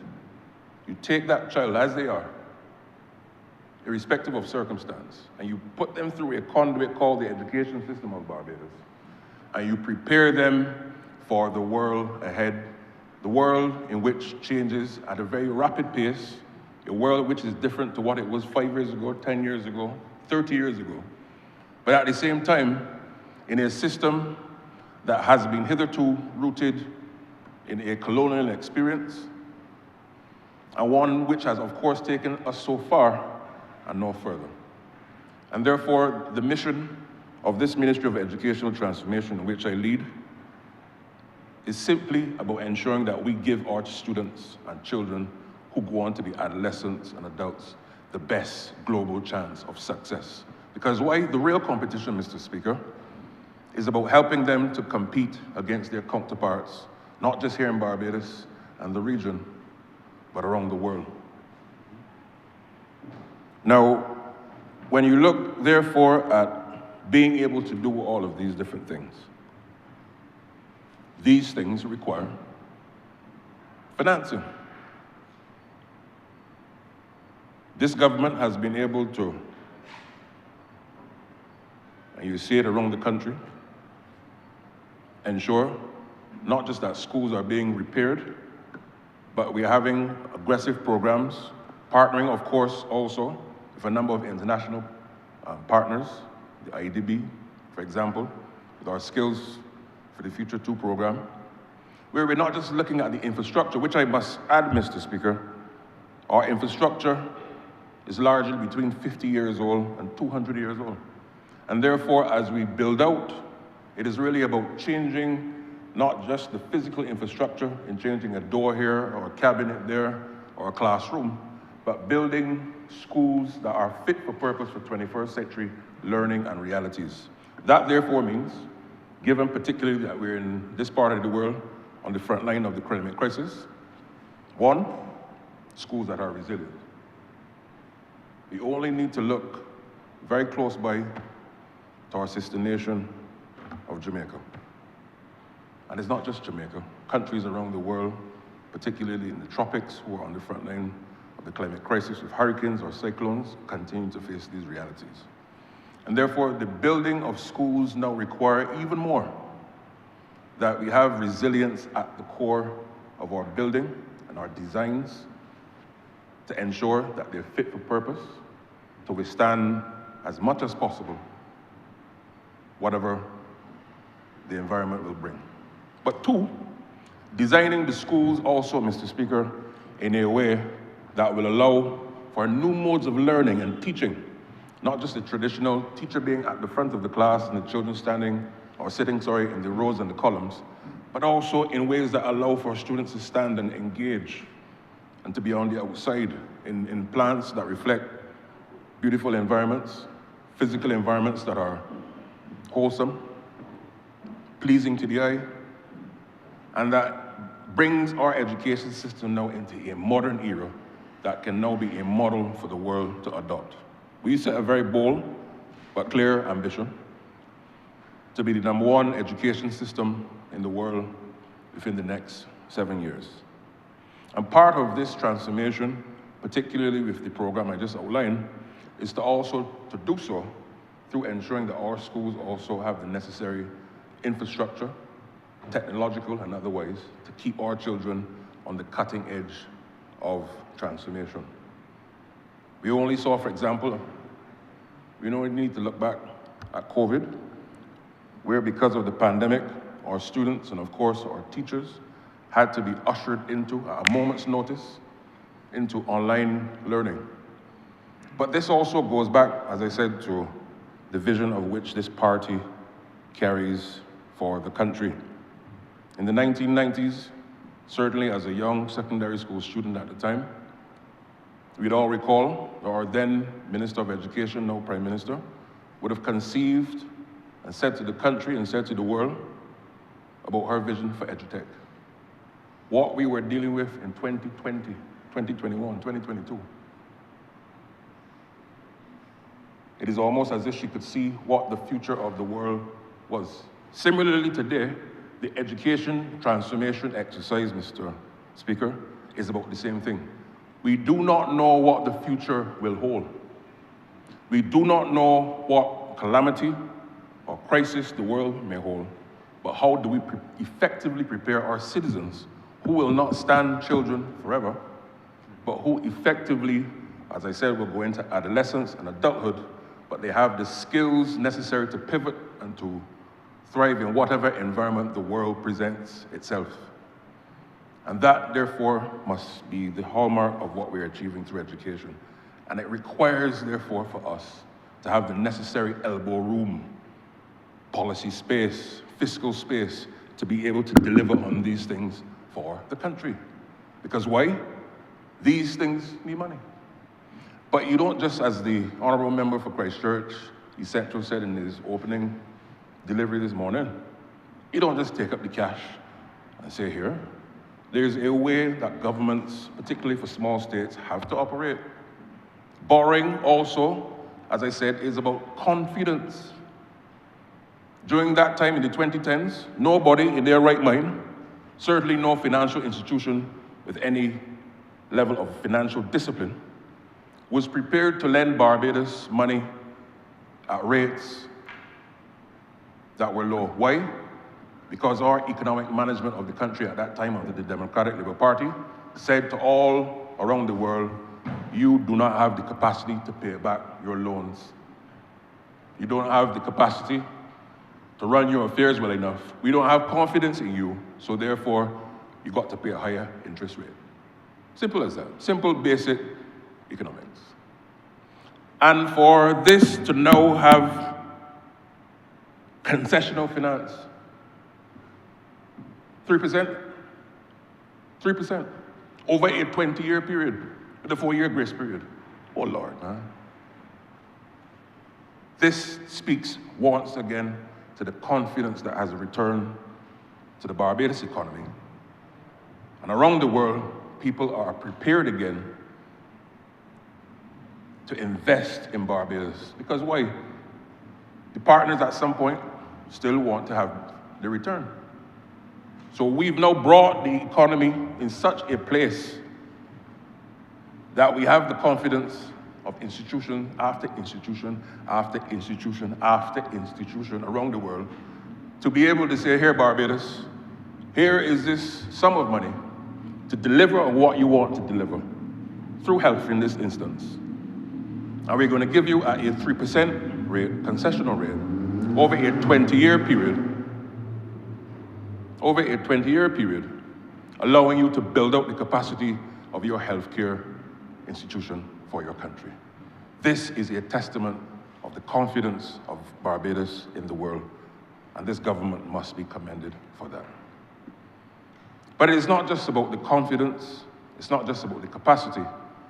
It is also a question of how do you now ensure that future generations of Barbados can also do the same thing, notwithstanding we do not know what the future of the world will look like.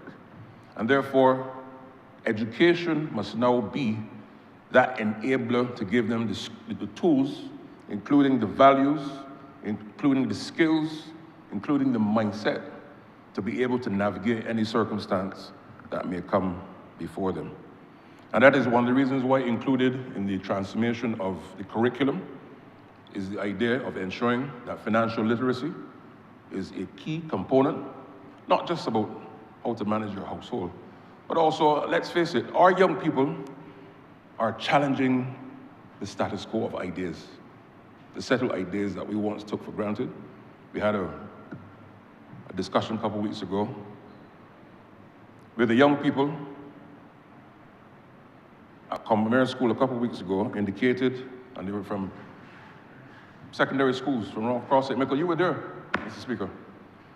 Made it very clear about where they saw the future, not just of Barbados, but the future of the world going, and the role in which they saw themselves playing in it.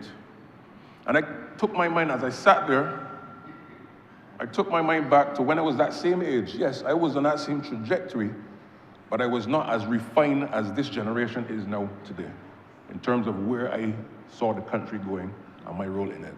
And it therefore means that we have to continue to take the confidence of our young people in our bosoms, and to constantly engage with them and to share with them, and for them to share with us how they see themselves moving and navigating in these spaces, particularly when the geopolitics of the world requires us to prepare our people for this eventuality.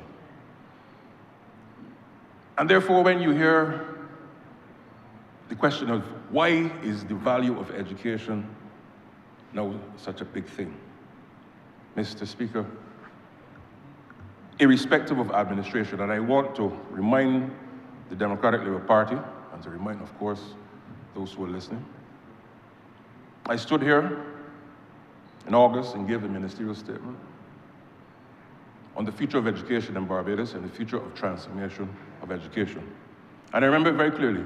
On page 3, third paragraph, I made it very clear that irrespective of administration, whether the Barbados Labour Party or the Democratic Labour Party, administration after administration in this country invested in education in Barbados for its people. And know what I said, invested, not spent money, invested. I want me to ask, therefore, what is the difference? Yes, you spend money, of course, but education is a sector where you invest. Because why? You expect a return. What is the return?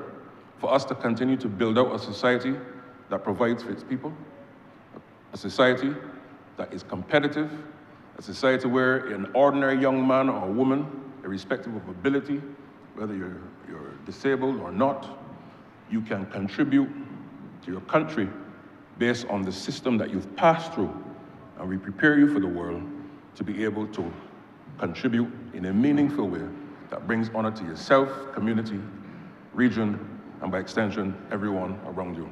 That is ultimately what it is. How do we prepare and invest now in this generation and the next so that those generations can continue to do the same as previous generations have done for us? It is a relay. Education is the great relay. It is almost like a long 4x4. It is not a sprint, it's not a 4x1. The Honourable Member for Christchurch East Central would know about that. But this is a 4x4. He was an athlete? So I'm told. For the wrong school though, Mr. Speaker. You went to school, but you're not an I'm athlete. told, I know you would not agree on that point, Mr. Speaker. You went to school, but you don't think he was an athlete? But I'm told that he was an athlete, Mr. Speaker. But education, particularly for Barbados and the region, certainly is a 4x4 relay. It takes stamina. The Honourable Member for St. James South can attest to this. It is a sector that requires you to roll up your sleeve, to dig deep. There will be challenges. There will be highs and lows, but you stay focused on that prize. How many times, Mr. Speaker, have you seen, for example, you're in that final leg of the 4x4. There are 3 competitors in front of you, but there's a whole stadium around you cheering you on. And you find something in there that makes you dig deep. And you believe now you're the biggest. Back in my time, it was Willan Louis. And you could run around the stadium and come and win the event. That is what education is. All right?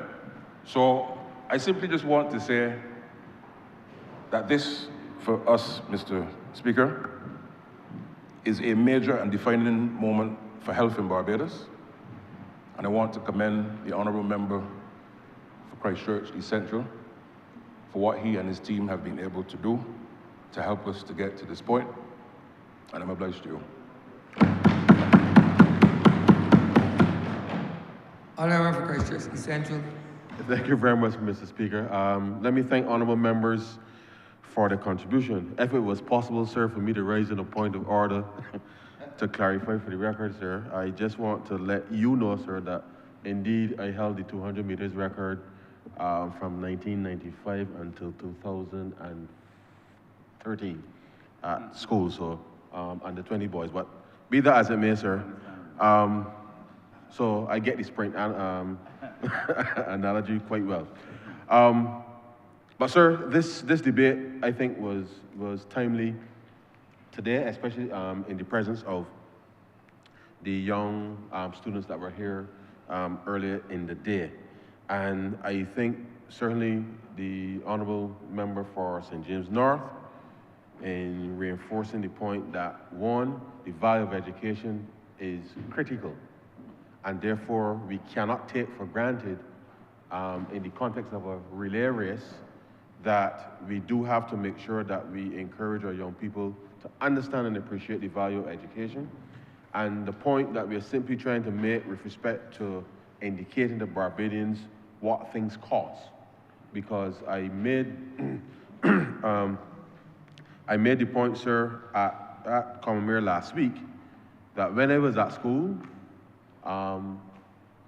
teachers came to school and taught us, sir, in the midst of a significant structural adjustment program, receiving an 8% cut, and at no point in time did I ever perceive, when I was at school in the 90s, that those teachers were giving anything less than their best, sir.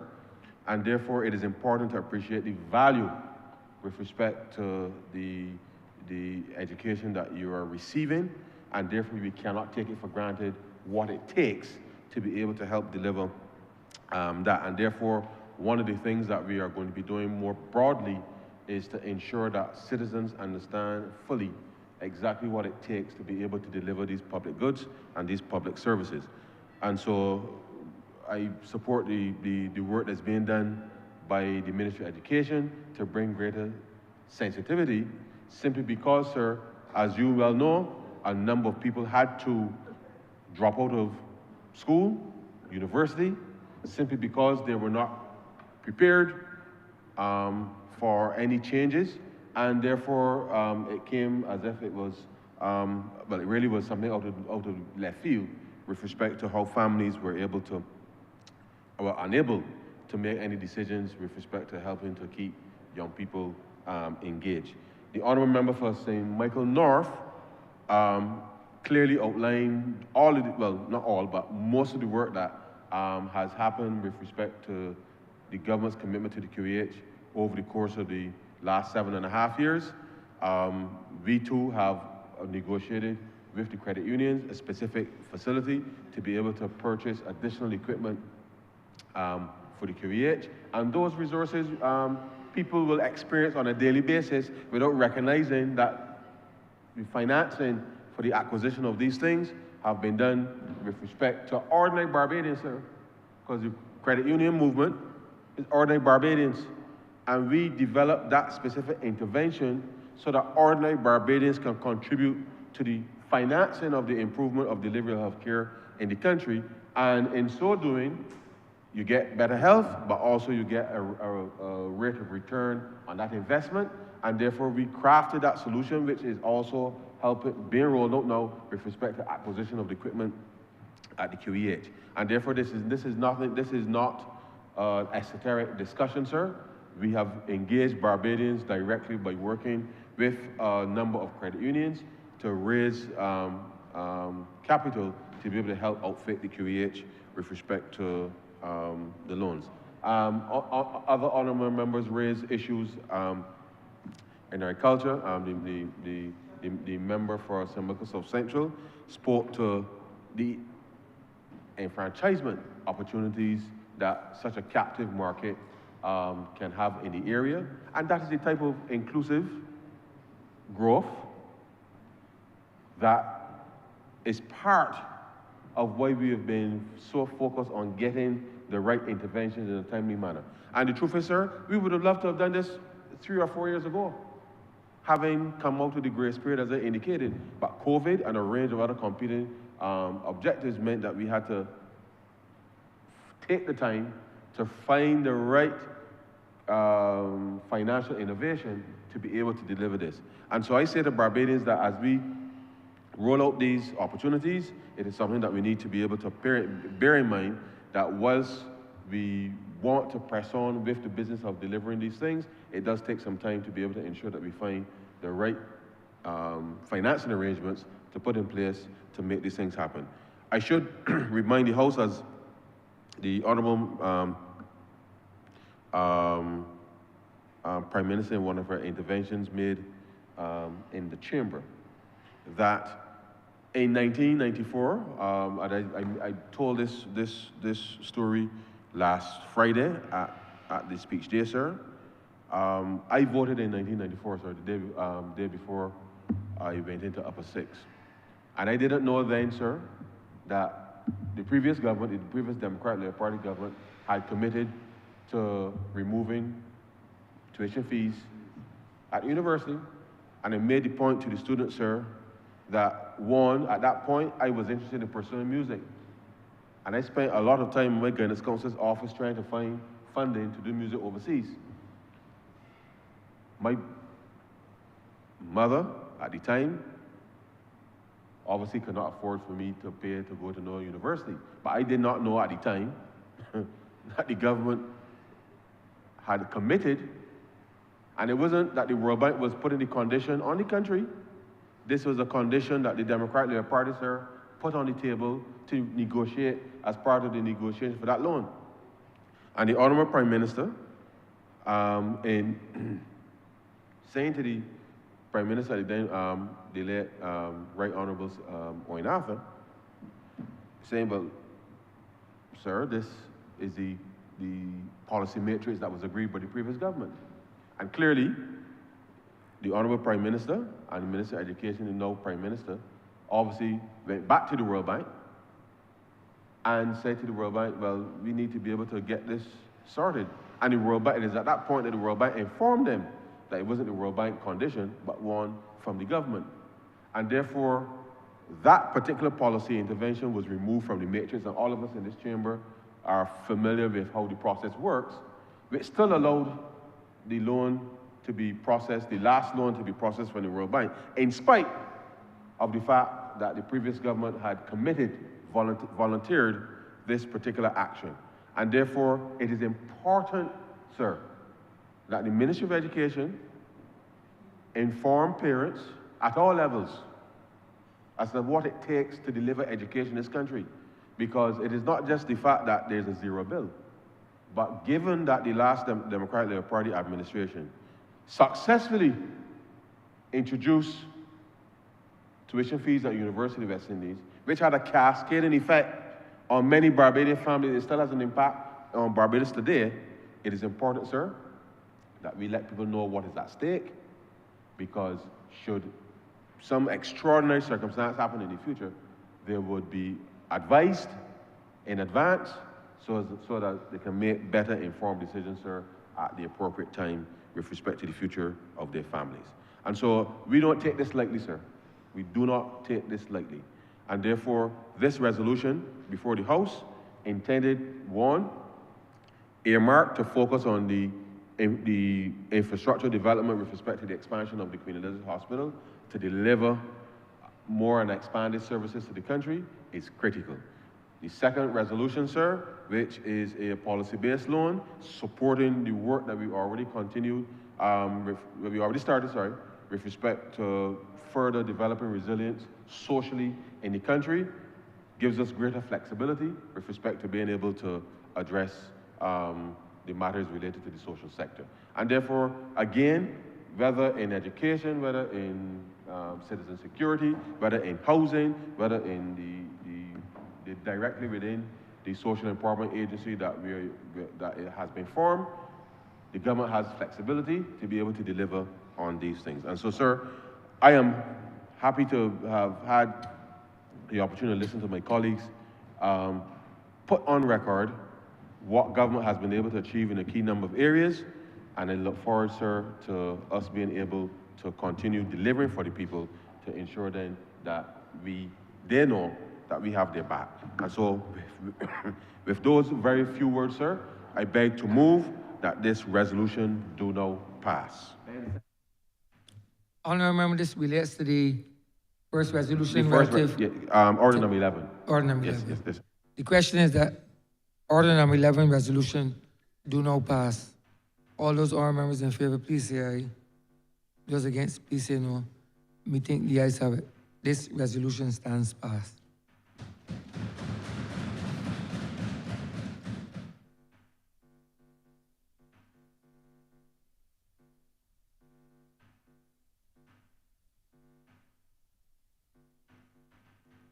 Get a resolution. Order number 10.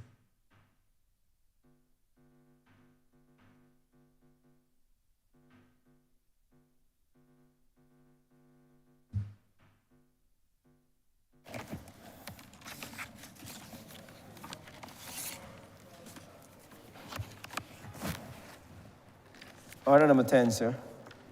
In the name of the Honourable Minister in the Ministry of Finance and Economic Affairs, to move the passing of a resolution to approve in accordance with the provisions of the Special Loans Act, Chapter 105, the borrowing by the Government of Barbados of the sum of Barbados $100 million by way of two loans, each of approximately 50 million Barbados dollars from the OPEC Fund for International Development on the terms and conditions contained in an agreement, the main provisions of which are set out in the schedule for the purpose of financing the program to strengthen social services in Barbados too. Honourable Christchurch East Central. Mr. Speaker, I beg to move that this resolution do now pass. Question is that this resolution do now pass. All those honourable members in favor, please say aye. Those against, please say no. We think the ayes have it. This resolution stands passed.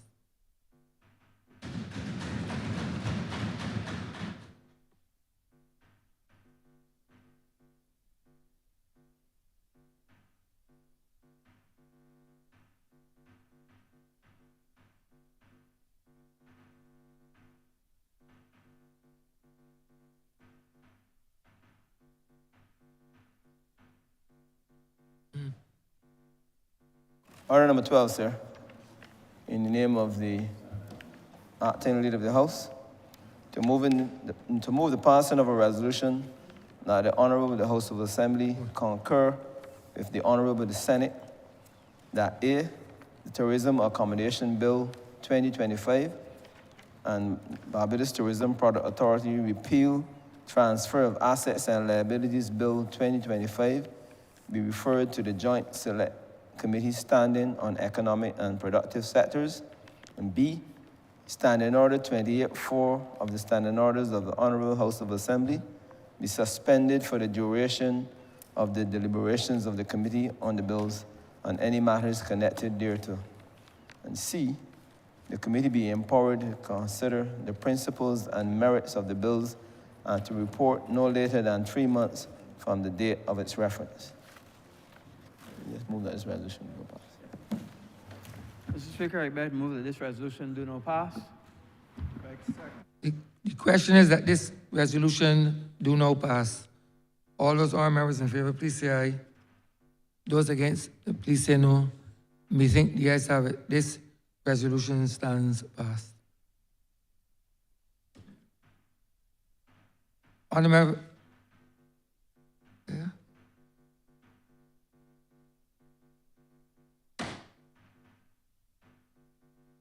What is that? Some report, yeah.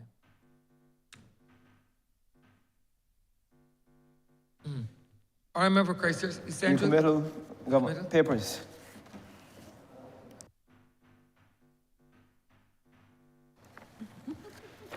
Honourable Oh, okay. Honourable member Christchurch East Central. Oh. Sorry. Mr. Speaker, I'm commanded to lay the duties, taxes, and other payments exemption, Lisa Scott Order 2025. The duties, taxes, and other payments exemption, Nosumudiana Ayeri, Order 2025. Duties, taxes, and other payments exemption, Corrine Critchlow Order 2025. Duties, taxes, and other payments exemption, Watney Woods Order 2025. Number 132 of 2025, duties, taxes, and other payments exemption, the Maria Holder Memorial Trust Order 2025. Number 133 of 2025, duties, taxes, and other payments exemption, Bethel Senior Citizens Home Order 2025. Duties, taxes, and other payments exemption, Chickmont Foods Limited Order 2025. Number 148 of 2025, duties, taxes, and other payments exemption, Sanitation Services Authority Order 2025. Number 146 of 2025, duties, taxes, and other payments exemption, Barbados Revenue Order 2025. And number 145 of 2025, duties, taxes, and other payments exemption, Corey Marshall Order 2025. Well, you can recommit to. Yeah, to do the notices. To government notices.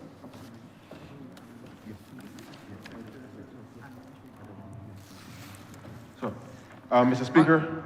Honourable Christchurch East Central. Sorry, I beg to give notice of the National Payment System Amendment Bill 2025, the Central Bank of Barbados Amendment Bill 2025, and the Economic Diversification and Growth Fund Bill 2025. Recommittal of first readings of bills.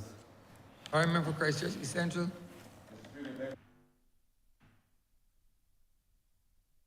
Bills. Mike. Yeah, Mike. Sorry, Mr. Speaker, I beg to move the first reading of the National Payment System Amendment Bill 2025, the Central Bank of Barbados Amendment Bill 2025, and the Economic Diversification and Growth Fund Bill 2025. Questions that the aforementioned bills be read the first time. All those honourable members in favor, please say aye. Those against, please say no. Methinks the ayes have it. Recommittal of government business. Yeah. Honourable for Christchurch. Best. Thank you very much, Mr. Speaker. We've now come to the end of government business for today. I will now adjourn until Friday, the 12th at 10 a.m. Seconder. The question that this honourable chamber be adjourned until Friday, the 12th day of December, 2025 at 10 a.m. in the forenoon. All those honourable members in favor, please say aye. Those against, please say no. Methinks the ayes have it. This honourable chamber stands adjourned until Friday, the 12th day of December, 2025 at 10 a.m. in the forenoon.